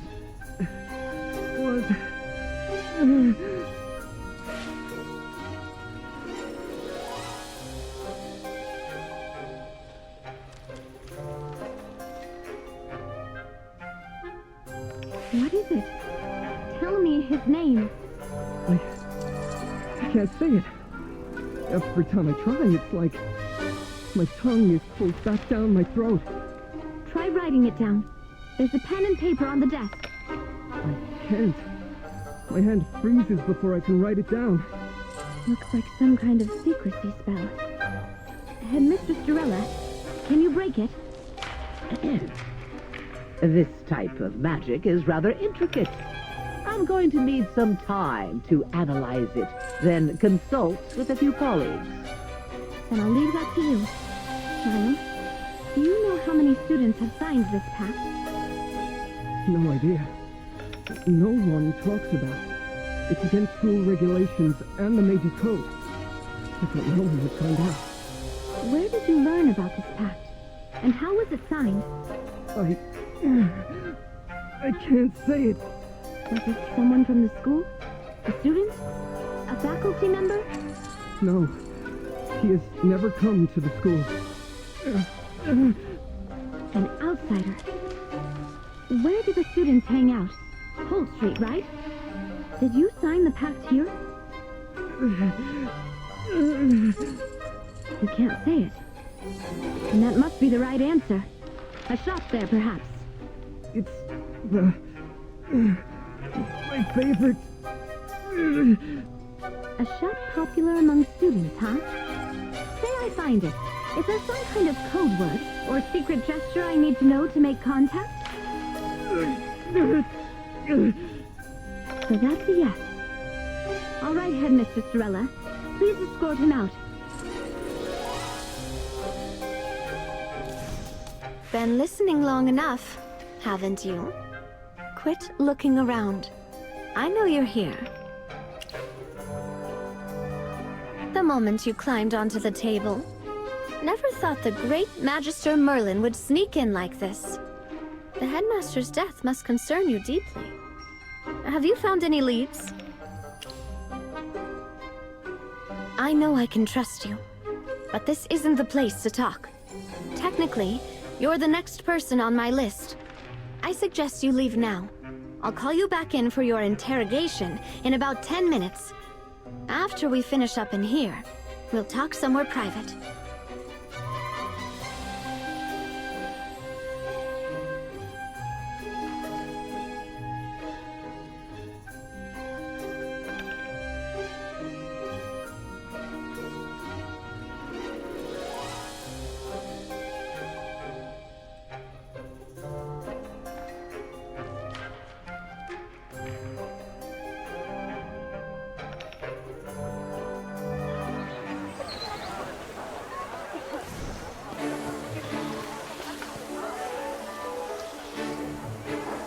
Magister Merlin, it's good to see you again. You know how it is. Headmaster Lemar wasn't just the head of the Serene Lyceum. He was a pillar among the mages. Someone with strong influence in the royal court. His death has sent shockwaves through the court and all the noble houses. The balance of influence is shifting. Everyone close to Lemar is already feeling the pressure. The cause of his death has become the eye of the storm. There are always people, whether for gain or reputation, who would rather the truth stay buried. But Her Majesty defied all objections and insisted that the truth must be uncovered. There are very few people she trusts completely, which is why I'm here to oversee this personally. Before I left, she gave me one final order. Cooperate with you, whatever it takes. I've been tracking your work since I arrived. I know you're someone I can rely on. I hope you can trust me in return. Yes, Her Majesty knew you would come to the Serene Lyceum, but she didn't tell me much beyond that. I appreciate it. As for Headmaster Lemar's death, I have already assigned 2 senior physicians to conduct a full examination of his body. Once their report is complete, we may look for new clues. For now, let's go through the leads we have. I agree. When I asked him about his conversation with the headmaster, his tone shifted. He tried to mask it, but his unease was plain to see. It's possible he knows more than he's letting on. I'll find a way to dig deeper. Her reaction was odd. Why would a magical pact threaten her? Do you think she's worried about losing her new job? Or she has something to hide? So Niall isn't the only one. Could there be more students who signed the pact? Those cases alone would have been enough for Lemar to take notice. Maybe his death is connected to all these... Agreed. Both the headmaster's death and these magic loss cases point right back to the Lyceum. We have to investigate from the inside. Unfortunately, your acting headmistress will not let me investigate inside the Lyceum. The land may lie within the Empire's borders, but the Serene Lyceum itself is an independent institution. That's part of the founding charter between the Royal Court and Mr. Lyceum. I can move freely around the school, but once the acting headmistress gives the word, I can't conduct any official investigations. Plus, the Lyceum guards are blocking the important buildings. Wait, you want me to go undercover as a student? But I've heard the Lyceum has some serious security measures for checking students' identities. Perfect. Guess I'll leave it to you.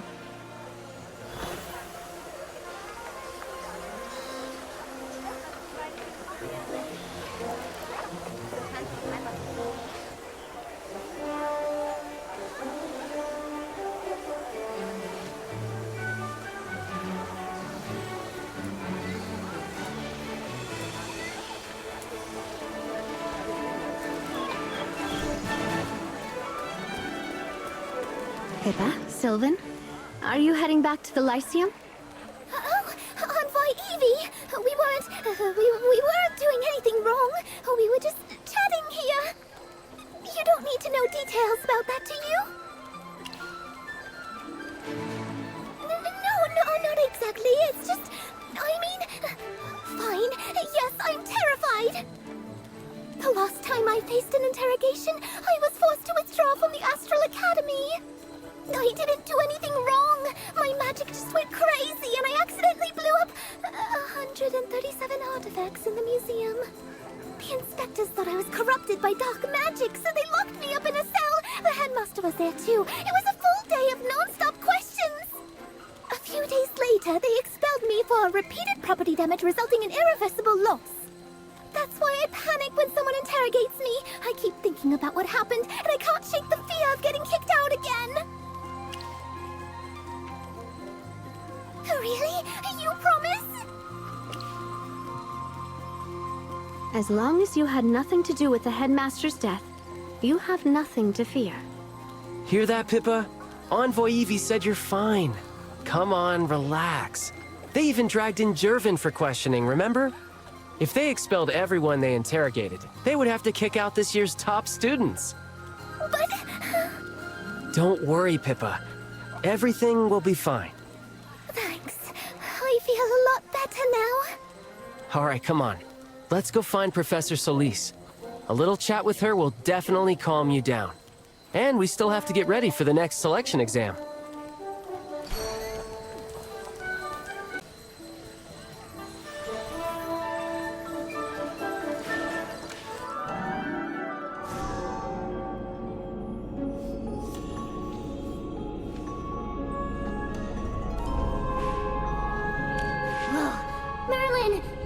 Hypogean from the rift, swooping in to rescue me from this miserable job.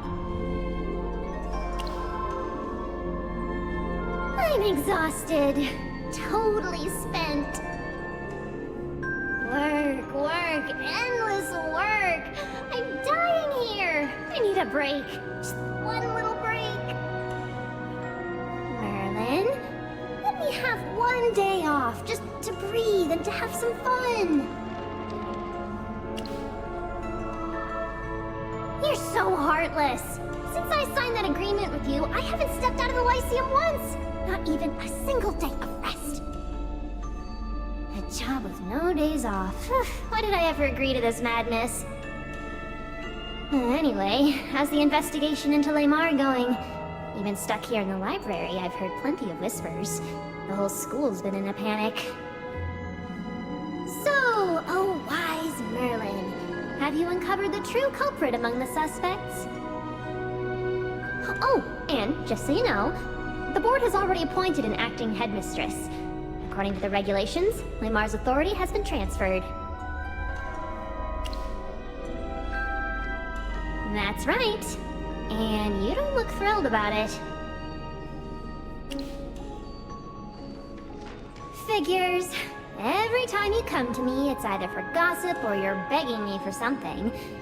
Well, what is it this time? That's easy enough. But what should I make you do for me this time? How about tomorrow I stroll in late, leave early, and just look the other way while I'm here? Don't make it sound so bad. Come on, say yes already. Slacking off doesn't mean doing nothing. And the Lyceum students are all so well behaved, I hardly ever need to enforce rules anyway. Yes, tomorrow's going to be glorious. I'll sleep in, roll out of bed, maybe check for violations. Oh, nope. That'd ruin the slacking. Here, the badge is ready. Info's all filled in. Novice level magic student, Ina, enrolled last year. That work for you?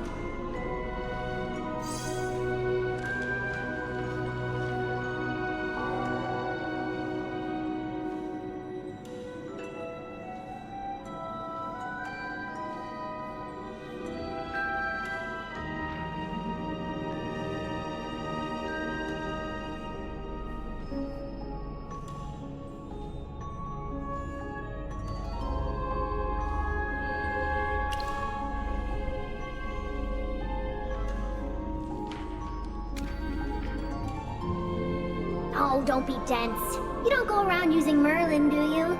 She needs a fake name too. Now go! Don't interrupt my planning for tomorrow's lazy day.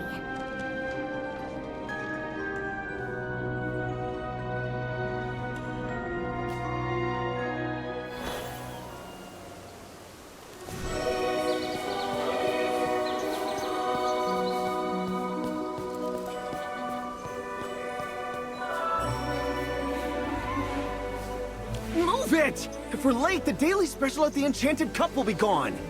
The Enchanted Cup? That's the place on Holt Street, right? Yeah, you gotta try it. Their drinks are unreal, beyond anything you can imagine. That popular, huh? Their business must be booming. They're packed every day. You know Niall, don't you? The one who got sick during the selection exam. You know Niall? And you even know about his illness? We're both in a divination club, so we're close. The school never made an announcement, but everyone's been talking about it. He used to practically live at the Enchanted Cup. I heard he'd even skip class just to line up for their specials. Enough chatting! We've gotta run, Lore! Maybe there are still a few specials left!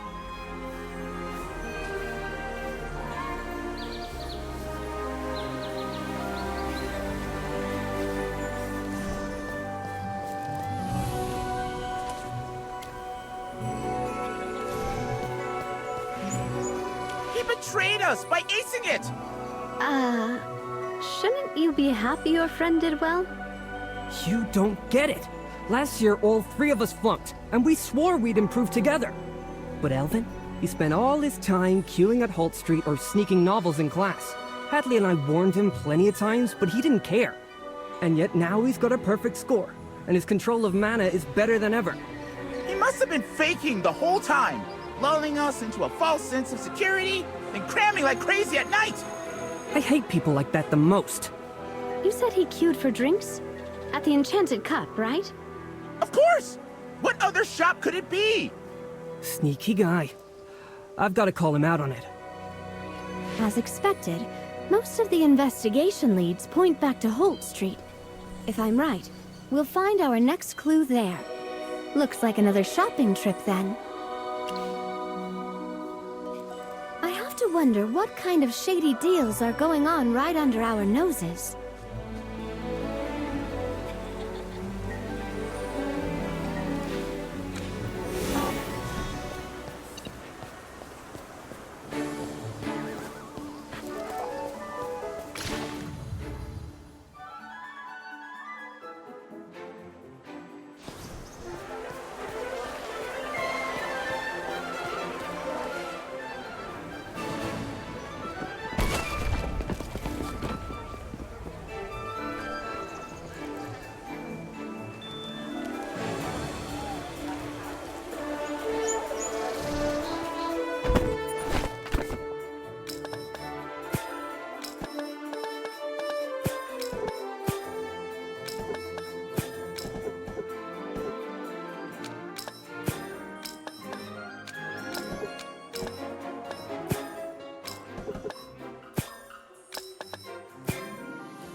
There's the enchanted cup again.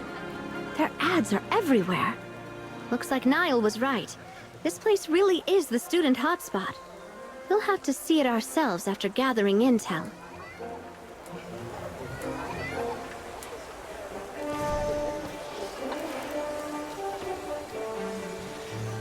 Everyone be extra careful.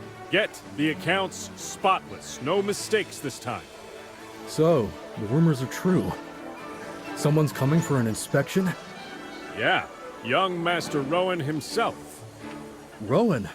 Oh, that's a relief. I was worried it'd be Master Aurelian. Recently, he's been lurking around Holt Street with his people a lot. Out of everyone on the board of directors, he's the one who scares me the most. I can never understand him. He's always muttering about mutual partnership or something. That's it. You know him too? Master Rowan's easier to understand.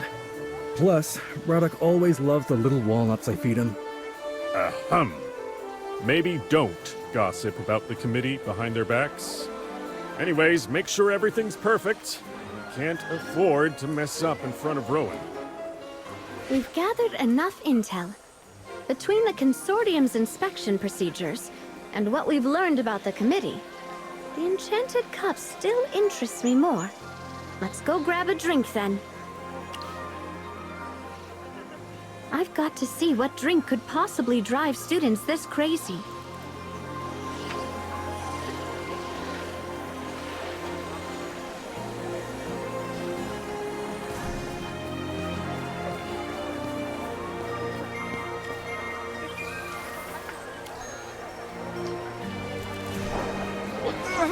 Sold out again? It's 5 days straight I've missed the daily special.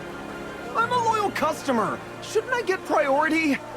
You're not pulling some trick, are you? I've heard of this. Hunger marketing. Mr. Park, we'd never do that. Truly. The special's limited because the ingredients are rare. We simply can't make enough. We're sorry. But I've tried everything else in the menu 100 times. I just want something new. Since you're a regular, how about trying our private mix? Sounds intriguing. What is it? A custom drink, made just for regulars like you. A custom drink? Really? Yes, though you need a reservation. If you're interested, I can explain. What do you think? What I want to know is how this place caught on so fast with students. They're the hardest market. Picky, fickle, and strapped for cash. Hardly profitable. And the drinks aren't cheap. Even if they're good, are they really that good? Enough to pull in graduates too? So how exactly did this shop win them over? Agreed. Intel alone isn't enough. We need to see for ourselves. Don't worry. I'm good at disguises, mingling, and fishing for info. We'll start with the daily special.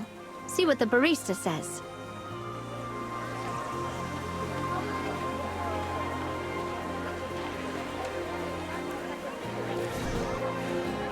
Hello! You're students from the Lyceum, right? First time here? A first year? Don't worry. You'll love our drinks. What do you recommend? Oh, there's so many. Illusion has layered flavors for the adventurous. Magic Garden is warm, sweet, with floral and fruity notes. If you want something refreshing and balanced, Sunrise in the Woods. Or the student favorite, Scarecrow, earthy and rustic. Our friend recommended the daily special. They said it's the best drink here. I'm sorry, the daily special is already sold out. But that's the one I came for. My friend said after drinking it, he felt amazing. Like his mana shot up and spellcasting was easier. Mana boost from a drink? Impossible. Then which drink does it? I'll take that one. Dear customer, you must be joking. No drink can raise mana. Your friend must have remembered wrong.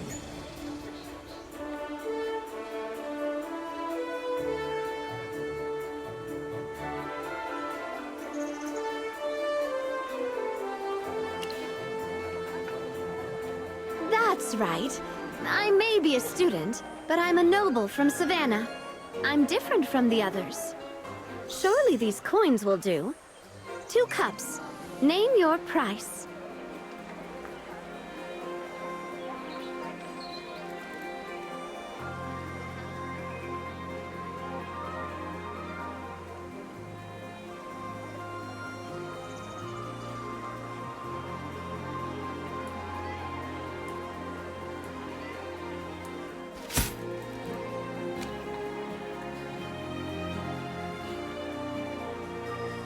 Is this enough?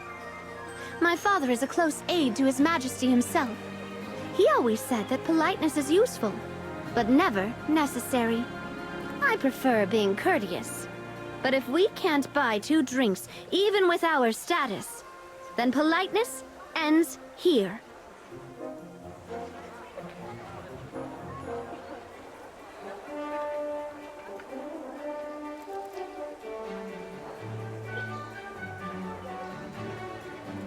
I'm terribly sorry, my lady. Our humble shop is honored to serve you. Perhaps then you'd like to try our custom service. It's pricier, but I'm sure you wouldn't mind. A drink crafted just for me. Perfect. Nobles value uniqueness overall. Ah, but custom drinks require a reservation. I'm terribly sorry. You came unannounced, and our master drink maker isn't here. But if you like, I can book you for tomorrow. We'll craft your personalized drink and reserve the daily special just for you. We don't have time tomorrow. It has to be today. In that case, esteemed guests, I'll send someone to fetch our drink maker right away. Please, wait here a while.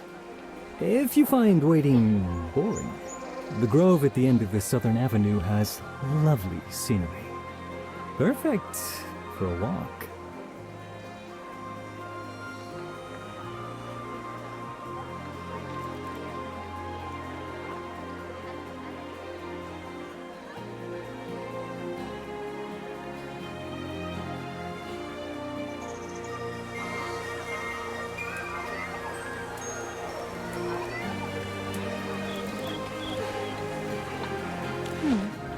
The enchanted cup is clearly hiding something. The barista mentioned custom-made drinks, but he was so vague about the details. He even brushed us off, saying we'd need an appointment. It's obvious he doesn't want to deal with us. His polite tone seemed natural enough, but to a trained interrogator like me, it felt too rehearsed. And then there's what he said last. The grove at the end of the Southern Avenue has lovely scenery. A specific location, huh? I thought he would tell us to go for a walk, but never with such a specific place. That feels scripted. Either someone guided him to say it, or there's something special about that place. A code. Maybe that's where we're supposed to meet someone. Let's go check that location. Maybe this time, we'll be the ones setting the hook.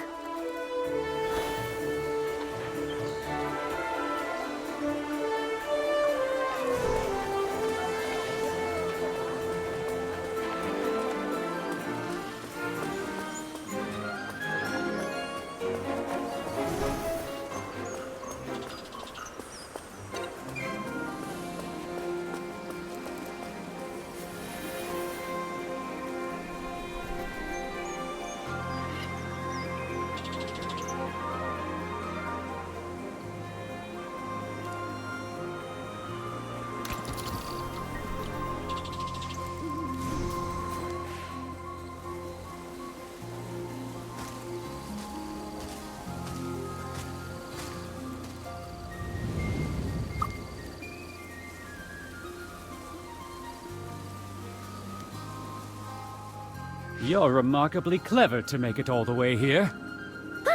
You startled me. Who even are you? Relax. I am exactly who you've been seeking from the Enchanted Cup. Think of me as the facilitator of your ambitions. You know what I'm after? Of course I do. I appreciate talent with promise. Every student here is a potential asset. But you, my dear, are rare stock indeed. Plenty of students come to me looking for custom drinks. Few actually have the wit to find me, let alone qualify as a business partner. You, however, you intrigue me. Business partner? No, I just want to boost my magic like my friend did. Consider this. Last month, a student of your level entered a similar arrangement with me. His magic increased by 66.6%. A tidy number, wouldn't you agree? But you, well, let's just say you could surpass even that, if you are willing. You would become the pride of the Lyceum, a rising star whose brilliance could make even legendary names such as Merlin pause in admiration. Really? I could be that powerful? Confidence, not flattery, drives growth. I am a man of results. I do not promise what cannot be delivered. Investment is all about returns. I never waste time on dull prospects, and you are an exceptional asset. Then, how much would it cost to boost my magic? If it's too expensive, I might not be able to afford it. Money? That's a trivial concern. Mere coins are beneath someone of your potential. I offer free trials. You will not spend a single coin. All I require is a simple contract. A formality, nothing more. A contract? Just signing it will increase my magic?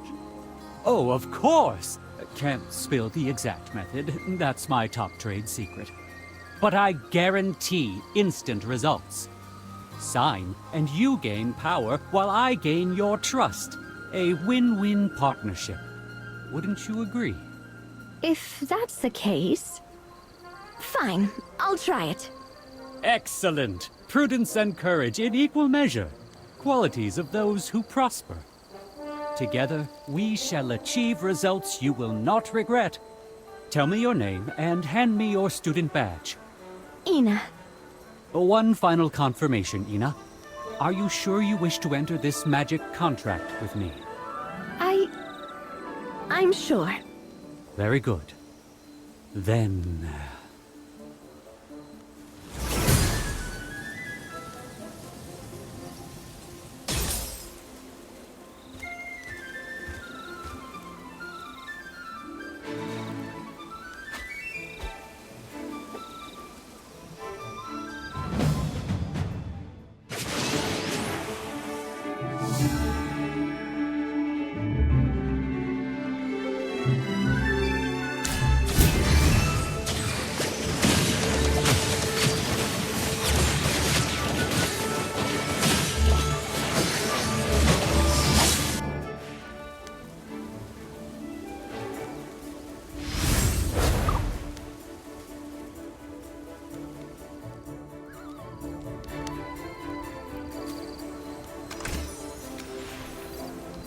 You know that man?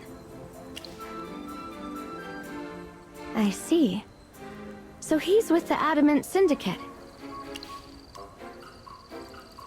In that case, his presence here proves the magic contracts are connected to the Adamant Syndicate. Maybe they're the ones orchestrating all this. We just don't know what they're after yet. What do you think? Trying to stir up trouble at the Academy and profit from the chaos? But that seems like a very roundabout way to do it.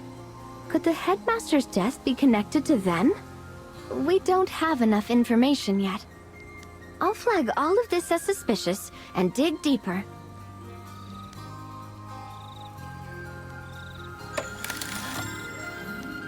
Envoy, we've completed the preliminary examination of Headmaster Lemar's body.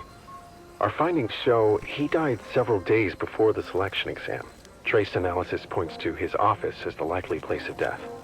The fatal wound was at the back of the neck. Someone crushed it from behind with tremendous force, far beyond what any normal human can manage. We tested for magical residue. The injury was purely physical with no traces of magic. These are the initial results. We're still running a full examination, and we'll report back once it's complete. You heard them. The physicians are still at work. Let's head to the headmaster's office. I'll get clearance from the acting headmaster. Maybe we'll find new clues.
Why are you here?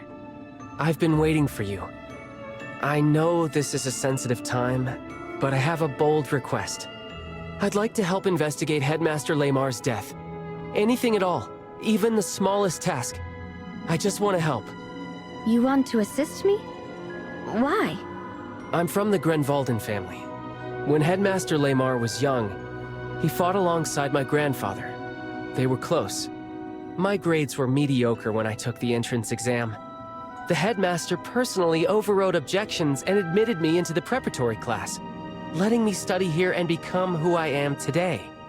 Since then, within the rules, he's often looked out for me, even tutoring me in subjects I struggled with. He once told me he hoped I'd get the best magical education and become an outstanding mage, fulfilling my grandfather's wish to restore the honor of the Grenvalden family. So now, I feel I have to do something for him. If I just stand by and do nothing, I'll feel miserable and guilty. I know the rules say I shouldn't involve you in this, but I understand how you feel. And as you've probably guessed, I'm not one to blindly follow protocol. I've already asked this student to assist me. That's why I felt I could make this request.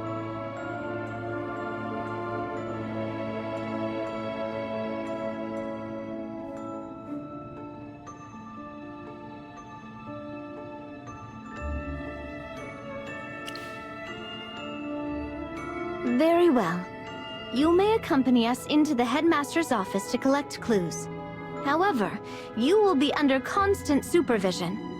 Do not touch anything without permission, stay close to us at all times, and report anything you find to me immediately. Do you accept? I do. Thank you for your trust, Envoy. Then follow us.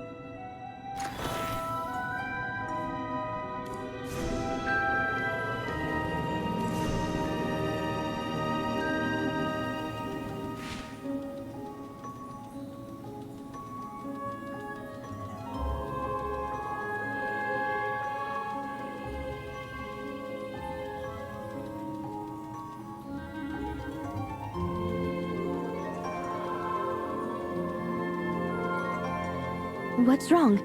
Did you find something? An evil aura? Are you sure about that? That scratch Sylvan found. Could it be from a flying hypofiend that got in here? Wait, we can't assume anything yet. We need to finish our search and gather more evidence.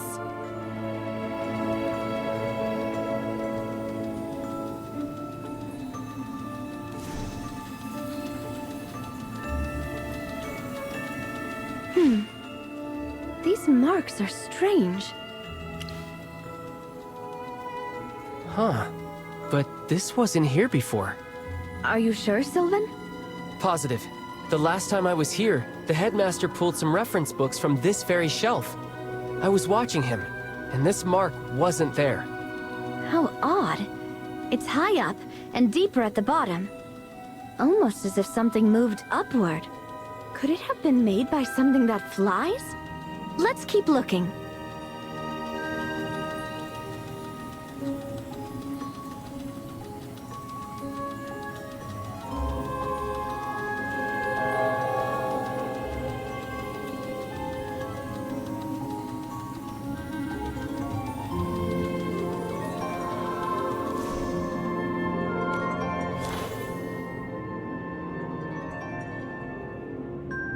It looks like the headmaster was investigating the case of students losing their magic before he died.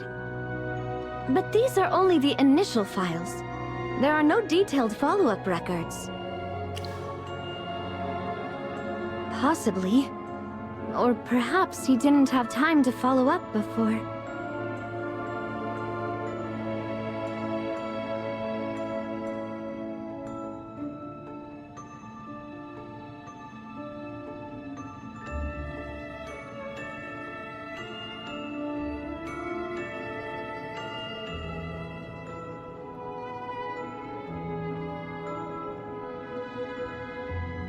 You know how the Syndicate operates.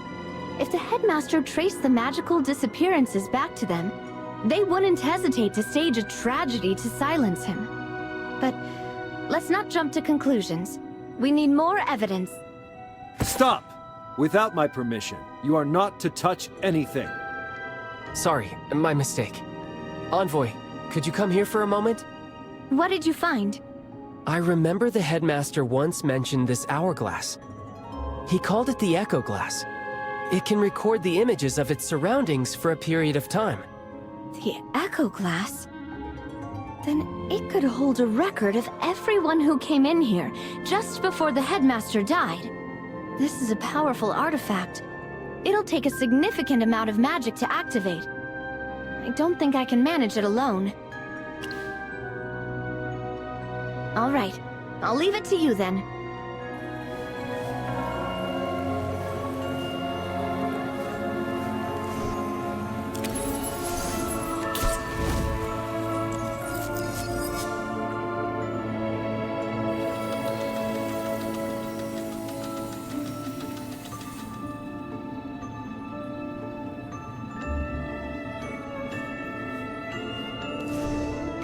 No. The selection of royal court mages has always been the sole responsibility of the Serene Lyceum. The exam content falls under our jurisdiction. The Crown may offer suggestions, but that's the limit of their input. Headmaster, with the selection being announced on such short notice, accepting the royal family's help with the exams would save us a great deal of time. Let's not forget, these mages will serve the crown. Involving them now ensures they get the specific talents they need. It would also be seen as a significant gesture of goodwill. Don't you agree? I'll take it under consideration.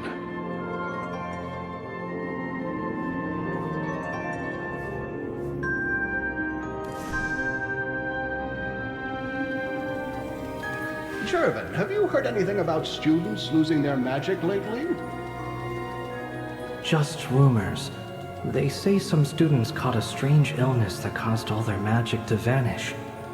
Even Professor Solis couldn't cure it. Do you know anyone it's happened to? No, sir. Not personally. I see. You have a lot of pull with the other students. If you hear anything new, I expect to be informed immediately. Understood, Headmaster.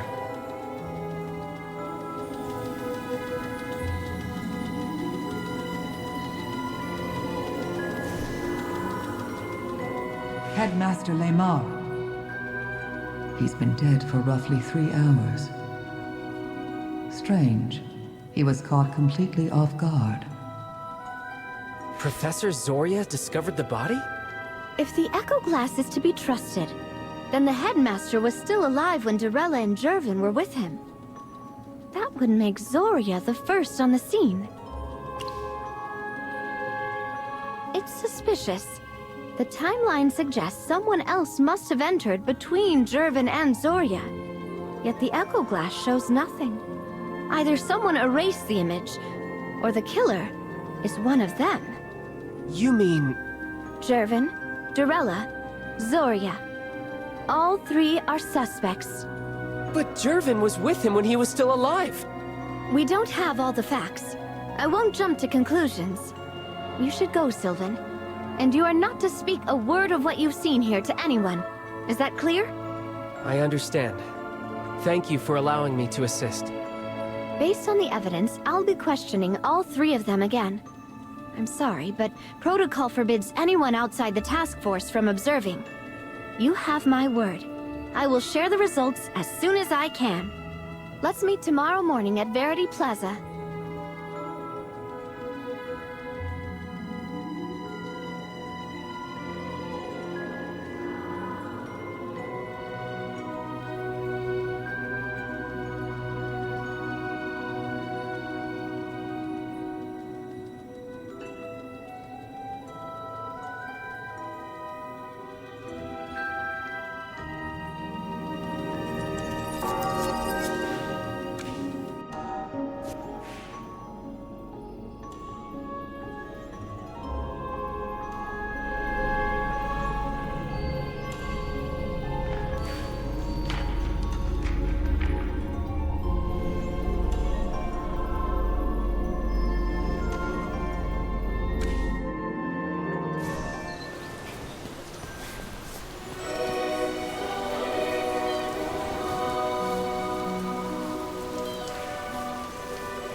I've spent the night interrogating the three of them.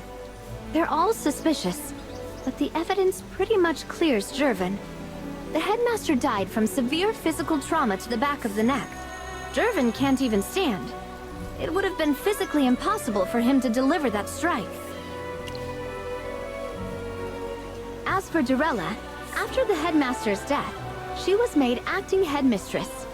Barring any complications, the role will become permanent. On the surface, she benefits the most. She has a motive, but given her size and strength, there's simply no way she could have inflicted that kind of injury. Furthermore, Jervin testified that when he went to the office to discuss the magic loss incidents, he saw Dorella leaving. If his statement is true, then the headmaster was still alive after her visit. Now, about Zoria. She admitted to using magic to manipulate the headmaster's corpse, but insisted it was to rattle the real killer, to make them panic and slip up. That's hard to believe. Grave-calling magic, especially the control of corpses, is an evil art. The fact that Zoria practices it is deeply suspicious in itself. As a gargoyle, she is tall and possesses superhuman strength. She's fully capable of delivering the killing blow. Exactly. And that is the most troubling part. Our investigation found no grudge, no conflict of interest. Zoria was one of his most trusted colleagues. And yet, she was the first witness. She tampered with the corpse. And she had the means to kill him. All things considered, she's our prime suspect. By Imperial law, she's been detained at the Office of Public Order. The investigation will continue. If new evidence emerges, she could be cleared, or proven guilty.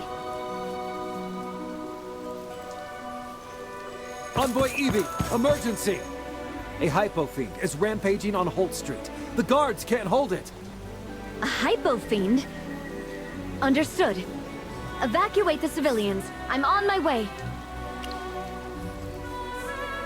Good, let's move. There's no time to waste.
What in the world? That's a hypo fiend!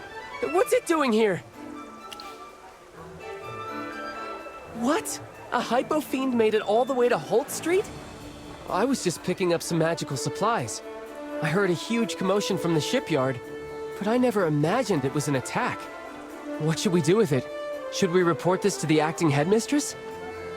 Wait, what's that on its tentacles? Let me see. Looks like wood shavings?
This seems to be Ironheart oak. The headmaster's office. That fresh scrape mark high on the bookshelf. If these wood fragments match the mark in the office, it proves this thing was there. That aura you sensed, it must have been from this creature. It looks familiar somehow. Ah, look! It's just like the Hypofiend from our first selection exam. They look almost identical, and they can both fly. Although this one seems much stronger. Right. Pippa said she got lucky because she didn't have to face one at all. Could this one have escaped from the exam site? It's agile and strikes directly with its tentacles, dealing heavy physical damage. So, you think it could have killed the headmaster? Compared to Zoria, this seems like a far more likely culprit. If this Hypofiend really killed the headmaster, then who's the mastermind? Who set this whole thing up? Yes, the magic loss incidents. And that trail leads back to the Adamant Syndicate. The Adamant Syndicate? I've heard of them. Supposedly, they control most of the Empire's black market operations. I never thought they'd be bold enough to target the headmaster of the Serene Lyceum. Think about it.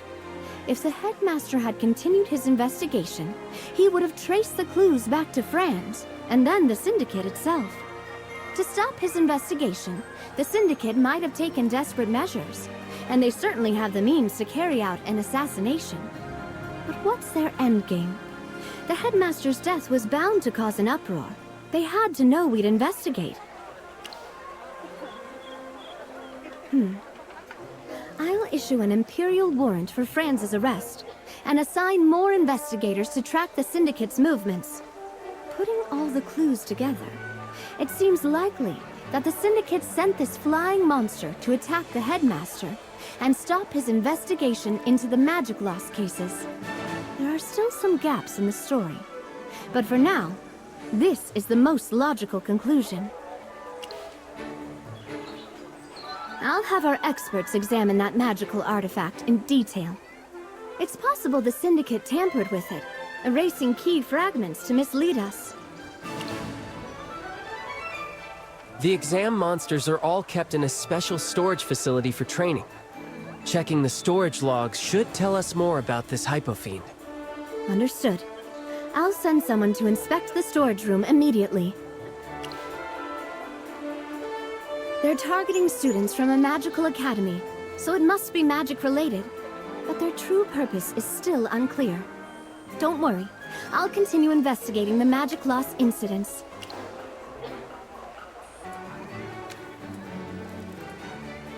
We still can't completely clear her. She did manipulate the headmaster's corpse. Until we have more evidence, I can't officially declare her innocent. She'll have to remain in the office's holding cells while we gather more evidence and decide on our next steps. That concludes this phase of the investigation. Thank you for your help. I'll begin writing my report now. With this, I believe the selection exam should be able to resume soon.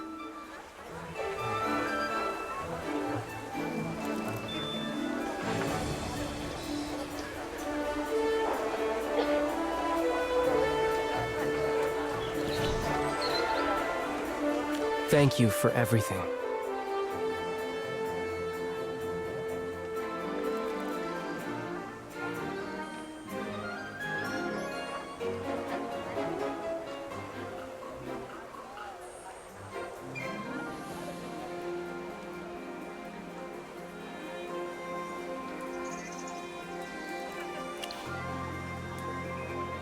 Actually, you helped clear Jervin's name. For that, I'm truly grateful. He's my best friend. I've met many kind people since coming to the Lyceum, but no one's ever supported me the way he has. He might laugh, but he even tutors me in alchemy, a subject I've never been good at. But friendship can't just be one-sided, so I've always wanted to repay him somehow.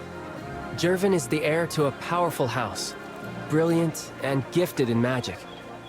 Aside from his leg injury and the pain that came with it, he's practically perfect. His parents tried everything to heal him. Royal physicians, reclusive masters, even master mages. But nothing worked. The injury was caused by a cruel dark magic curse. Even after a few magisters found a way to lift it, the damage was permanent. He can't walk or even stand. He's been in a wheelchair ever since. After that, he grew quieter.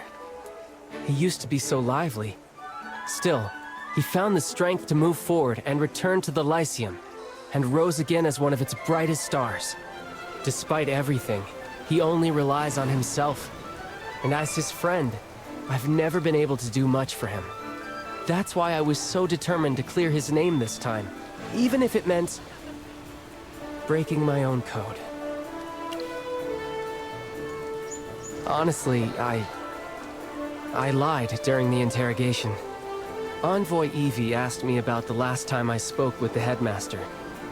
During that talk, he asked me if Jervin's legs could ever be healed, but I didn't mention that part during questioning.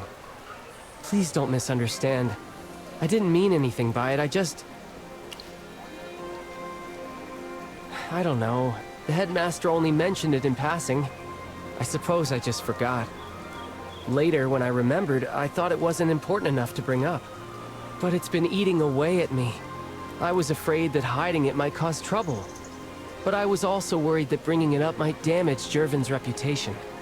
For nobles like him, honor is everything. Even if he's innocent, just being associated with the headmaster's death could ruin him. And right now, his family is choosing their next heir. Any hint of scandal would destroy his chances. We haven't known each other long, but my instincts tell me you're someone I can trust. And Envoy Evie trusts you too. My family has always followed the Knight's Code, and concealing something like this weighs heavily on me. Now that I've said it, I can finally confess to the goddess, and find some peace.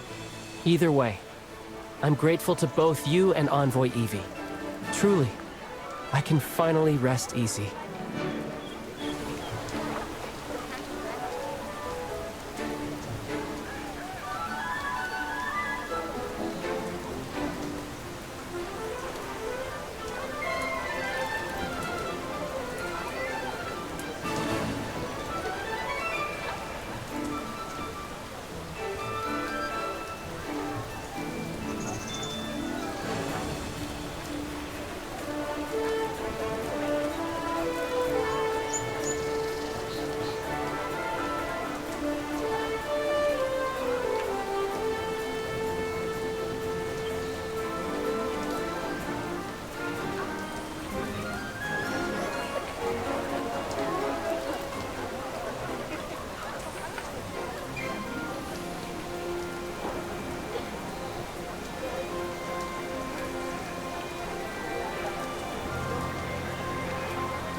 Hey, could I ask you for a favor?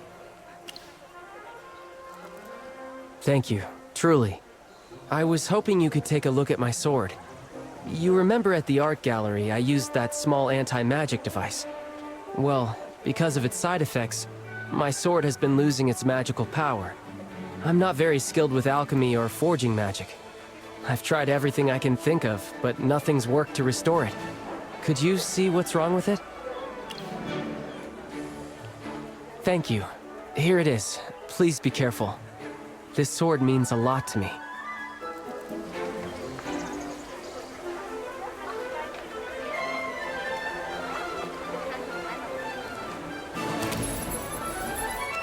Did you find anything?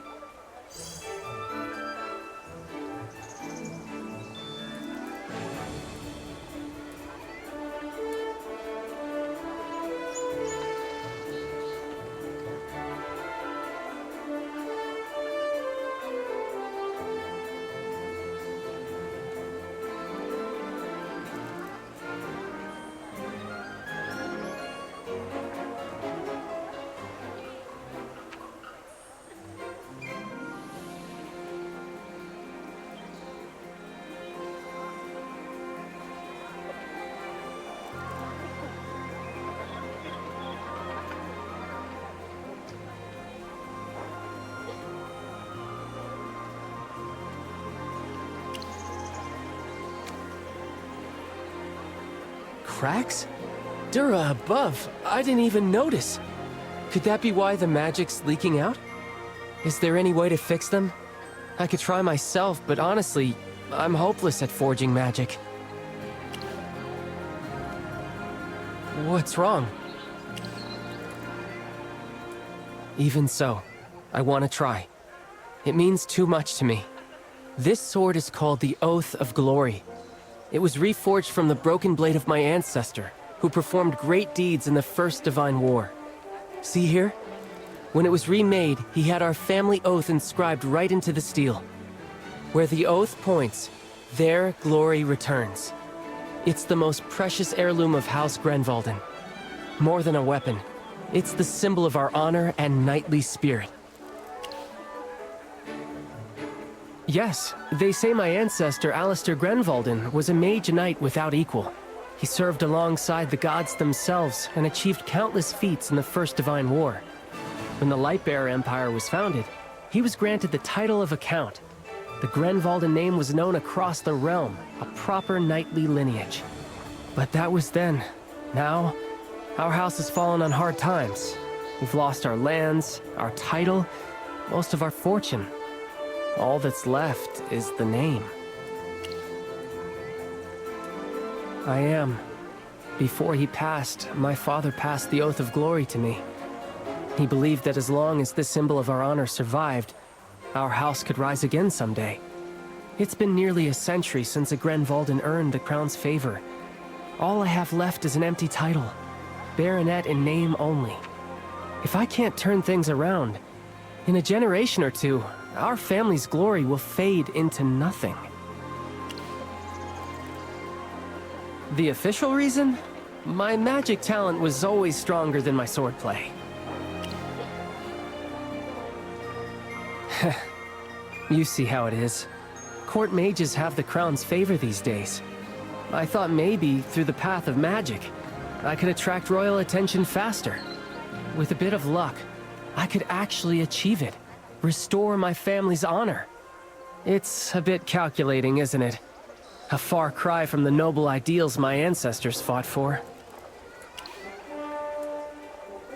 Yes, that's why I can't just stand by and watch it fall apart in my hands. Even if it's a long shot, I have to try to fix it. Thank you so much. What will we need? I know a merchant who deals in high-quality magical components. Come on, I'll show you the way.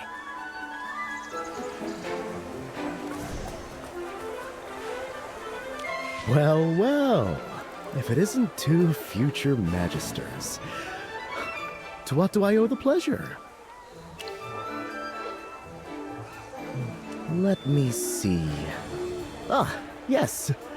I do keep a bottle on hand. Not many students can handle a reagent this volatile. The price, however, is steep. The price is fine. I'll take 2 bottles. Heavens! No haggling? I should have charged you more. I'm kidding. Of course. Here you go. These are top quality, I assure you.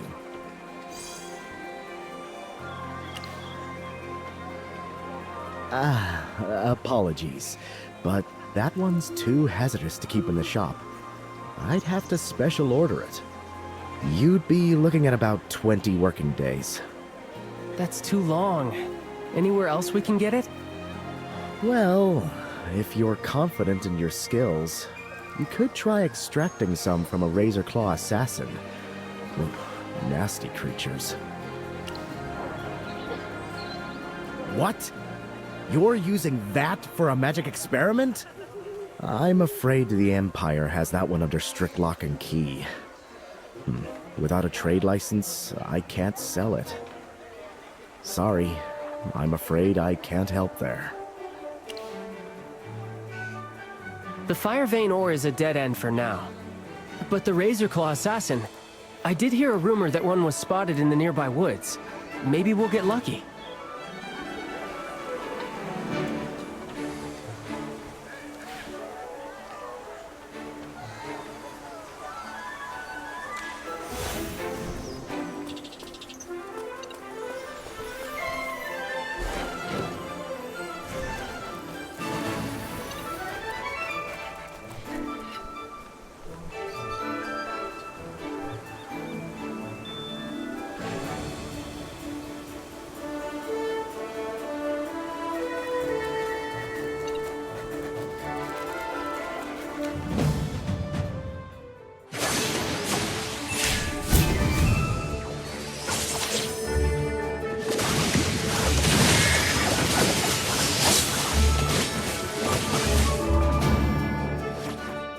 battle is done. Perfect. With the corrosive solution, we just need fire vein ore.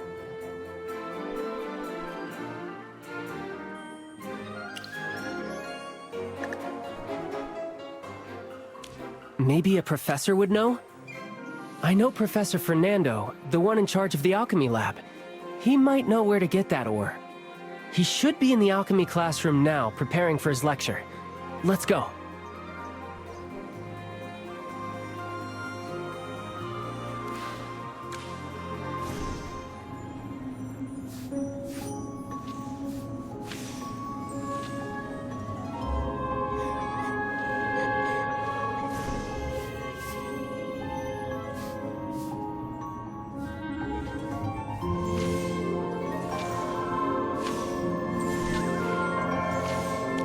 What happened, Professor?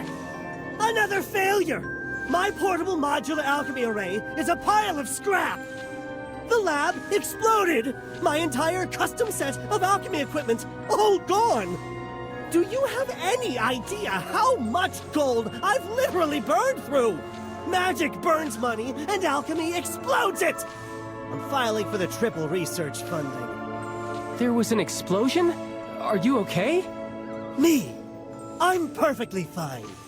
It's not like I'm mourning 740 grams of dragon blood powder, 517 grams of glitter dust, and 625 grams of elderwood pith. Not at all. I said I'm fine, so I'm fine. Failures like this happen all the time in alchemy. The important thing is that no one was hurt because my protection spells held. And my personal stash of fire vein ore is perfectly safe. Professor, could you please sell me some? Ah, so that's why you've graced me with your presence. You need something. Sorry, Professor. I've been swamped with the selection exam. Yes, save it. I remember all the help you gave in the lab. So what do you need it for? It's for my family sword. It was damaged. That heirloom of yours? I can't believe you let that happen. Fine. How much do you need? For a blade that size, that's about right. All right. I can spare that much. I won't even charge you. Here.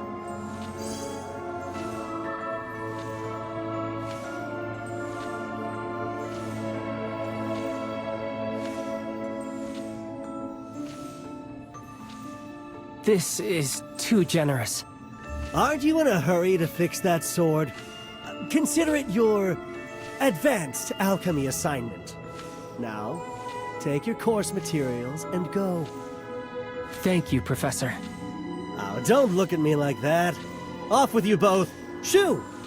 Some of us have funding requests to exaggerate. And if you botch the enchanting and lose an eyebrow, you know where to find me.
have the heart for shopping?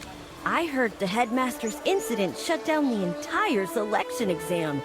Aurelian mentioned you were all brought in for questioning. Are you all right?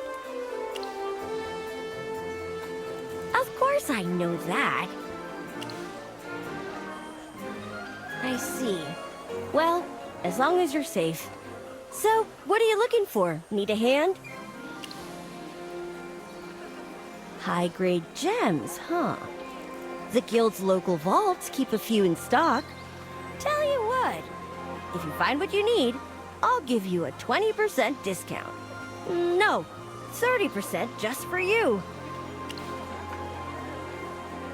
Even lower? At that point, I'd be losing money after storage and transport fees. Anyway, here, take a look. See if any of these meet your needs.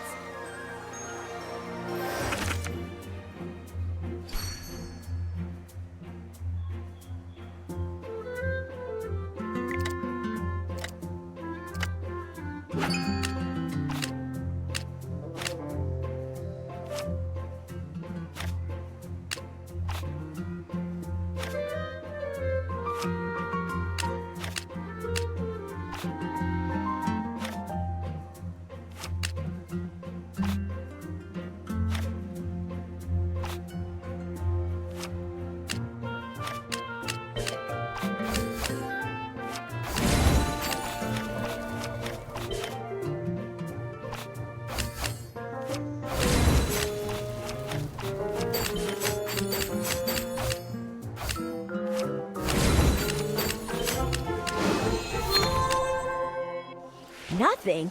Not a single one in the whole lot? Seems our merchants haven't done their market research on the Lyceum students. The inventory is lacking. I'll need to schedule another market analysis and restock. I've got work to do. See you later! Not even the Mithril Consortium had one? Then finding the right gem on this street will be tough.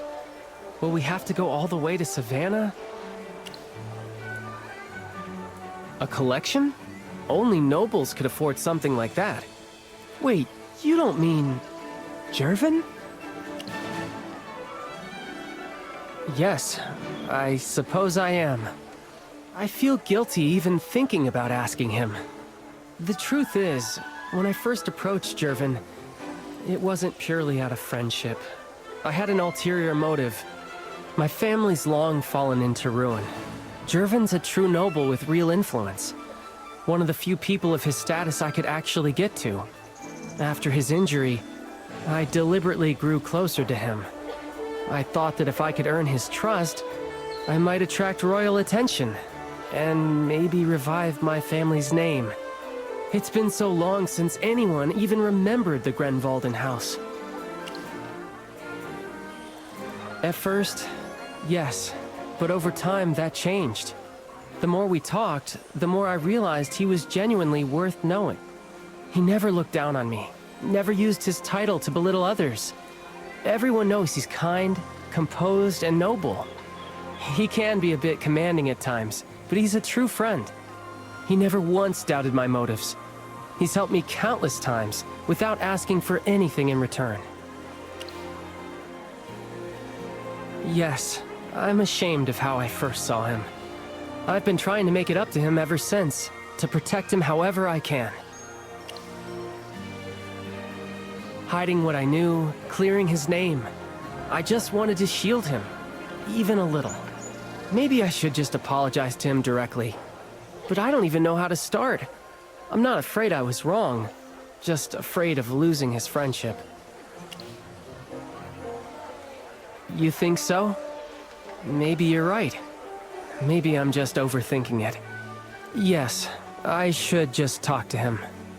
I saw his butler LeMan on the street earlier. If he's around, Jervin must be nearby. Let's go find him.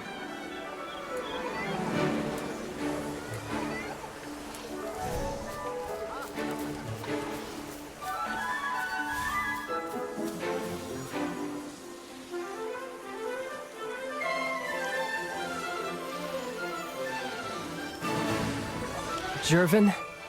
You look like you've got something on your mind. If you need help, just say the word. I came to apologize.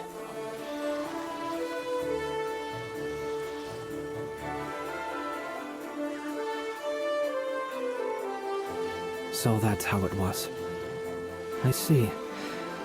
To be honest, I already knew. You knew? Let's just say I had a feeling, but it doesn't matter. You don't mind? To be honest, I've dealt with nobles all my life. I'm used to smiles that hide calculations and handshakes that conceal betrayal. But you, Sylvan, you may have started with a goal, but you became a true friend. And when you had to choose between ambition and friendship, you chose the latter. You even had the courage to come clean. I know how to read people. I've watched your actions, and nothing I've seen has ever made me doubt your character. You carry the honor of House Grenvalden. You have your ancestors' kindness, their integrity, their honor. You're a good friend, so stop blaming yourself. You don't owe me an apology. As your friend, I want to see you succeed. To see you restore your family's glory. I don't even know what to say. No need for words. They never quite fit moments like this anyway. Now then, you didn't come all this way just to apologize, did you? I see. So you need a high-grade magic gem. Laman, fetch the Phoenix Star.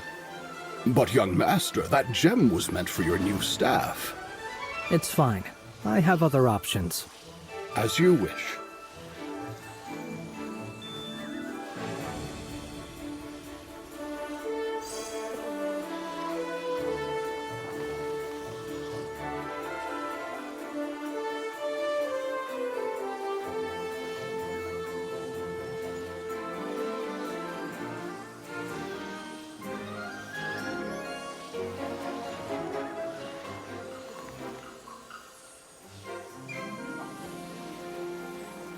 Take it, Sylvan. The Phoenix Star. There's no ruby more powerful. It should restore your blade perfectly. Go on, take it. I know what you're trying to say, but as your friend, I don't need repayment or promises. If you really want to do something for me, just thank me. From the heart. Then thank you, Jervin. Truly. A genuine thank you. Now, that's rarer among nobles than the Phoenix Star itself. I'll take that as your repayment. Go on, fix your blade. Oath of Glory, huh? A fine name.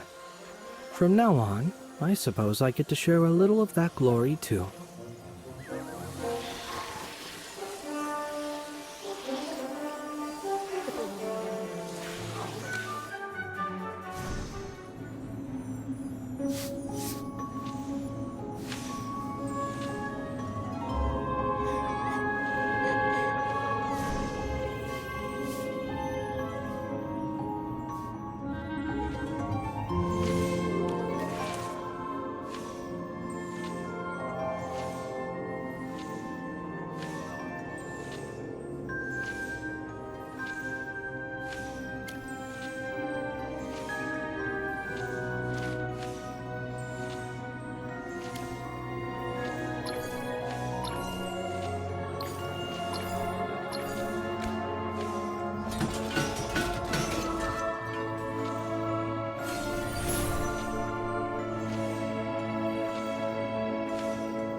Quiet! Students, quiet down. I am acting headmistress Dorella. You all know me. I have an important announcement. Thanks to Envoy Evie, the staff, and the Academy Board, we've uncovered the truth behind Headmaster Lamar's death. Madame Dorella, what exactly happened? Silence! Details will be given to your instructors and passed along through them. No further questions. But with a killer on the loose, how can you guarantee our safety? This was an isolated incident. The Lyceum is more than capable of protecting its students. All you need to know is that the case is closed, and it has no connection to the selection exam. All participants have been cleared of suspicion. The investigation is over. On behalf of the Academy, I thank the royal family, the board, and Envoy Evie. I hereby announce that the Court Mage selection exam will resume tomorrow. All participants, gather at the Academy Plaza in the morning, where Chief Court Mage Siren himself will announce the details of the third trial.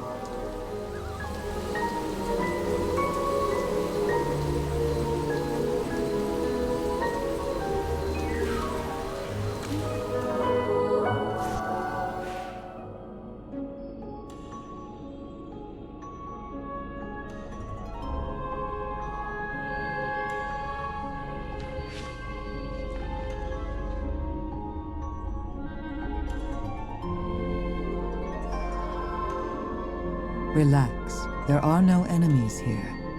Can you hear me? It's me, Zoria.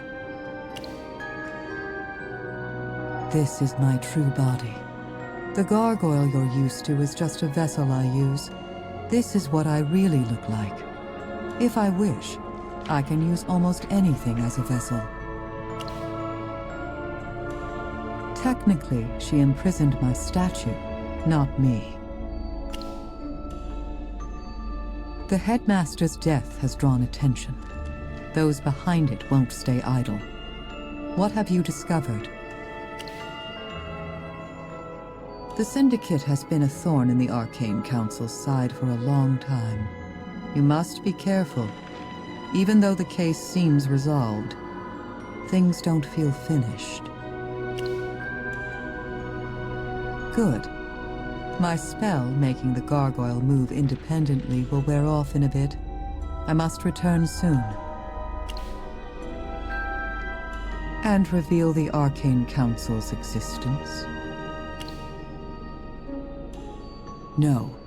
Since the Council's founding, only Merlin has ever revealed their identity. The rest of us remain hidden, even from each other. Only the first seat possesses the Council's member roster, its authenticity bound by a divine pact. Even among the seats themselves, no one knows who the others truly are. As its leader, you know this better than anyone. Our secrecy is our greatest shield. The Arcane Council is the last line of defense against dark magic and hypogean forces. Our identities are secrets people would kill for. I would rather remain imprisoned than risk exposure. Enough. As our leader, you understand sacrifice better than anyone. During the Second Divine War, you gave up everything to protect this world. You only survived by falling into deep slumber, losing most of your power. You should be grateful you're alive at all. Compared to your sacrifices, what I'm going through right now is nothing. The exam must proceed as planned. We need to uncover the true plot behind it, whether the Syndicate or Siren is pulling the strings. Then I take my leave. Everything rests with you now.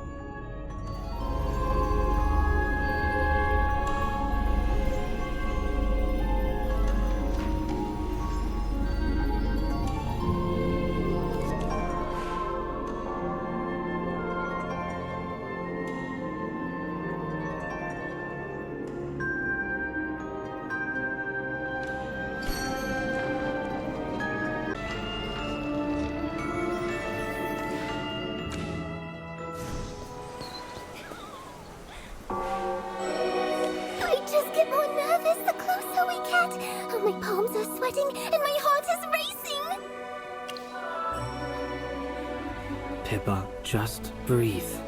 You've got this. It'd be a shame to mess up just because you're panicking. I just keep seeing the headmaster collapse.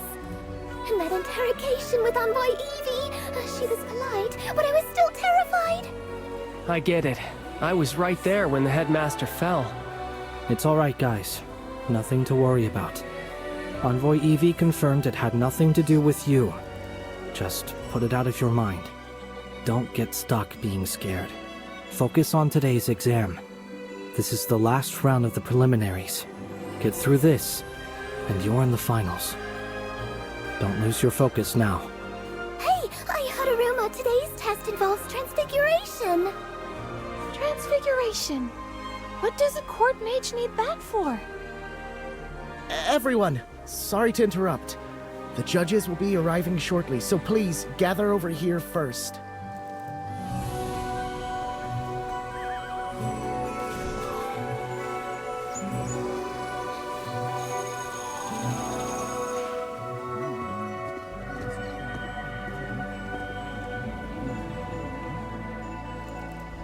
Good. Everyone is on time. It's wonderful to see how earnestly you're all taking the selection exam. I do hope every one of you achieves what you came for.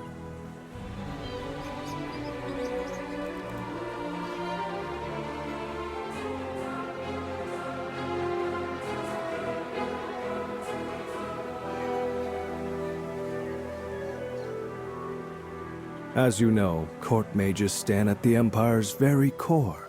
We serve the royal family directly, privy to matters most could never dream of hearing. So, naturally, we must possess sharp perception, a talent for gathering and interpreting information, and sufficient counter-surveillance skills. Today's task is quite straightforward. Collect 5 different information fragments scattered throughout the exam area, then assemble and interpret their meaning. Those who successfully gather all 5 will advance to the final selection round. Magister Siren, will interpreting the fragments correctly affect our results? Excellent question. Indeed it will. Even if you gather all of them, failing to interpret them properly means you cannot enter the final round. After all, the knowledge you uncover will form the final question of the exam. Here's a little tip. You may use any method you like to obtain the fragments. Feel free to rely on your magic, your wit, or even a little persuasive charm, if the situation calls for it. Are you saying we should compete against each other? Competition isn't forbidden. In fact, it can be quite educational. How one chooses to reach their goals reveals far more about them than success itself ever could. Now then, I've said enough. When you're ready, proceed in groups to the Sky Realm Forest. That's where today's exam will take place.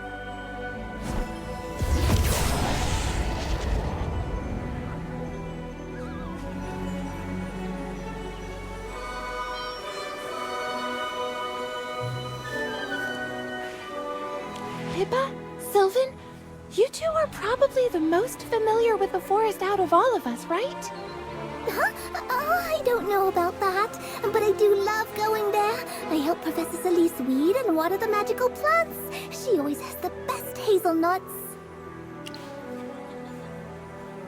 You haven't been? It's a floating island with rare magical flora. It's where we have our herbology and zoology classes. Professor Solis and Professor Hepler manage it. Oh, and Professor Solis is also our school healer. So, any thoughts on this exam? The Academy never taught us to spy or run counterintelligence. I don't get it. What does gathering secrets have to do with being a court mage? But I guess the crown has its reasons, like Magister Siren said. What do you think, Jervin?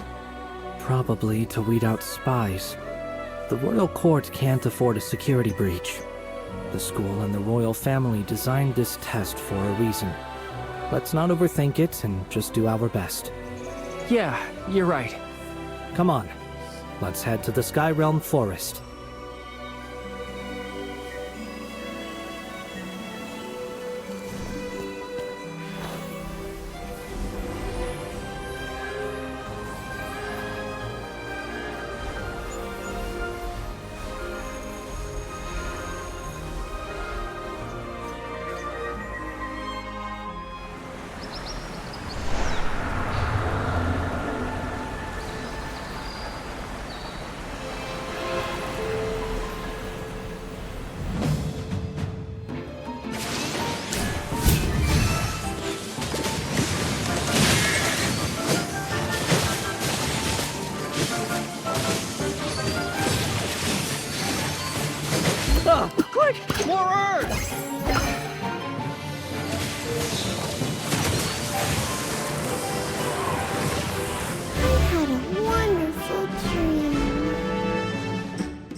met everyone.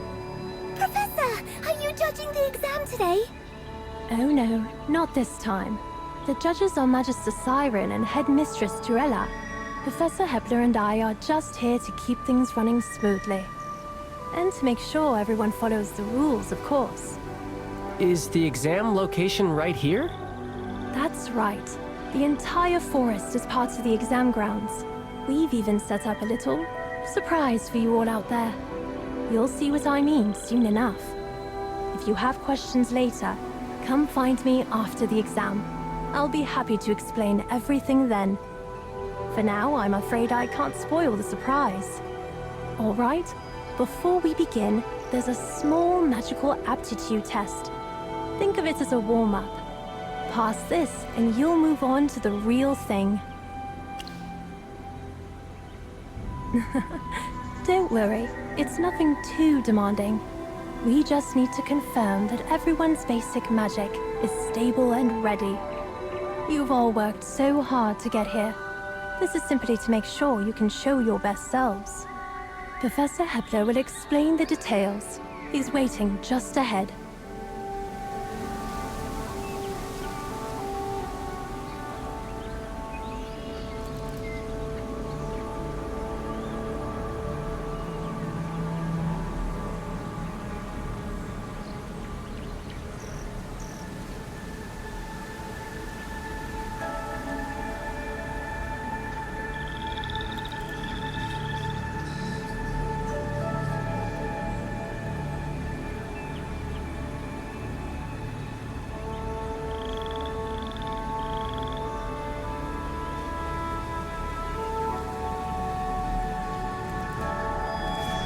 Everyone, keep it down. I've got news to share. What's up? Did you find something? I don't know the full details of the exam, but a friend told me it favors acting alone rather than in teams. Wait, really? Yeah, my friend who serves the prince overheard him say this test was designed for individuals. He sent me a message last night, and I figured I should share it. At least that way it's fair. Why give away your advantage? You'd benefit more by keeping quiet. We've all worked too hard to get here. Winning because of inside information doesn't feel right. I'm confident in my magic. I don't need this kind of edge. And besides, it goes against everything my family stands for. That's so like you, Jervin. Thanks, Jervin. Well, if that's the case, let's split up. May the best mage stand out. Good luck, everyone.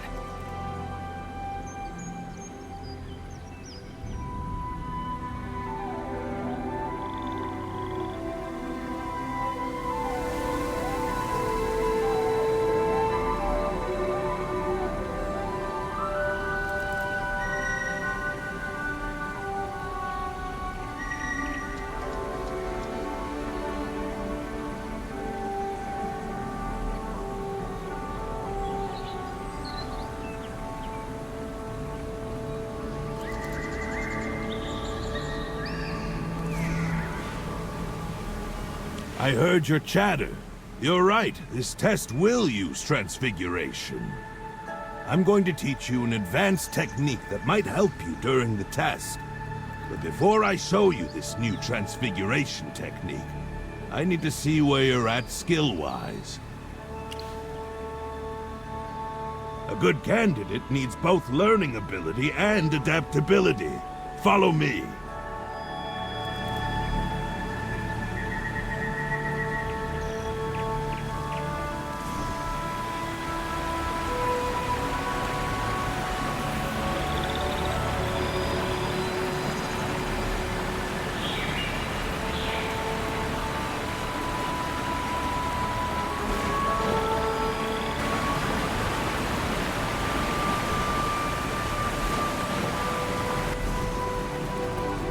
Transfiguration tests a mage's focus like nothing else.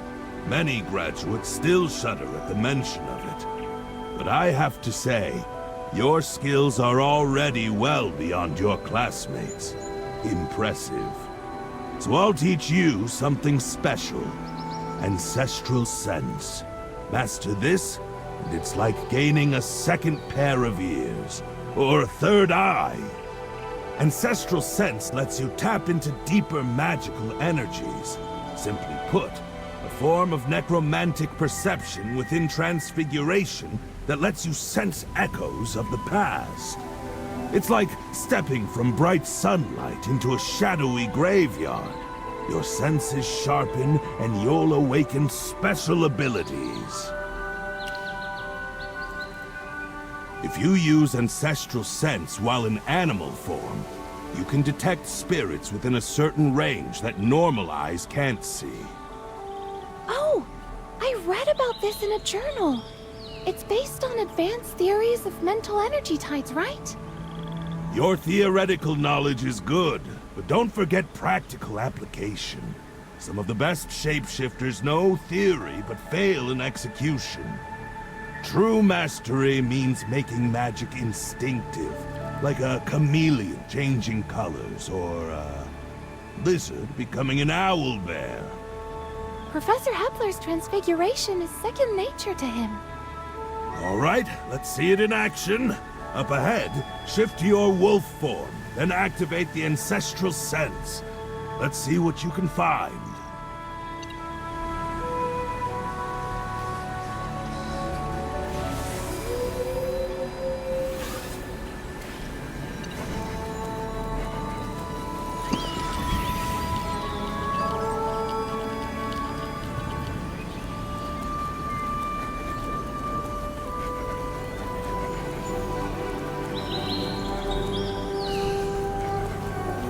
See?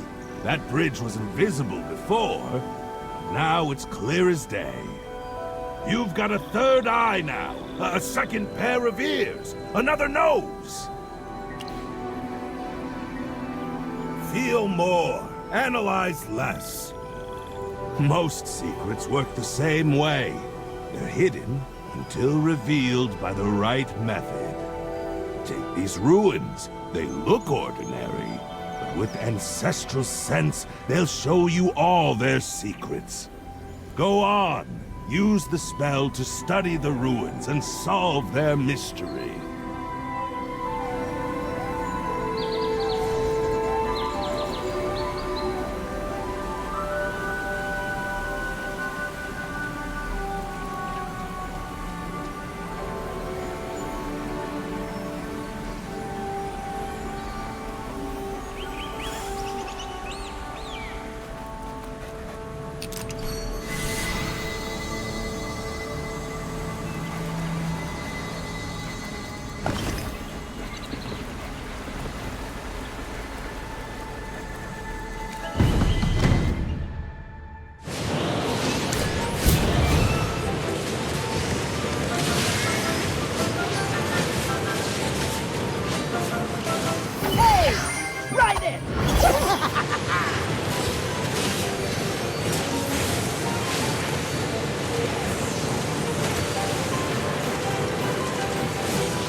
Done.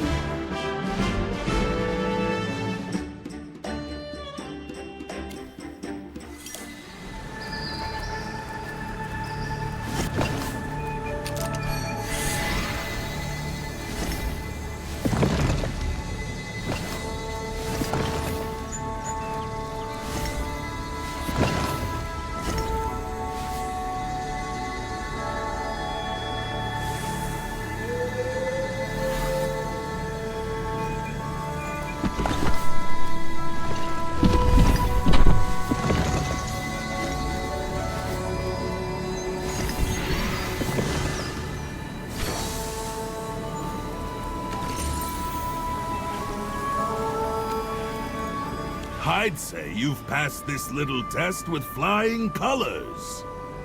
Professor, can we go take the main exam now? Hold on. I've got a few more things to say. You're among our best students. Whatever happens in this selection, I'll be proud of you. Becoming a court mage is just one path you could take. It might be the obvious one, but it's not the only choice. Your futures are bigger than this. The world has far more to offer than what you see here. Remember, explore the world with respect, and practice magic with reverence. Whatever path you choose, carry those principles with you. I can see I've lost you both. You look about as lively as 2 slugs in salt. I won't keep you any longer. Go on, get moving.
Kepler said to ignore them. Can we eat them? I'm hungry. No. Kepler's pack, not prey. Go gnaw your bone. Excuse me, Mr. Wolf? Can you tell us what's happening? Why are you all gathered here? Mr. Wolf. It's El Jefe, 2 legs. Right, El Jefe. What's going on around here? Those 2 legs down there, feasting, took our meadow. Loud as thunder, smells worse. I can't even nap. El Jefe, what are the humans doing? How should I know? They yap and squeak. No real words. Like birds without wings. Brave pups. Fine. Go watch the two lakes. Bring back what you see. Good scouts eat first tonight. And keep low. Don't get caught.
Looks like we'll have to find another way in.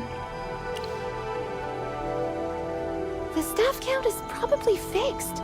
We'd stick out. Maybe we could pretend to be volunteers.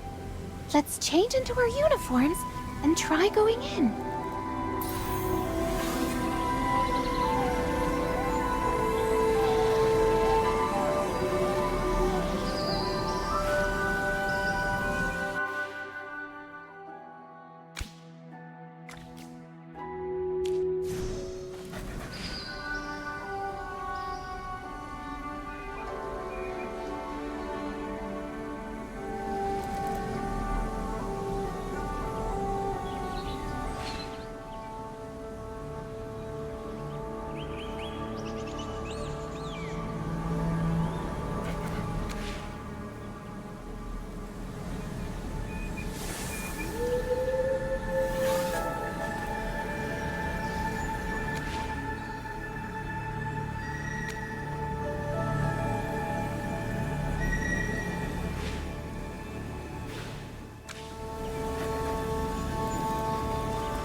May I see your invitations, please? Oh, please show us your volunteer IDs. What? On the acting headmistress's orders, all volunteers must carry a school-issued pass for this event. Your passes, please. Then I'm afraid you cannot enter. Security's tight for this tea party. Volunteer passes? They've never required that before. That probably means there's valuable info to find inside. We need a new plan.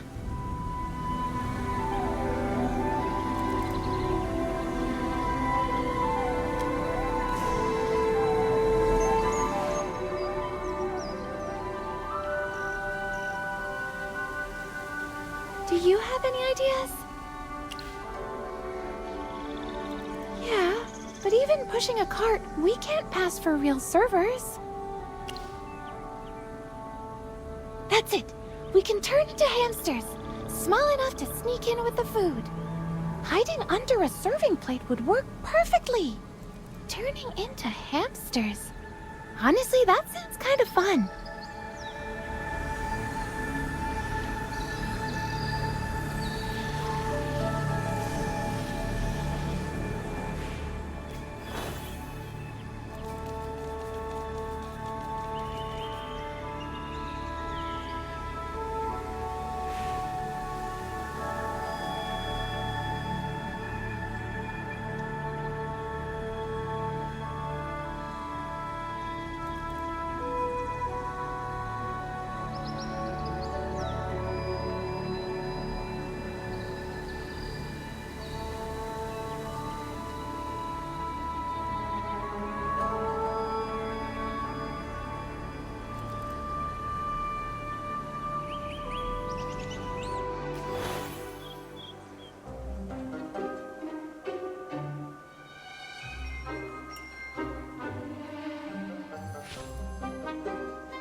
Where should we start eavesdropping?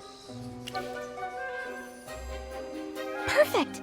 Magister Siren is sitting right here. You seem awfully interested in Magister Siren. Well, if anyone has the answers, he would. But we have to be careful. He'll spot us a mile away if we're not subtle. Okay, we need to get closer. Oh! We can climb across that tower of waffles.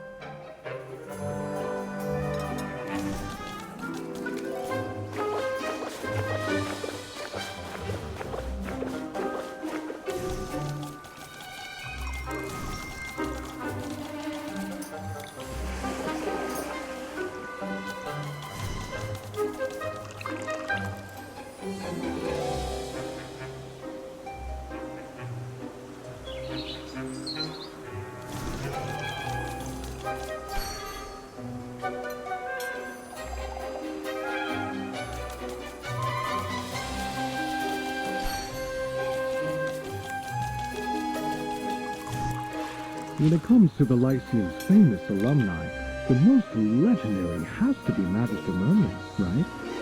I think he became head of the Secret Arcane Council after graduation. Merlin. Now there's a name that carries weight. Such a renowned Magister. Though, amusingly, no one's glimpsed him in 20 years. Makes one wonder what he's been up to, doesn't it? True. He's still listed as a distinguished visiting professor, but he hasn't taught a class in ages. I've only been teaching for 5 years, so I have never met him. But I did get to visit Magister Merlin's hidden magic tower. Oh? Merlin has a tower at the Serene Lyceum? Yes! It's usually invisible and only appears on special days. When it's accessible, students can get permission from the headmaster to visit the first floor. Just the first floor? Yes, the upper levels are sealed by a magical barrier. How fascinating. Could an outsider like me visit?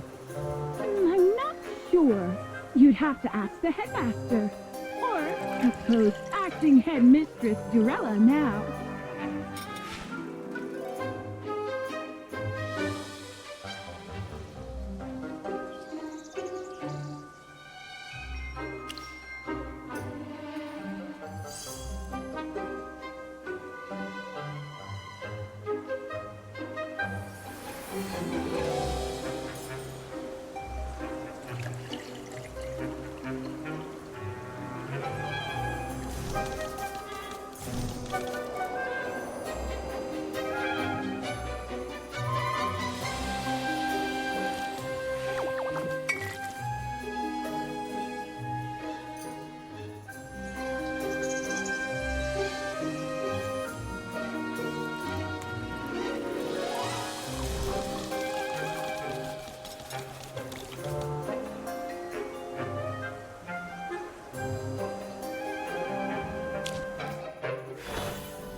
Right?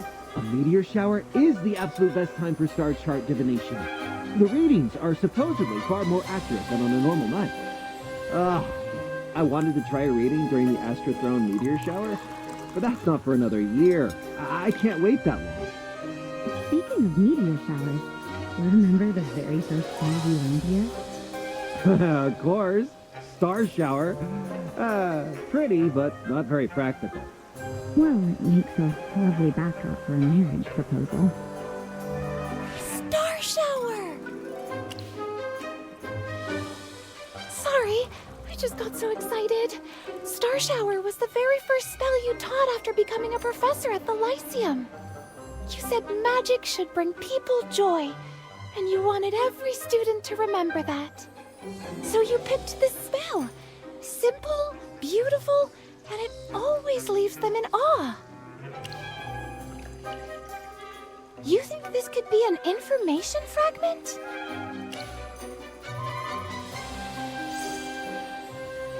All right, I'll record this. Let's head somewhere else. The cat! It's seen us!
shower spell.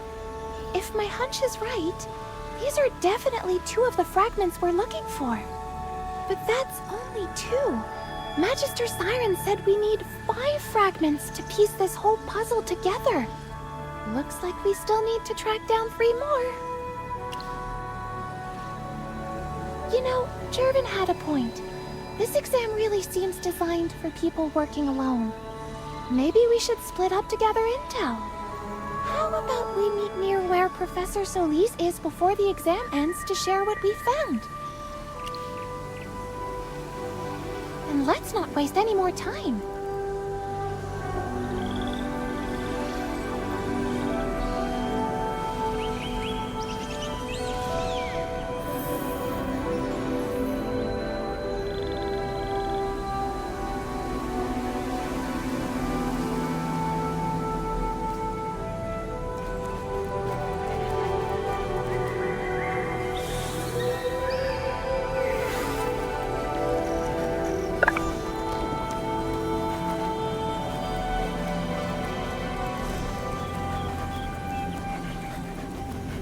You should be more careful. Back at the tea party, there were a couple of suspicious hamsters. Relax, will you? And then followed us.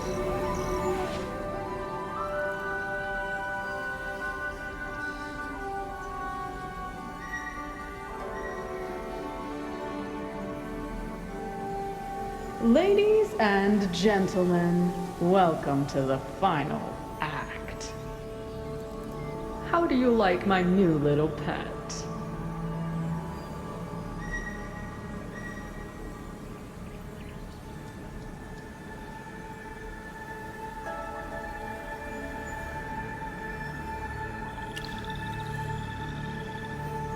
A flashy transformation spell?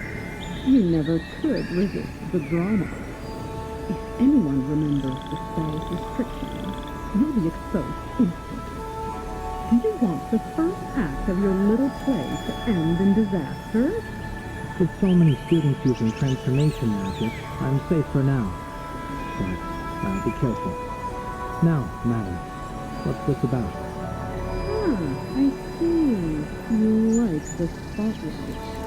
You think being the main character means you can do whatever you please? Don't forget, I brought you that gift back from the rift. I can just as easily take it away. That gift. You didn't give it to someone else, did you? Developed a taste for it, have you? Let me be perfectly clear. Stop using transformation magic. I won't let this performance fail because of your stupidity. Wait, someone's coming. We need to go.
I knew that I'd fail.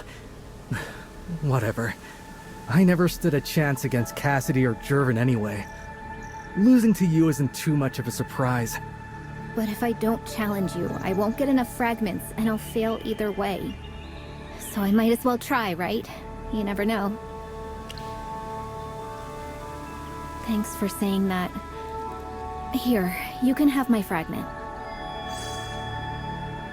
I overheard Magister Siren talking to some nobles about something called a memory star. He said it's a special artifact that uses memory extraction methods to preserve someone's thoughts. Perfect for safeguarding important memories.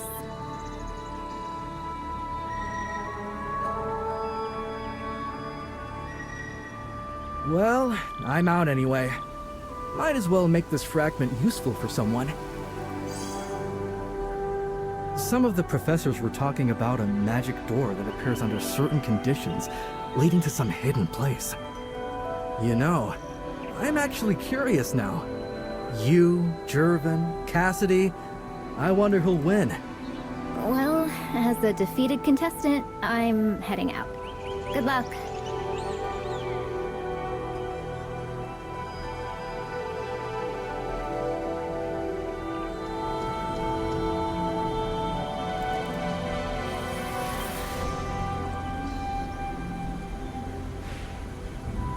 Is that you? Did you see him? I saw Jervin. His legs. They've completely healed. Why would I joke about that? I snuck into the tea party and overheard Professor Hepler talking about the limits of transformation magic. He said if someone has a physical disability, they keep that disability even when they transform. After I heard that, I got worried about Jervin passing the exam, so I went looking for him. No, he said we'd be less noticeable apart. We went in separately. Not in front of me, at least.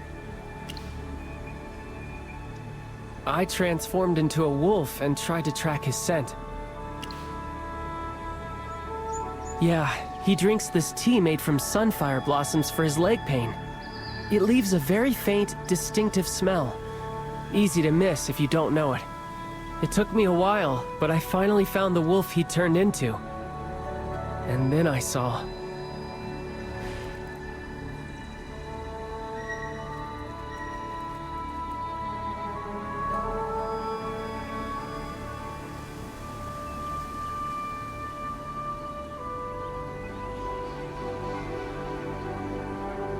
I saw him moving around perfectly fine, and I was thrilled. I was about to run over and ask him when his legs got healed, and who the amazing healer was. But then it hit me. If it's not some big secret, then why is he hiding it? And more importantly, if his legs have been fine all along, then a lot of the reasoning in Headmaster Lamar's case falls apart. He'd become a suspect again. I just don't get it. Why wouldn't he tell anyone his legs were healed? When did it happen? And why keep up the act? I don't even care about this exam anymore. I have to find out the truth.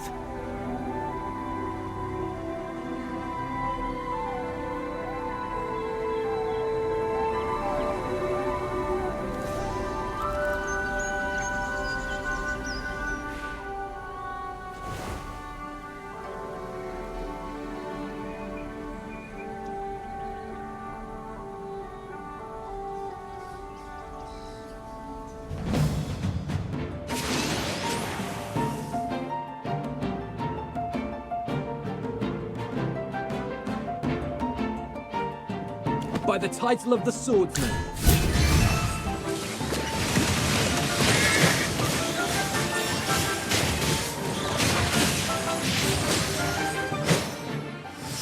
Had a wonderful dream.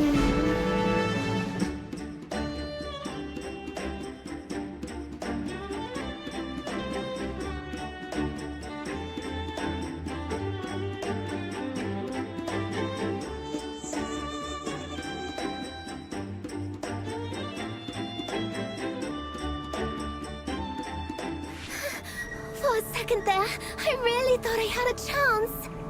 You're just incredible. I gave it everything I had, and it still wasn't enough. Professor Celeste is going to be so disappointed in me. I let her down after all her help. I knew becoming a court mage was a long shot, but making it this far, I guess I started hoping, you know? Maybe I actually had a chance. I just didn't want to disappoint Professor Celeste. That's why I fought so hard. So, please don't take it personally. Oh, you're not upset? Oh, that's a relief. I was worried you'd be mad. Then take this. I saw Magister Sirens show the symbol to Lady Dorella, then he wiped it away really fast. He said it was a huge secret.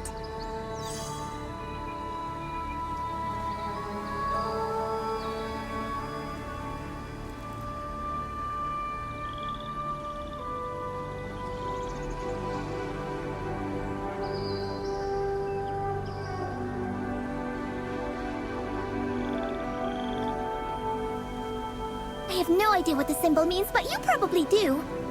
Feel free to talk to me anytime. I'm out of the running now anyway. I think I'll go find Professor Celeste first. I owe her an apology.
Me? I just had a fight with Jervin. I don't know. Did I mess up? Was it wrong to ask about his legs? Should I not have tried to give him the fragment? He didn't answer, but yes, I saw it. The black wolf he turned into was completely healthy. No limp, nothing. Yes, I saw it myself. I tried to. When I caught up to him, I wanted to hand over the one I found. No. Because his recovery was his secret, and I revealed it to you without his consent. According to my family's code, that's a betrayal of a friend. But with the headmaster's death, I had to say something.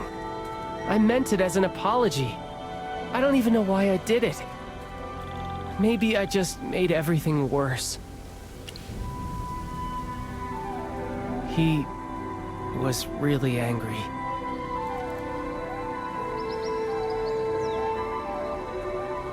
Why would you give me your fragment? It's my apology. I know you wanted to keep your recovery a secret, but I was so shocked, I told our new friend without thinking. Your legs. Why didn't you tell me? We could have... What, Sylvan? Did you think I couldn't gather the fragments myself? That's not it. I know you're more than capable. I just thought it might help. Make things easier for the final match tomorrow. I want you to succeed. I want you to become a court mage. Succeed? Help me? Don't make me laugh. Don't be so naive, Sylvan. You can't help me. You have no right to pity me. I don't need your help. And your weak apology is meaningless. Now that he knows I can walk, I'm sure he'll piece the rest together soon enough. Piece what together, Jervin? Don't tell me you... Sylvan, the ever-righteous son of a knight. If you still call yourself my friend, then stop getting in my way. Stop using friendship as an excuse. Take your sympathy and your weakness somewhere else. Go play the noble knight for someone who needs it. Don't ever show yourself before me again.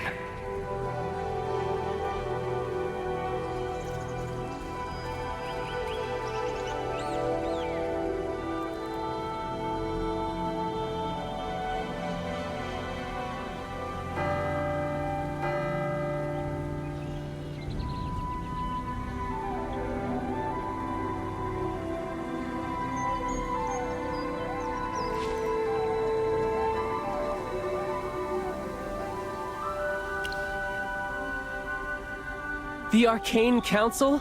But that's completely against the rules! Everyone knows their affairs are strictly confidential. Why would Headmaster Lamar ever approve a test like that? Is that why he was killed? Maybe we should ask Professor Hepler and Professor Solis. They were there when the exam was being set up. Maybe they know something.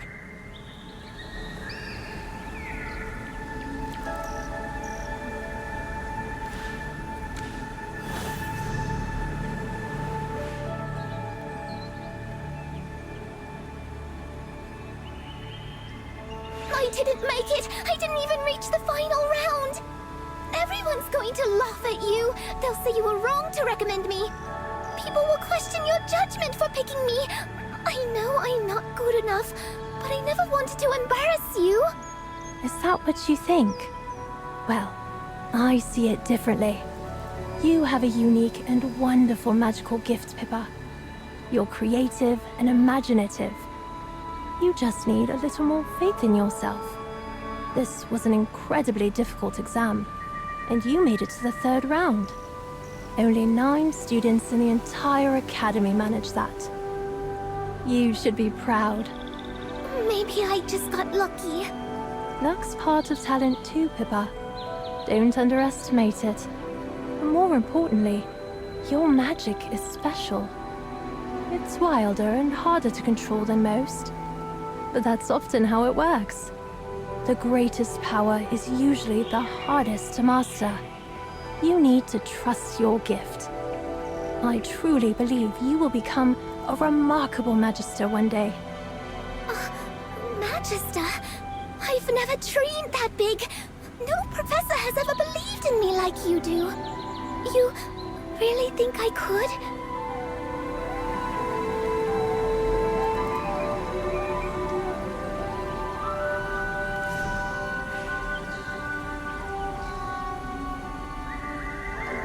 I heard the results.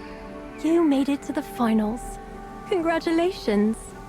How are you feeling about tomorrow? That was impressive work leading the pack today.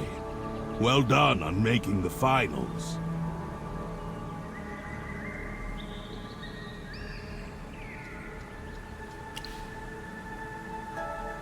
I'm not sure, but the Chief Court Mage had to approve everything. Magister Siren did visit the venue. He made a few last-minute adjustments to the questions to better suit the environment. The headmaster also stopped by to check on our preparations. It was just a few days before the selection started. He asked all about the venue and the tea party setup. He actually loved the idea of students using transformation magic to infiltrate the party. But then he suddenly got very angry. He kept asking us, "Are you absolutely sure no one tampered with the questions?" We told him Siren had been there to make minor adjustments. Lamar seemed shocked. Actually, looking back, he was more than shocked. He seemed afraid. And then he just left in a hurry. He was gone before we could get a word in. It was like he'd remembered something urgent. The next time we saw him, he was perfectly calm. I asked him about it privately, and he said everything was fine with the selection. Since he'd confirmed it himself, we saw no reason to question it further. Wait, do you think there's something wrong?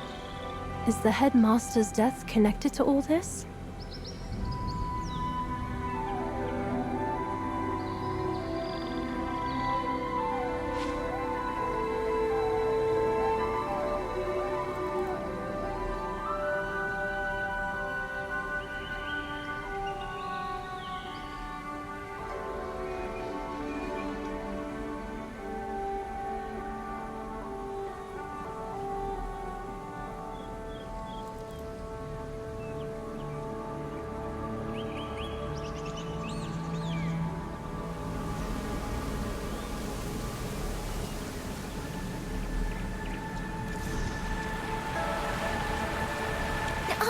Well, I just wanted to say thanks. It's just, we haven't known each other that long, but you've already helped me so much. Today I know I held you back, but even after I lost, you still comforted me and praised me. So thank you. You're a really, really good friend. Also, I kinda overheard you talking with the professors earlier. It sounds like you're keeping something from them, aren't you? Not that I'm asking you to tell me your secret. What I'm trying to say is, if you need anything, I want to help. Even if it's a secret, I can be discreet. Don't forget about me. Well, Cassidy, when did you get back? Just now. I didn't catch everything, but if our new friend needs help, you can count me in too. Count me in too. And you know why. If you know what Jervin is planning, you have to tell me. Please.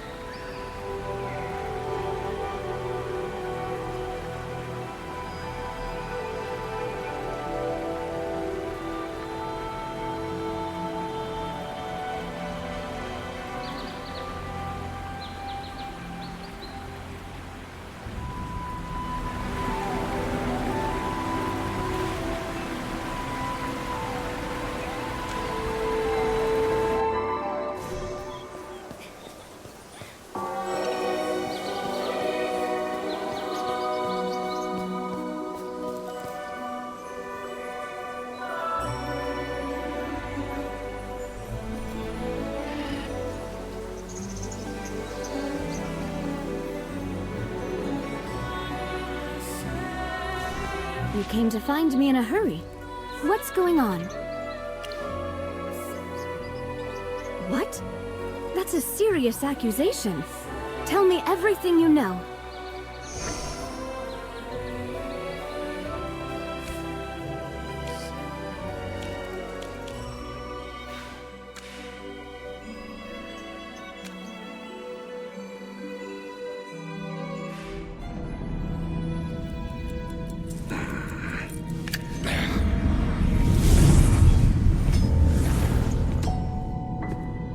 An emergency meeting? Make it quick. My time is valuable. Seems you have a poor grasp of what valuable means. Gentlemen, try not to bicker like schoolboys.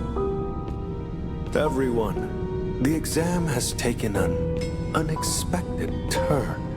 We need a solution. That sounds like your problem. I only care about business. Business hasn't been great recently, with Merlin at the Lyceum. So that's what's got you so enamored. I've brought a gift back from the Rift. A twisted power that retains reason. With that, where's my reward? Now is not the time to talk about rewards. Let's settle the matter at hand first. Then, Perhaps you want to hear what I have in mind.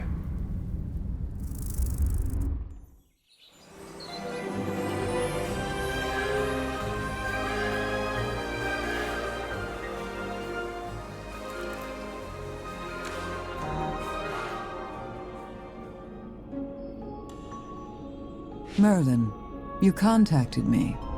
What did you find? So whether it was about a magical contract or the selection exam, the headmaster's death leads straight back to the Adamant Syndicate. But I never imagined the chief court mage himself was involved. A man the royal family trusts implicitly. His ties to the Syndicate must run even deeper than we thought. The Adamant Syndicate, Jervin, Siren. They've likely been in collusion for some time. Once their plan succeeded, Jervin would take a seat among the court mages. Siren would gain access to the Arcane Council's classified archives, and through them, the Syndicate would learn everything we've been protecting. Unless we have solid proof, we can't rush to accuse Jervin or Siren. They're firmly entrenched in the nobility and the court. Neither of us could topple them lightly. We have the broad strokes, but we're still missing details. Our enemies are hiding in the shadows, watching our every move. If they succeed, our secrets will be exposed, and every one of us will become a target. Don't underestimate them. The Syndicate doesn't give up easily. But no matter what, our secrets cannot fall into their hands. If it comes down to it, destroying that memory star they're after is better than letting it fall into their hands.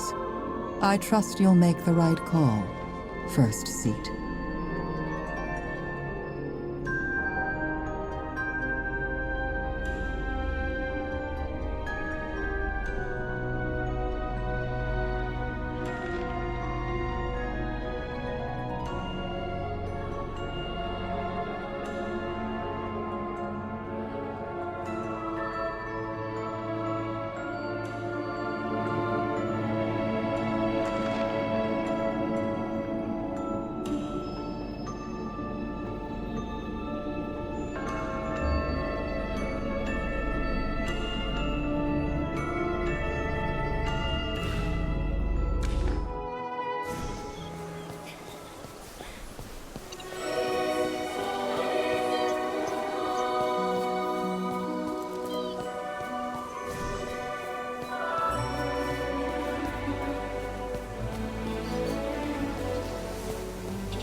Perfect timing. I was just about to send for you. I sent a message to Her Majesty the Queen last night. She's already responded. This morning, the authorities officially reopened the investigation into the headmaster's death. I've taken Jervin into custody. By Imperial law, I can only hold him for 3 days at most. But with Jervin's noble background, I'll be lucky to get even that long before someone demands I release him. We need to find solid evidence fast. His family, other nobles who favor him, the court mages, even the Academy board. Yes, no Academy wants its star student branded a murderer. Plus, Jervin's family makes a huge donation to the Serene Lyceum every year for magic research. If we can prove his legs have healed, that would give us enough to keep the suspicion on him. With that, I might convince certain nobles to extend his detention, buying us time to find irrefutable proof. Politics is all about balance. Without evidence, not even Her Majesty can issue that kind of order. This thing involves powerful nobles, court mages, the Serene Lyceum, the Adamant Syndicate. The Queen can't just decide this alone. Even the royal family has to answer to other powers. Holding Jervin temporarily is the most we can do. We can't push for more. We should find proof that his legs have healed as quickly as possible. I don't know how long we'll be able to keep him in custody. I've already done that. When I detained him, I arranged for both a healer and a mage to examine his legs. The healer found signs of severe nerve damage in the past, but couldn't confirm if they're healed now. The mage determined the injury was caused by dark magic, and the residue is still there. In theory, Jervin really shouldn't be able to walk. No, impossible. I'd stake my family name on it.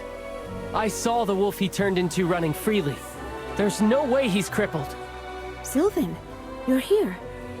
I believe you, and I trust your judgment. But your word alone isn't enough for evidence. Evidence, huh?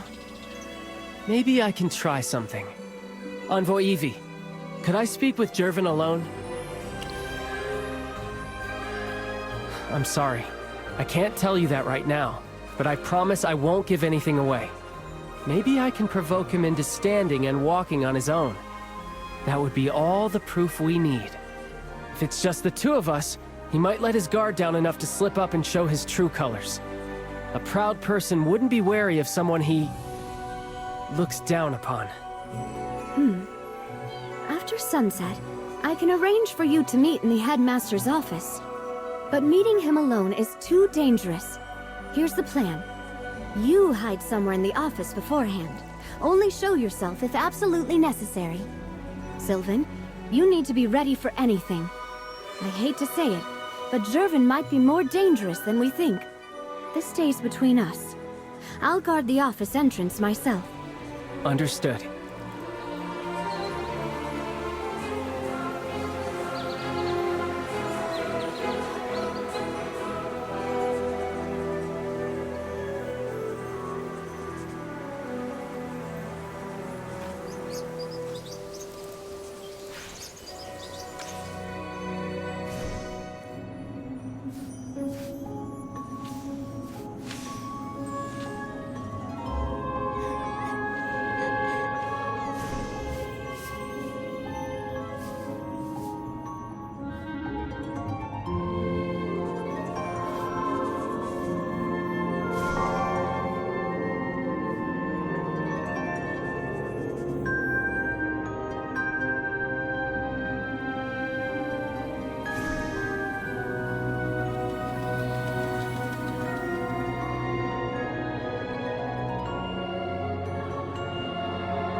You don't trust me anymore.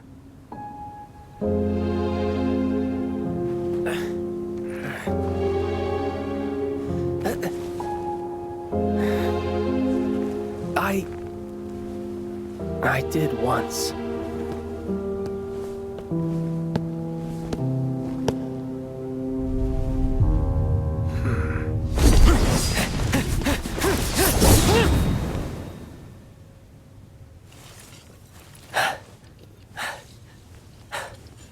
I know. You won't hurt me.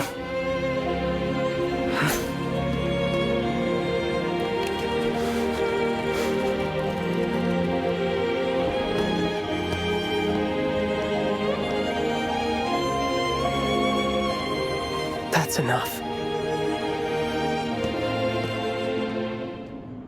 I take it the talk didn't go well.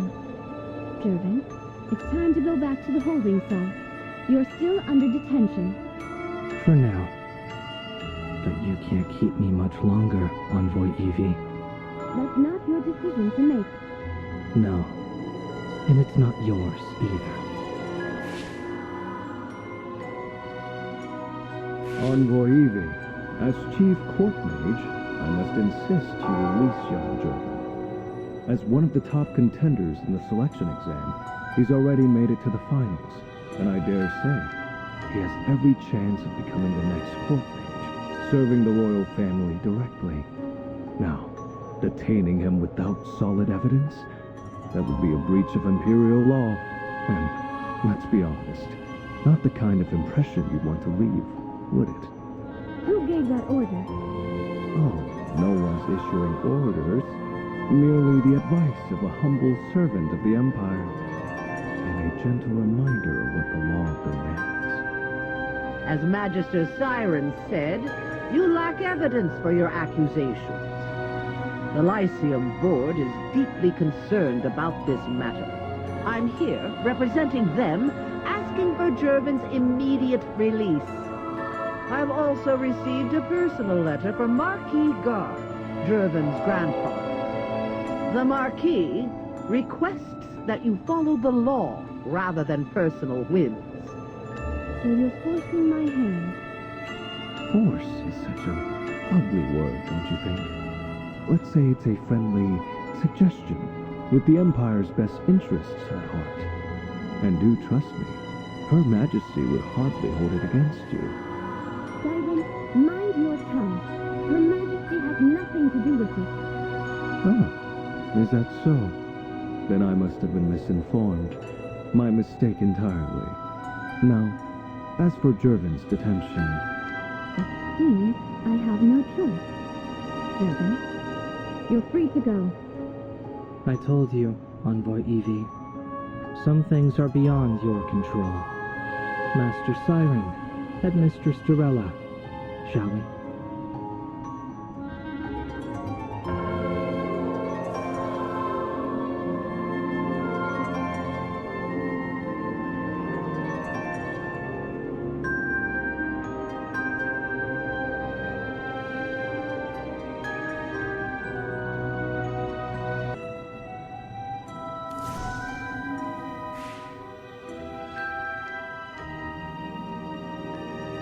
Sylvan's plan didn't work, but he gave it his best shot. Like you heard, without solid proof that Jervin's legs are healed, and with all that pressure from different factions, I had to let him go. What will you do now? You're thinking of forcing him to reveal his healed legs during the final match? Not a bad strategy. If we're lucky, we might even flush out whoever's backing him. But it's risky. One small mistake, and this whole thing falls apart. If you're going through with this, you'll need to get ahead of everyone else. Find Merlin's hidden tower before anyone else, and get inside first. That way, you can learn the layout, and have more time to put your plan into motion.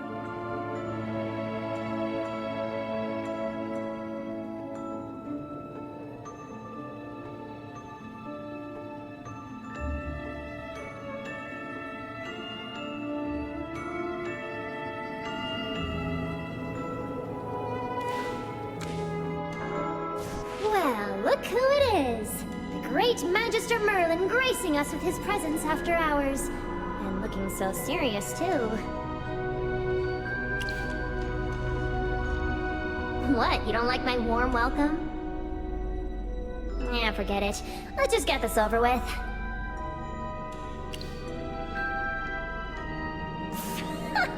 You're joking! The great Merlin is asking me about his own tower. Okay. You should really ask Zoria about that. Nobody at this academy knows you better than she does. Hold on, I'll send her a magical message. She should be here any minute in that adorable form of hers.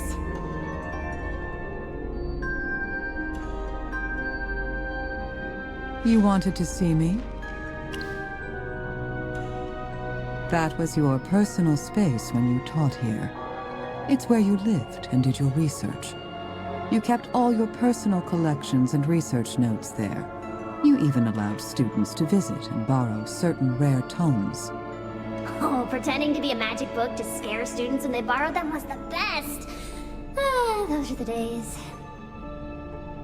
Then, one day, you abruptly revoked all access, hid the tower, and left the academy. Nobody's seen it since. You forgot that too? Even I know this one. You built your tower on Starfall Lake. You know that useless-looking bridge north of the Lyceum dock? That used to be the only way to get to your tower. Your tower was created with unique spatial magic. It's completely sealed off from the outside world. The only way in or out is through a specific astral gate. Before you left, you gave Headmaster Lemar special authorization. Whenever the Astrathrone meteor shower appears, he could open the tower and let outstanding students visit, but he never revealed how. In the past 20 years, the gate has only opened 3 times. I don't know why he agreed to use your tower for the selection exam, but I suppose Siren must have given him an offer he couldn't refuse. You only ever let the headmaster take students to the first floor. It'll likely be the same this time. You'll only be able to explore the first level. But Siren is going through a lot of trouble to get information from the Arcane Council. He's definitely prepared, and might already know how to access the higher floors. He was your classmate once. He knows you and your tower all too well. Be careful. Zoria, stop worrying so much. It's Merlin's own tower. Who could possibly know it better than him? Since when can you read a bat's expressions? You underestimate me. I can totally tell when someone's anxious. Merlin's just been working non-stop for years. He's so exhausted he forgot his own home. Countess, save the jokes for after this is over.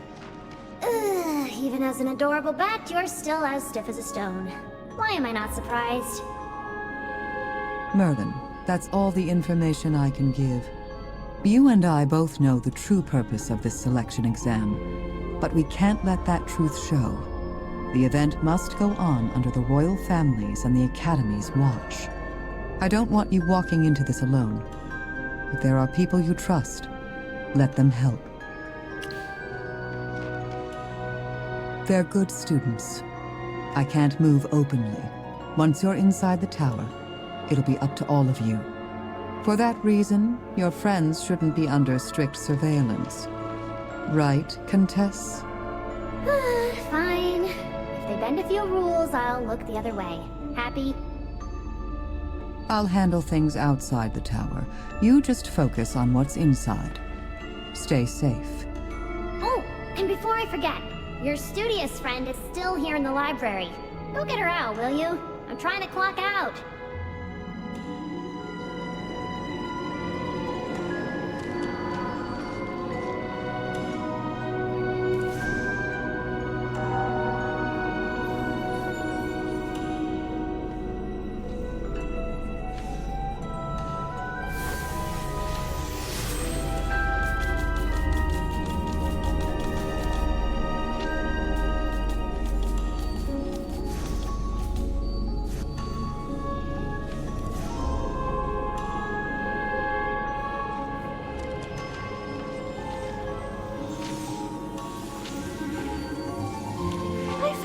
A bit about Merlin's magic tower.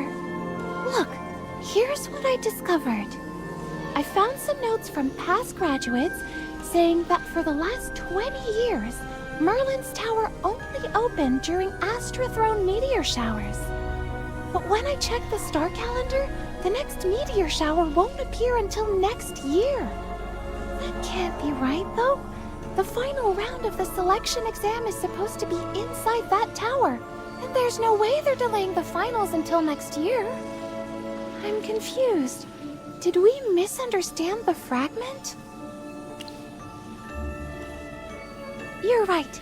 We should take a look in person. Maybe there are clues there, or seeing the place might trigger your memory? Oh, sorry. I didn't mean to bring up your memory loss. We need to reach the tower before Jervin does. Let's go!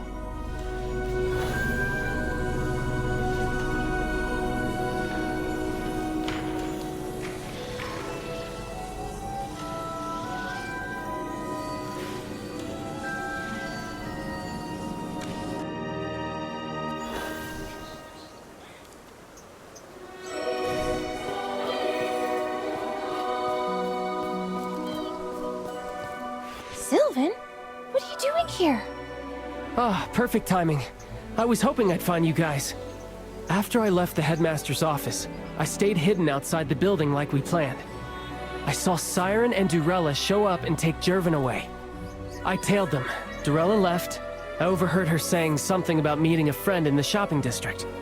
So I kept following Jervin and Siren all the way here. But I lost them in these woods. I've been searching, but there's no sign of them anywhere. Do you think they noticed you? I was careful, but Siren is the chief court mage. He probably has anti-tracking magic. Wait, you figured out how to get in? We've got some ideas, but we need to see the place ourselves. You coming? Absolutely. I already reached out to Pippa. She can join us whenever we need her. Great! The more help, the better. Let's go check out that bridge up ahead first.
But Jervin and Siren aren't here. Did they already figure out how to get inside? Doesn't look like it. The records say there's supposed to be some kind of magical display when Merlin's tower opens, but we haven't seen anything unusual. There's nothing here aside from this old astrolabe. No mechanisms or anything. Do you think this astrolabe could be connected to the tower somehow? Yeah. The constellations are barely visible. Maybe there's something special about it? Are we supposed to wait for a specific constellation?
Still nothing?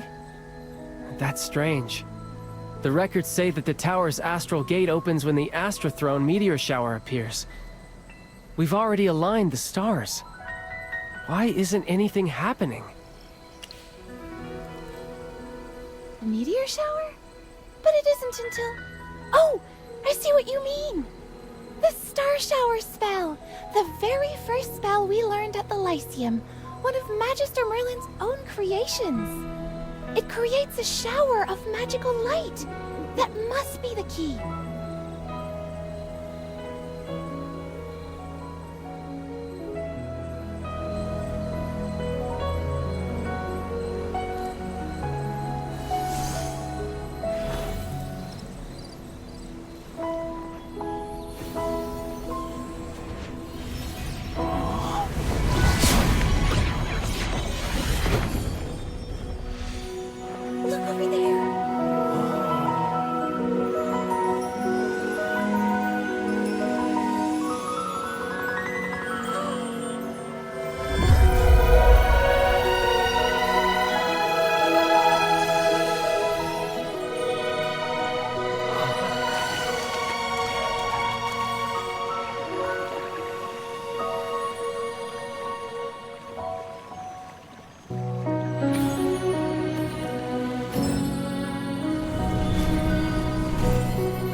Relax. I'll tear open a spatial rift and send you straight to the upper levels of that tower. This spot should work. It's the perfect distance. Quite the hidden fortress, isn't it? Magister Siren, you aren't coming with me? With you there, we'd surely secure the memory star. Ah, how I'd love to visit my old friend again. So many interesting memories. Pity, really. That fool Amar was too stubborn. He insisted the tower opens only to those who reach the finals. I employed every ounce of persuasion, yet he wouldn't yield. He even bound himself from entering. On this single matter, he was as obstinate as a plow mule. Nowhere near as clever as he fancies himself to be. Ah, but that reminds me. Here, the Umbral Gem. Consider it a small gift for my long-lost friend. When the time comes, deliver it to Merlin. That new student. So he really is Merlin. Why? What's with that look? Don't tell me you're frightened. He's a tougher opponent than Cassidy ever was. A real challenge. That's exactly why I admire him. And why I have to surpass him. How nostalgic. You almost remind me of my younger self. Now, take this gem. I've invested such a considerable amount of time preparing it, all to ensure my old friend receives a proper surprise. Crush it, and the echo sealed within will bind Merlin in place. It truly is a shame I won't be present to witness the moment myself, but I trust you'll make it memorable. Don't disappoint me. Understood, Magister. I'll make good use of it. See that you do. And remember, your healed legs, your strength, your precious second chance, all of it came at a cost. If the royal family learns you accepted the dark magic, that noble dream of yours will vanish like smoke in the wind. So, Failure isn't an option, even against Merlin. It won't happen.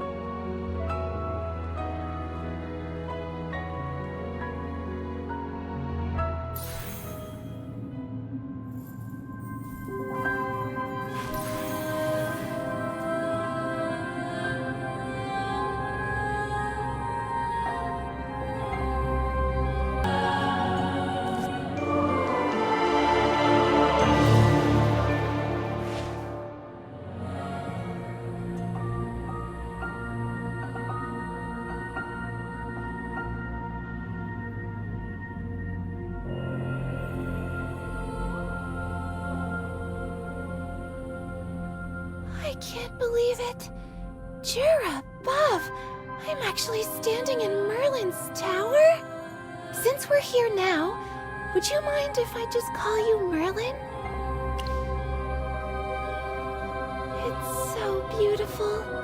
All these books and everything's so elegant. Nothing like those dark, musty towers I've visited. Are those floating stars the memory stars we need? There are so many. Which one's the right one? Then maybe you should look around. It might help you remember something. Then please, lead the way, Merlin.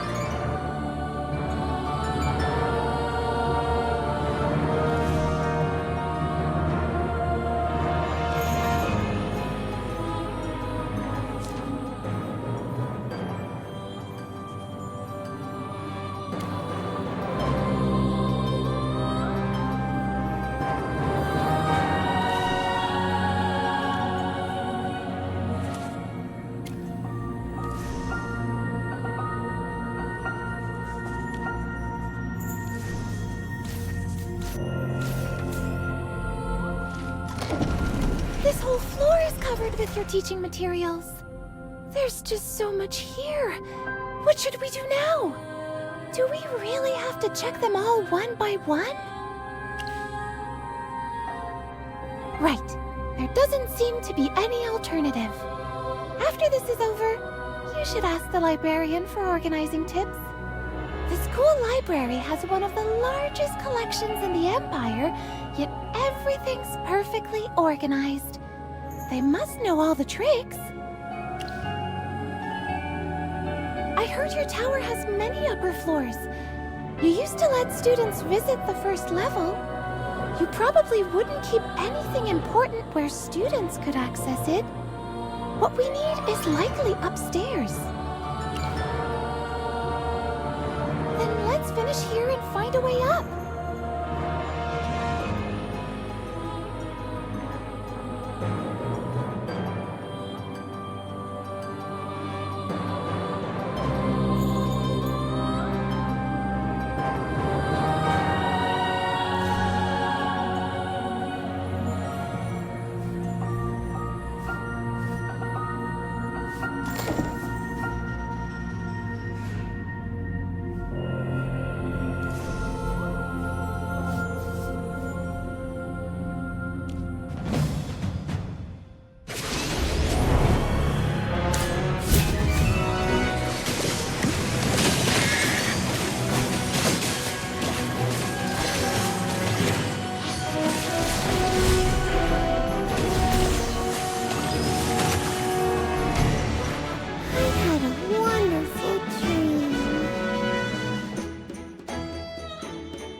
Merlin! You actually stored monsters inside memory stars. Amazing! They've been sealed away for so long, but they're still alive. What an ingenious approach! Your magical mastery is truly beyond compare. Still, isn't that a bit dangerous? If we're checking each memory star one by one, some might break free. Then we'd better stay ready for a fight.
You called him Master. Are you the tower's guardian? Quite observant, miss. I am a magically constructed automaton hamster. Welcome. Master, it's a pleasure to see you again. It seems your cognitive function is experiencing some disorder, Master. I am Crankleton, the spirit steward of this tower. You once commented that long names were an inefficient use of mental space. You began calling me Cranky. My primary duty is to oversee the Stellar Spire and its connected simulacrum realms, ensuring safety, maintenance, and uninterrupted magical operation. You don't remember, Master. That's the name you gave this place. The tower was rebuilt from an abandoned observatory, hence the name. The outdoor-like environments you passed through earlier. You created them to study magical creatures in controlled habitats. Yes. As the tower's spirit, I'm linked to its magic. I am part of the tower itself. When you are present, I am active. When you are absent, the tower enters dormancy. And so do I. It has been a long time, Master. Would you like your usual? Coffee, milk, 2 spoons of sugar, with nut vanilla cream cake, cookies, and a few gold mint drops.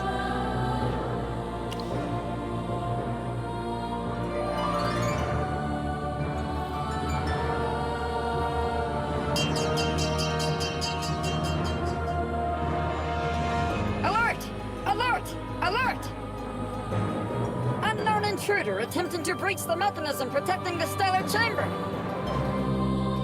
Master, what are your orders? That's the core area of your tower. You store your most valuable possessions there. The core! Merlin, what we need might be there. Option 1. Raise tower defense to maximum and activate magical image recording. Option 2. Deploy guided magic missiles against all unauthorized entities, though that may destroy some of your property. Option 3. Total annihilation of the stellar chamber. All data will be erased. Erase it completely? That means destroying all the research inside too! Correct. It is the most secure, but most costly method. Understood. Raising defense level. Magical recording active. Master, you may view the intruder through this viewing orb.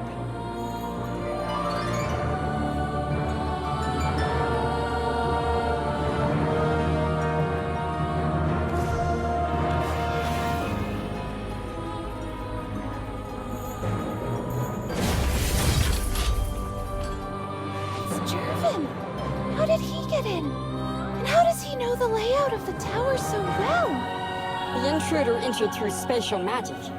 His entry point allowed him to bypass initial defenses. Apologies, Master. This constitutes a failure in my duties.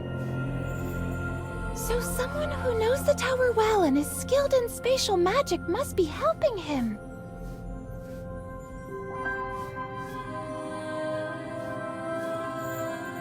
Merlin, what's the plan? Should we contact Envoy Evie to apprehend him? But isn't that too dangerous? There's no need to worry. As the tower's owner, Master Merlin can seal all the exits. The intruder won't escape easily. Of course. You have full authority here. Perfect! With their help, we'll find the Memory Star much faster. What about Envoy Evie? Should we bring her here too? I see you have everything planned. Understood, Master.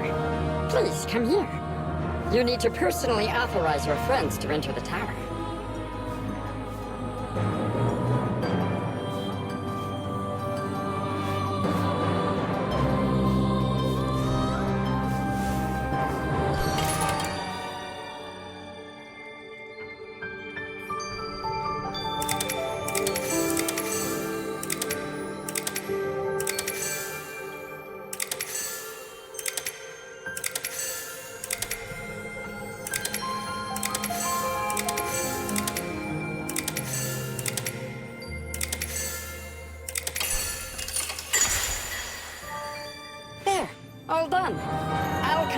friends right away.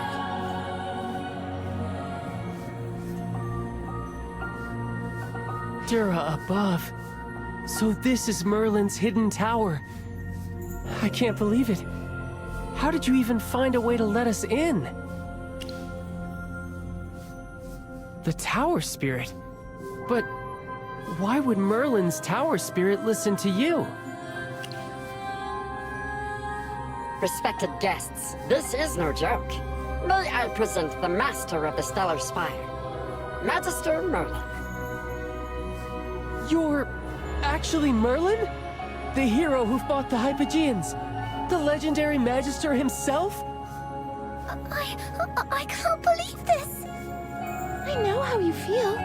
I was just as shocked when I first found out. But it's true. This really is the famous Magister Merlin. Though Merlin is quite humble, so let's all just treat him normally. So, what exactly are we doing? Sylvan said I should be ready to help, but I'm still kinda lost here. Wait, are you serious? I mean, I'm not doubting Magister Merlin, it's just... I can't believe it! I always thought Jervin was a good guy. He's really working with the Adamant Syndicate? And Siren always seemed so polite and refined. How could he be involved in the headmaster's death? The chief court mage of all people. Jervin was my friend, but somewhere along the way he lost his path.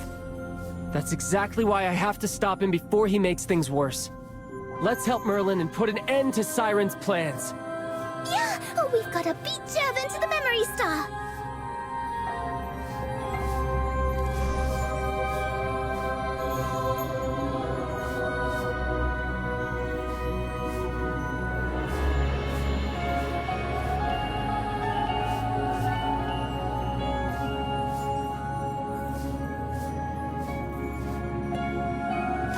Master, honored guests, please follow me.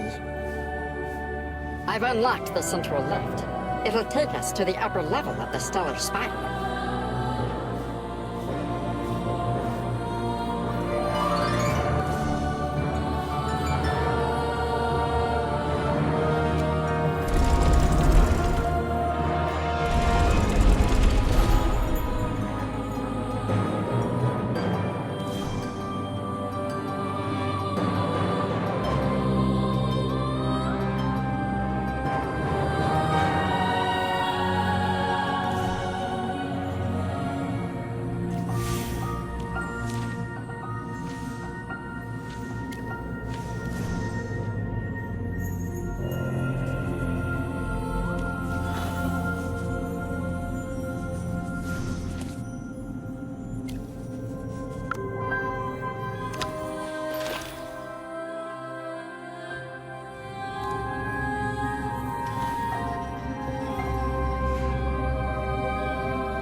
You, Magister? Wait, is that a Siren? He looks so young here! Did Siren study at the Lyceum with you? That's right. Master said Siren had remarkable talent, and worked harder than anyone. He was the Master's greatest rival at school. Master said he had the ambition, the skill, and the brains to match. That he'd become someone important in the magical world.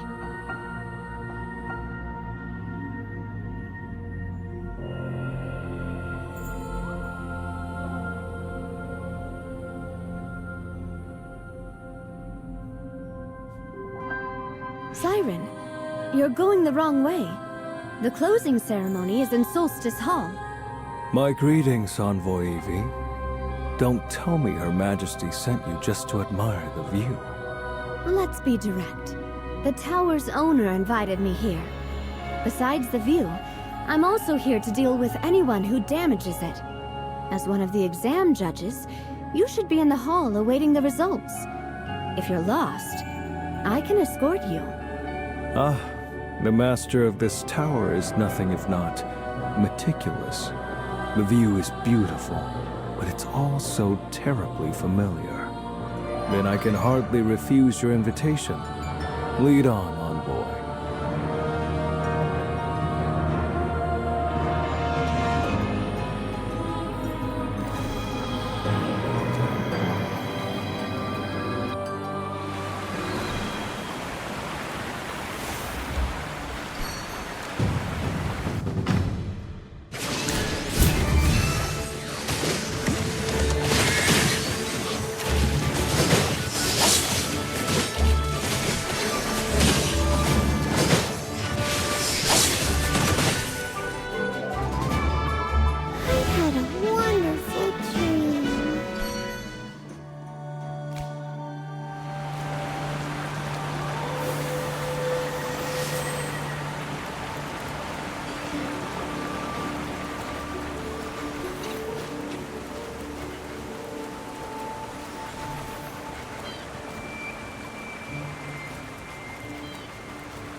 Master, are all these floating things memory stars?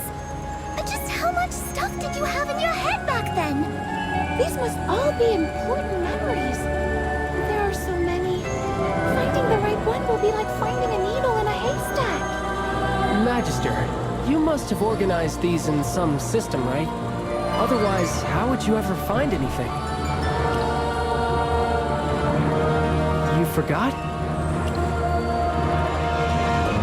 So we have to check them one by one? How are we ever gonna find the right star? Doesn't look like we have a choice.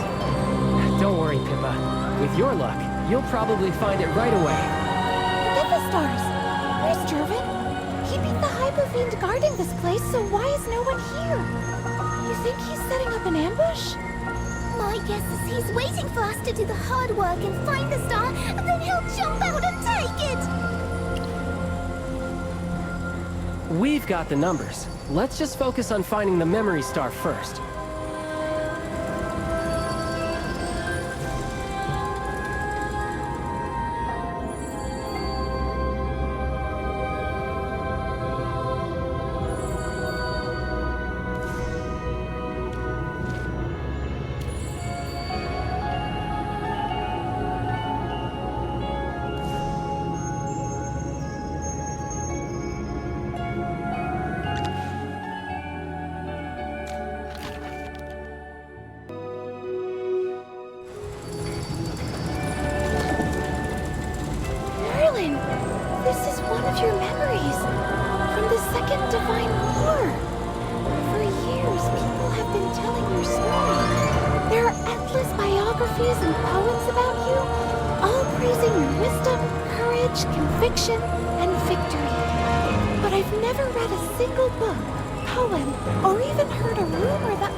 Choose to end the war?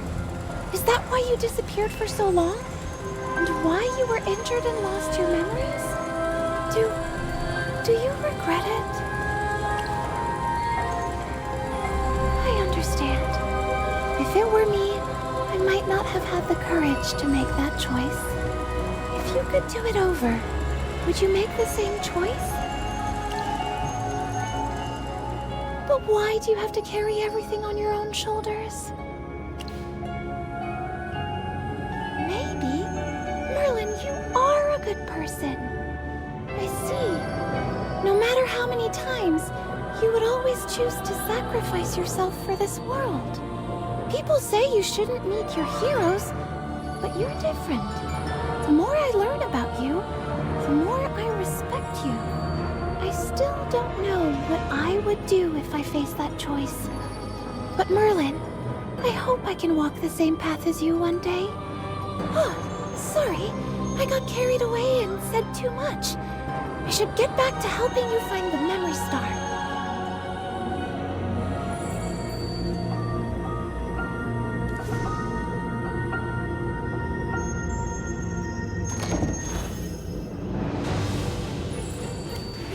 Memory is so hard to understand.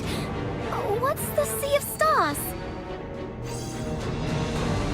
Were you researching the origins of life? The Sea of Stars, the primordial dragon? Magister, why were you studying these things? Do they have something to do with magic? Wait, you were even researching the goddess Dura and her divine authority? Dura above! Most believers and the Temple of Light would consider this blasphemy. No wonder you kept these memories locked away. They're secrets that must never be revealed.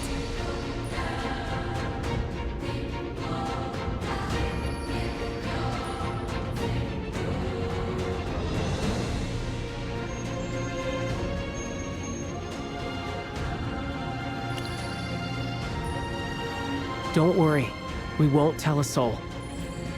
The rest of the memory stars are floating up high. I can't reach any of them. I'll try a levitation spell.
I'm sorry.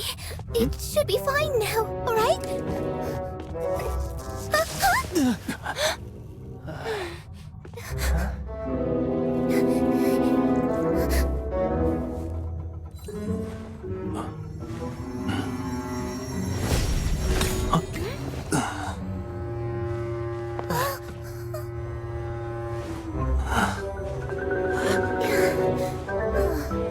That must be it.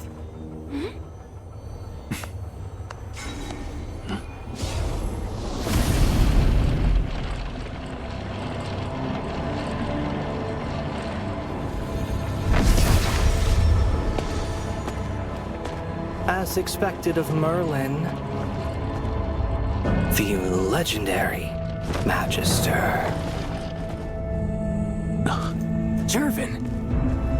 What? What's wrong?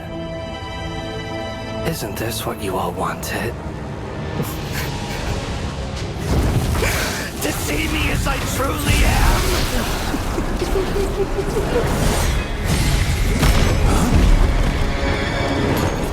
Are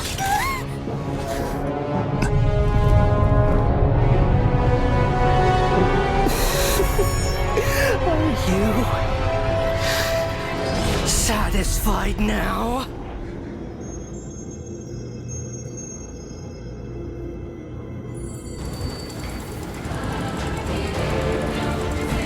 The memory star I wanted. You really did find it. Hand it over, or I'll take it by force. Need a moment to decide. Jervin? Your legs. They really are healed. You've suspected me for some time, haven't you? All those tests, those probing questions. Well, here's your answer, clear as day. Aren't you satisfied now? Why would you sink so low? Don't you care about yourself or your family's honor? Oh, I care plenty about myself. That's why when the Adamant Syndicate offered me a way to heal my legs, I agreed without a second thought. As for my family, what have they ever given me? A Marquis, heir to the Hastings line, a man of rank and power and court. How could he be someone who can't even walk without a wheelchair? Doesn't Marquis Gervais have any other heirs? How disgraceful! If I had been whole, those whispers would never have reached my ears.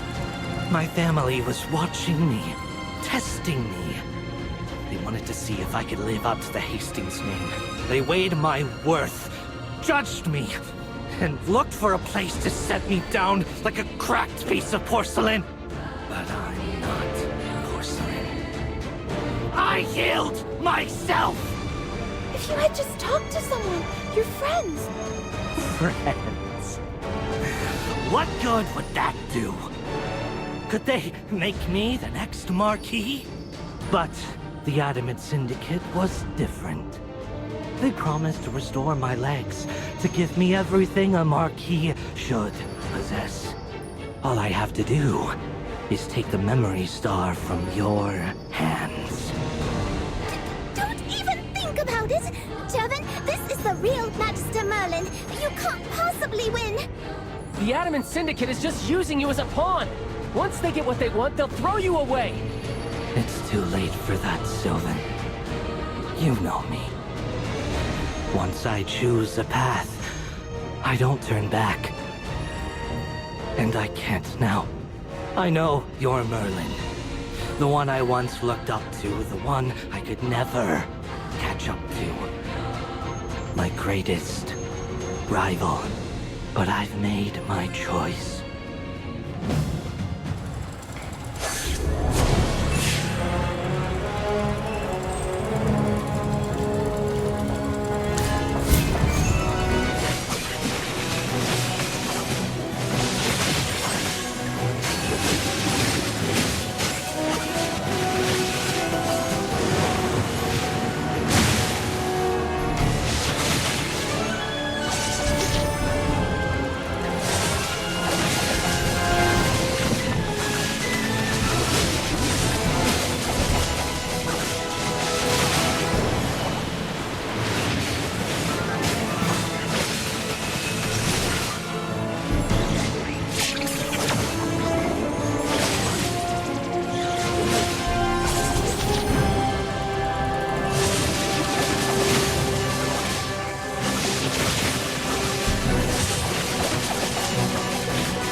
Merlin, on behalf of your dear friend, I've brought you a gift.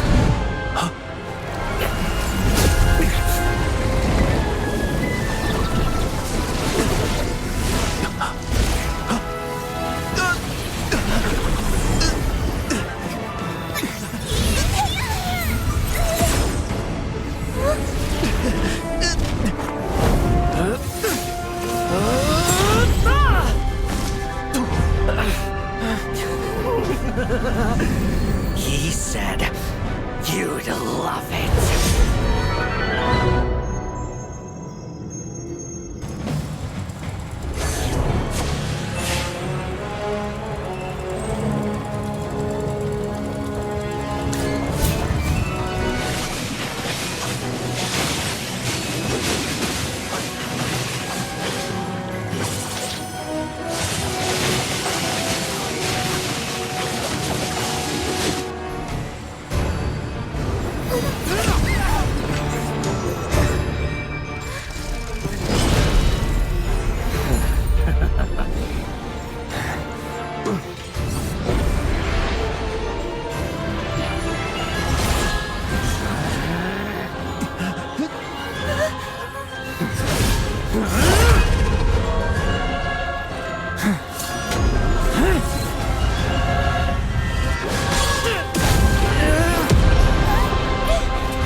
Jervin, stop!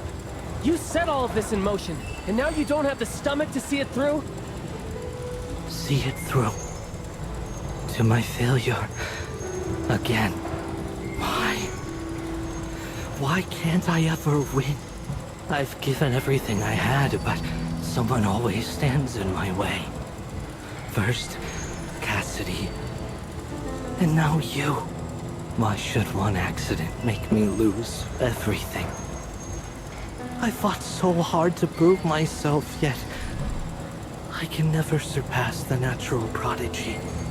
Merlin, you're a living legend. People sing of your deeds. Honor surrounds you. And you've never even had to pay a price. Why you? Why does someone like you get everything while I get nothing? Trade places. But what? But you'll also have to sacrifice yourself for Asperia, just like Merlin did. We saw his memories, his doubts, and yet even so he made the right choice. Could you do the same? Magister Merlin is right, Jervin. You were born with every advantage. A name that opens doors. Even without a title, you had more resources than any of us could dream of. Look at me. I'm just ordinary. Born into a fallen noble family. I scraped my way into the serene Lyceum, but I'm nothing special. My luck isn't good or bad, it's just average. But I have my own goal. You all know that. I swore I would restore my family's honor. Jervin, whether it's walking the path of magic or being your friend, everything I did was for that goal. And even if I lost everything, I wouldn't give up. I'd find another way, keep moving forward. That's my path. That's your path, not mine. So, what now? You're going to interrogate me here, or throw me in a cell? No, that's not our call. We're turning you over to Envoy Evie. She'll handle it from there. Do as you like. I'll be waiting in my cell. Let's see which one of you ends up the true winner.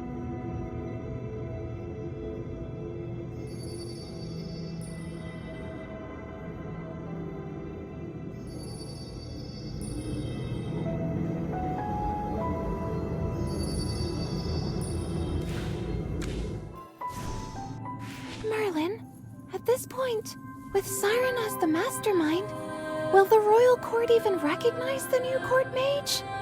It's hard to believe, but I doubt this will even leave a scratch on Siren's reputation. What? How? We have Jervin! Envoy Evie will surely get him to confess everything. You're thinking of court politics like it's a straightforward game. Siren only served as a judge for the exam. He never got directly involved in anything else. He knows the court inside out, the balance between the royal family, the nobles, and the Temple of Light, and he's used it to his advantage. He's kept his hands clean, stirring the pot, letting others do the work.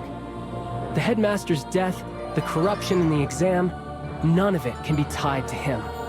And did you notice? Even when he was cornered, Jervin never mentioned his name. It's all so convoluted.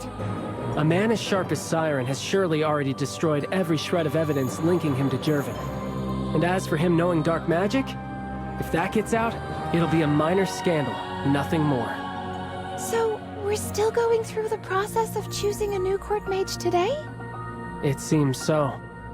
Then who will it be? Jervin's out. That leaves Cassidy and... Wait, Magister Merlin, you? Then that leaves Cassidy. Exactly. Only 3 made the finals. With Jervin disqualified and Magister Merlin declining, the role falls to Cassidy. But Merlin, do you think I should be a court mage? But if I don't want it, then what? Me? No, I couldn't! Merlin, I need some time to think.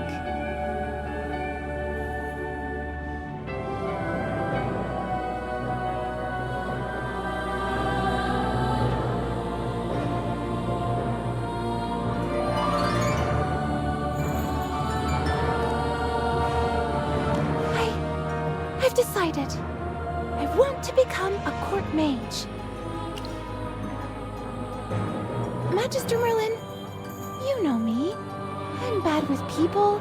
I don't understand court politics. And to be honest, I'm still pretty clueless about what a court mage even does.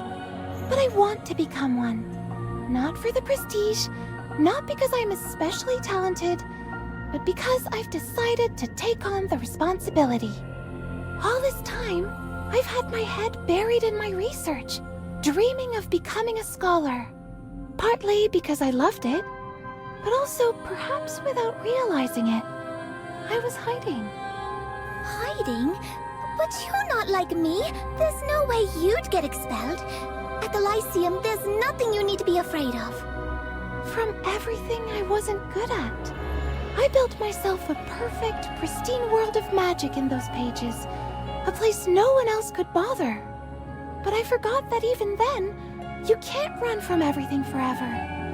Yeah, sometimes the current just sweeps you up and carries you along. It happens to everyone. Commoners, nobles, maybe even the gods. I've done a lot of thinking these past few days, trying to figure out what I really need, what I truly want, but I couldn't answer. It wasn't until just now, seeing your memories in the Stellar Chamber, that I understood. It's not just about what you want, it's about what you can do. Vesperia is full of stories about heroes. They're all so grand, but I only just realized the greatest thing about them isn't their power, it's the choices they made. Every single one of them chose to step up instead of standing aside. They chose responsibility over their own self-interest. Just like you, Magister Merlin. Even though you were scared, even though you hesitated, in the end, you chose to make the sacrifice. You saved the world. I love magic. I love how wonderful it is, how creative. But before, I only ever thought about studying it and creating new spells. I never stopped to ask who I was doing it for. Now I know. I'm going to take this on. I'll become a court mage, step into a world I know nothing about, and use whatever power I have to help people. Right! They've got eyes and ears all through the court! It'll be dangerous for you. It will be dangerous. I'll be scared, but I believe I can get through it. If I'm selected, you'll at least have someone on the inside, Merlin. Additionally, I want to become a court mage because I want to stop Siren and the Adamant Syndicate. Magister Merlin, what do you think?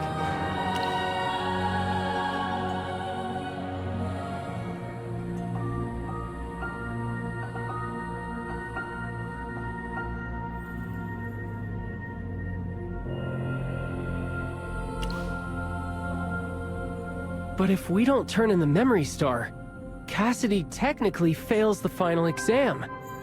Siren will declare the exam invalid, and he'll be back in control. So, we swap it with a fake? Siren would know how to spot a forgery. He'd disqualify Cassidy for cheating. This is so frustrating. This is your tower, Magister Merlin. How does Siren get the final say? You have a plan?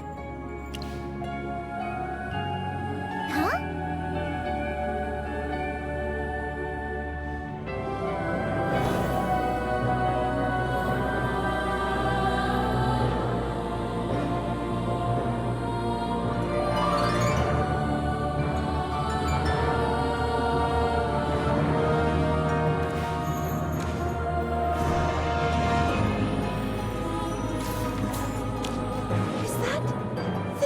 For creating memory stars? I get it. You're going to make a new one just for the selection judges. This is brilliant!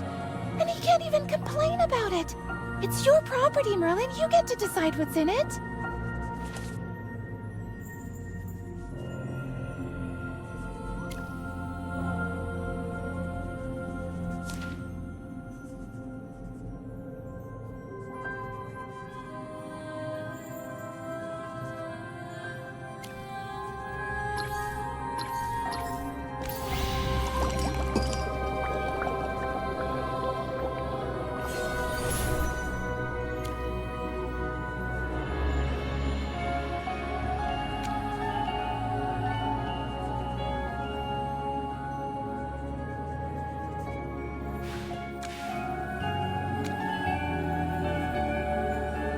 Now that everything's settled, let's go. Everyone should be waiting in Solstice Hall. Cassidy, don't be nervous. Pippa, you're shaking more than I am.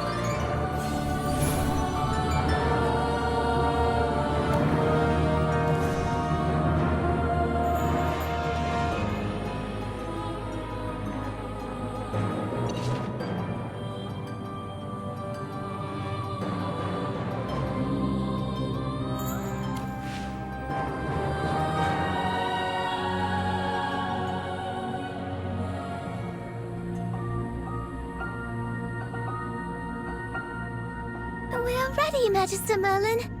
Whatever's waiting for us now can't be tougher than the fight we just had. I've gone over what I need to do 100 times in my head. I won't mess this up.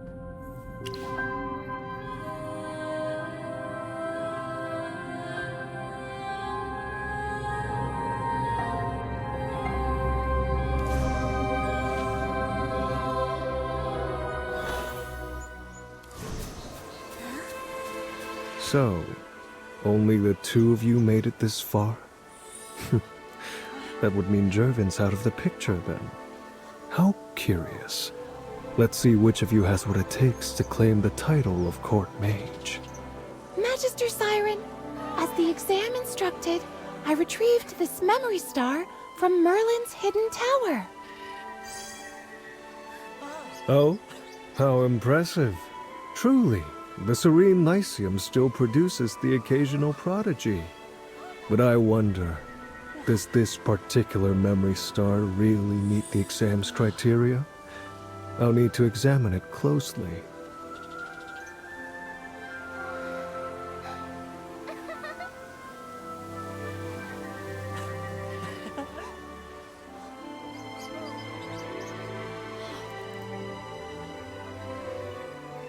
Cassidy, I'm afraid this memory star fails to meet the exam's requirements. Unless you have a compelling explanation, the rules leave me no choice but to mark your performance as a failure. And since none of the other candidates have succeeded either, well, I'll simply have to declare this year's selection void. A dreadful shame. I was hoping to avoid writing another letter of regret to the capital. Headmistress Dorella, I must say I'm disappointed. Perhaps a review of your faculty roster is in order. Dismiss anyone unqualified or chronically absent, and replace them with professors who actually know how to teach. No, Magister Siren. I can assure you this is the exact memory star you requested. Because this memory star was personally verified by Magister Merlin himself. Don't be absurd. Everyone knows he hasn't shown himself in years. Say that again, Cassidy. Magister Merlin himself entrusted this to me. How can he not know his own possessions? Isn't that right, Merlin?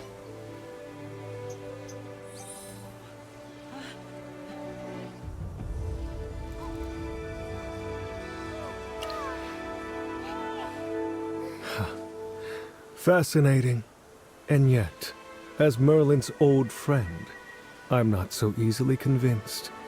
Surely you can offer some proof.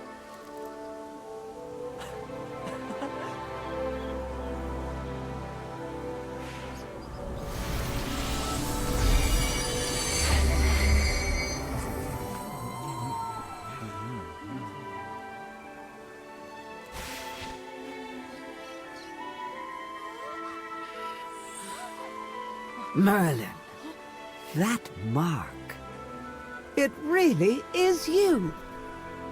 So you'd reveal your identity before all these witnesses, after hiding it for so long. Brave or reckless?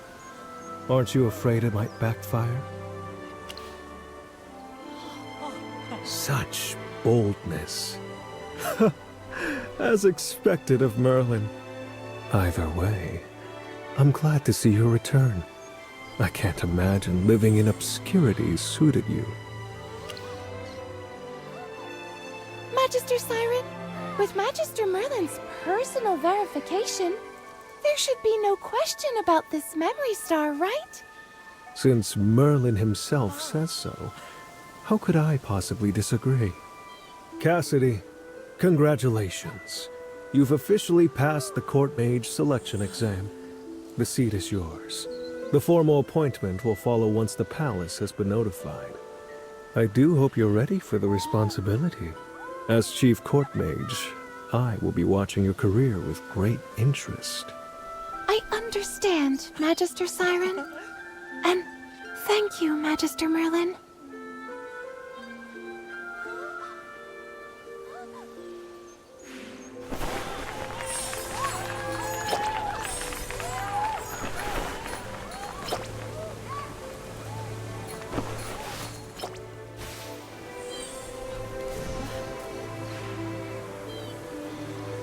I never thought you'd actually go public with your identity. You must be ready for the storm that's coming. I assume you have a plan. Merlin's reappearance is going to cause quite a stir. Envoy Evie, perfect timing! Jervin's still in the magic tower. We'll leave the rest to you. I see. Leave him to me. I'll make sure he's thoroughly interrogated. No need for concern.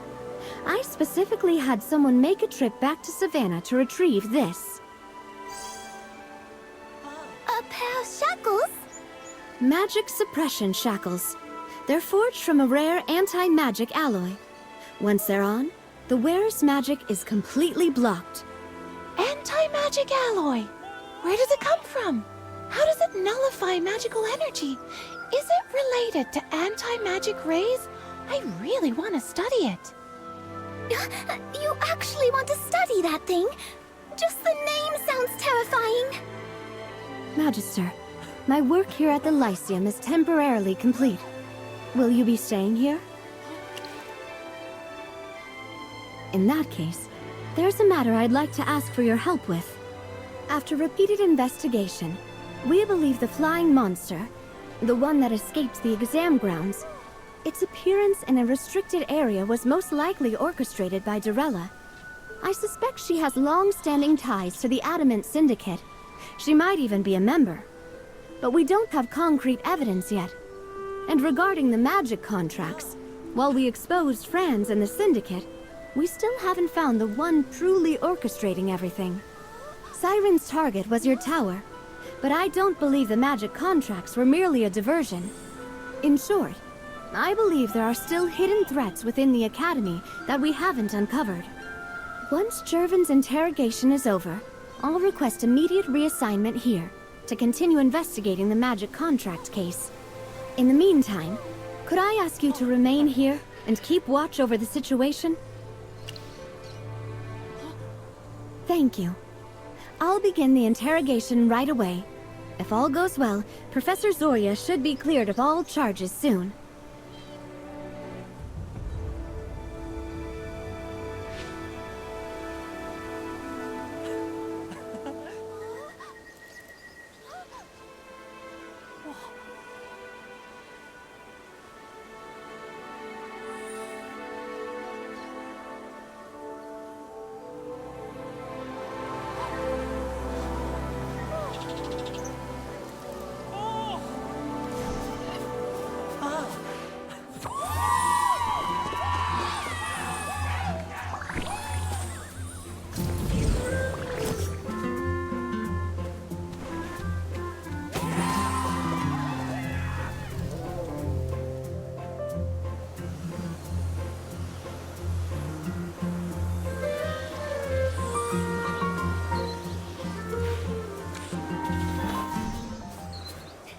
As hard as it is to believe, he truly is Magister Merlin. Headmistress Durella, this is a rare opportunity. We could invite Magister Merlin to give a lecture. It would benefit the students and help counter the negative publicity from Headmaster Lehmar's death. What? Invite him to lecture? Oh, Magister. To think Hepler and I were teaching you magic. This is a story I'll be telling my students for years. Will you really give a lecture here at the Lyceum? To be honest, Magister, The school currently has no official position for you. Frankly, your track record as an educator is lacking. Our records show that after Headmaster Lamar hired you, you only actively taught for a total of 5 years. You've been absent for over 2 decades. That constitutes gross dereliction of duty. The Academy paid a substantial sum for your hiring fee and granted you permission to build a private tower, and you failed to fulfill your responsibilities as a teacher. By faculty policy, I should request the board to terminate your employment. Headmistress Dorella. No, don't try to talk me out of it. My decision is final. Headmistress Dorella, look! Hepler, I know. I know he's the legendary mage everyone reveres, but we are not discussing his fame. We are discussing professional ethics. I meant, look over there! There's a rather large crowd of students running this way. Magister Merlin, he's over there! Don't push! You'll get detention again! Got it. Everyone, line up for Merlin's autograph. Quickly now, a single file line. What is the meaning of this? You are causing a major disruption. Stop this immediately. Quick, duck behind me. I'll cover you. I can transform. That should provide more cover.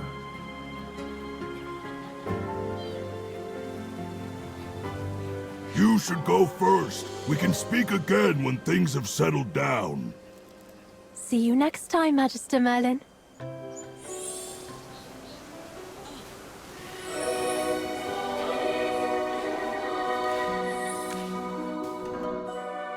Hey, Zoria, you can't just move. You have to roll the dice first.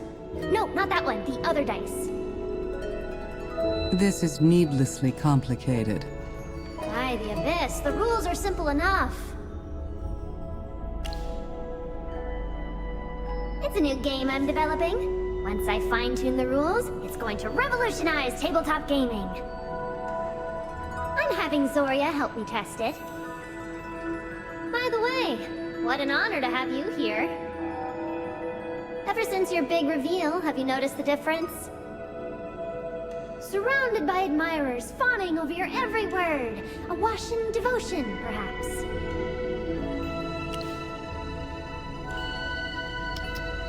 I do wonder how you handled admirers in your younger days. I bet they're even more fervent now. You're probably right. A legendary mage who vanishes for 20 years and then suddenly reappears? That's far more compelling than someone who's been around all this time. Back to business. With Jervin arrested and Siren's scheme in ruins, my detainment should be lifted soon. Oh? I suppose I'll miss that stoic face of yours around here, little Zoria. Which also means I need to prepare my lesson plans. Countess, this is your reminder that we don't play games during work hours. Merlin, Countess, I'll take my leave. We'll speak later. What? Zoria, you promised to play with me all day! Don't just walk off! Hey, wait for me!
Magister Merlin, we have preliminary results from Jervin's interrogation. According to his testimony, he initially made contact with the Syndicate seeking a cure for his legs. After they healed him, he became fully indebted to them. Recently, the Syndicate contacted him abruptly, threatening to expose his use of dark magic treatments unless he helps them steal classified materials from your tower. This placed him under significant duress.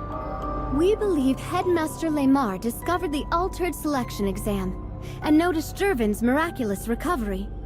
He suspected corruption in this exam and intended to intervene. The headmaster didn't want to see a talented mage throw his life away, so he confronted Jervin, hoping he would come clean. However, it was also the critical period for Jervin's family to decide on their next heir. He feared the scandal would ruin his reputation and cost him his inheritance. Combined with the Syndicate's threats, Jervin made a terrible choice. In a panic, he killed the headmaster. While Jervin hasn't explicitly named him, our suspicions were correct. Siren was deeply involved. He appears to be the true architect of this conspiracy. Unfortunately, we still lack concrete proof. Jervin's vague testimony won't convince the stubborn nobles and certain royal court members. Their blind faith in Siren, astounding to say the least. I'll continue pursuing other avenues to gather evidence against him. Following your leads, I've dispatched agents to White Ridge to investigate. I hope we'll find something useful. Regarding Zoria's situation, I must apologize. I initiated her release, but encountered resistance from several powerful nobles. Although I serve under the Queen, I've had to suspend the release process to maintain the current political balance. But rest assured, I will continue investigating to find definitive proof of her innocence. We may meet again in the Academy sooner than expected. I'll keep you informed of any developments. Take care, Magister Merlin.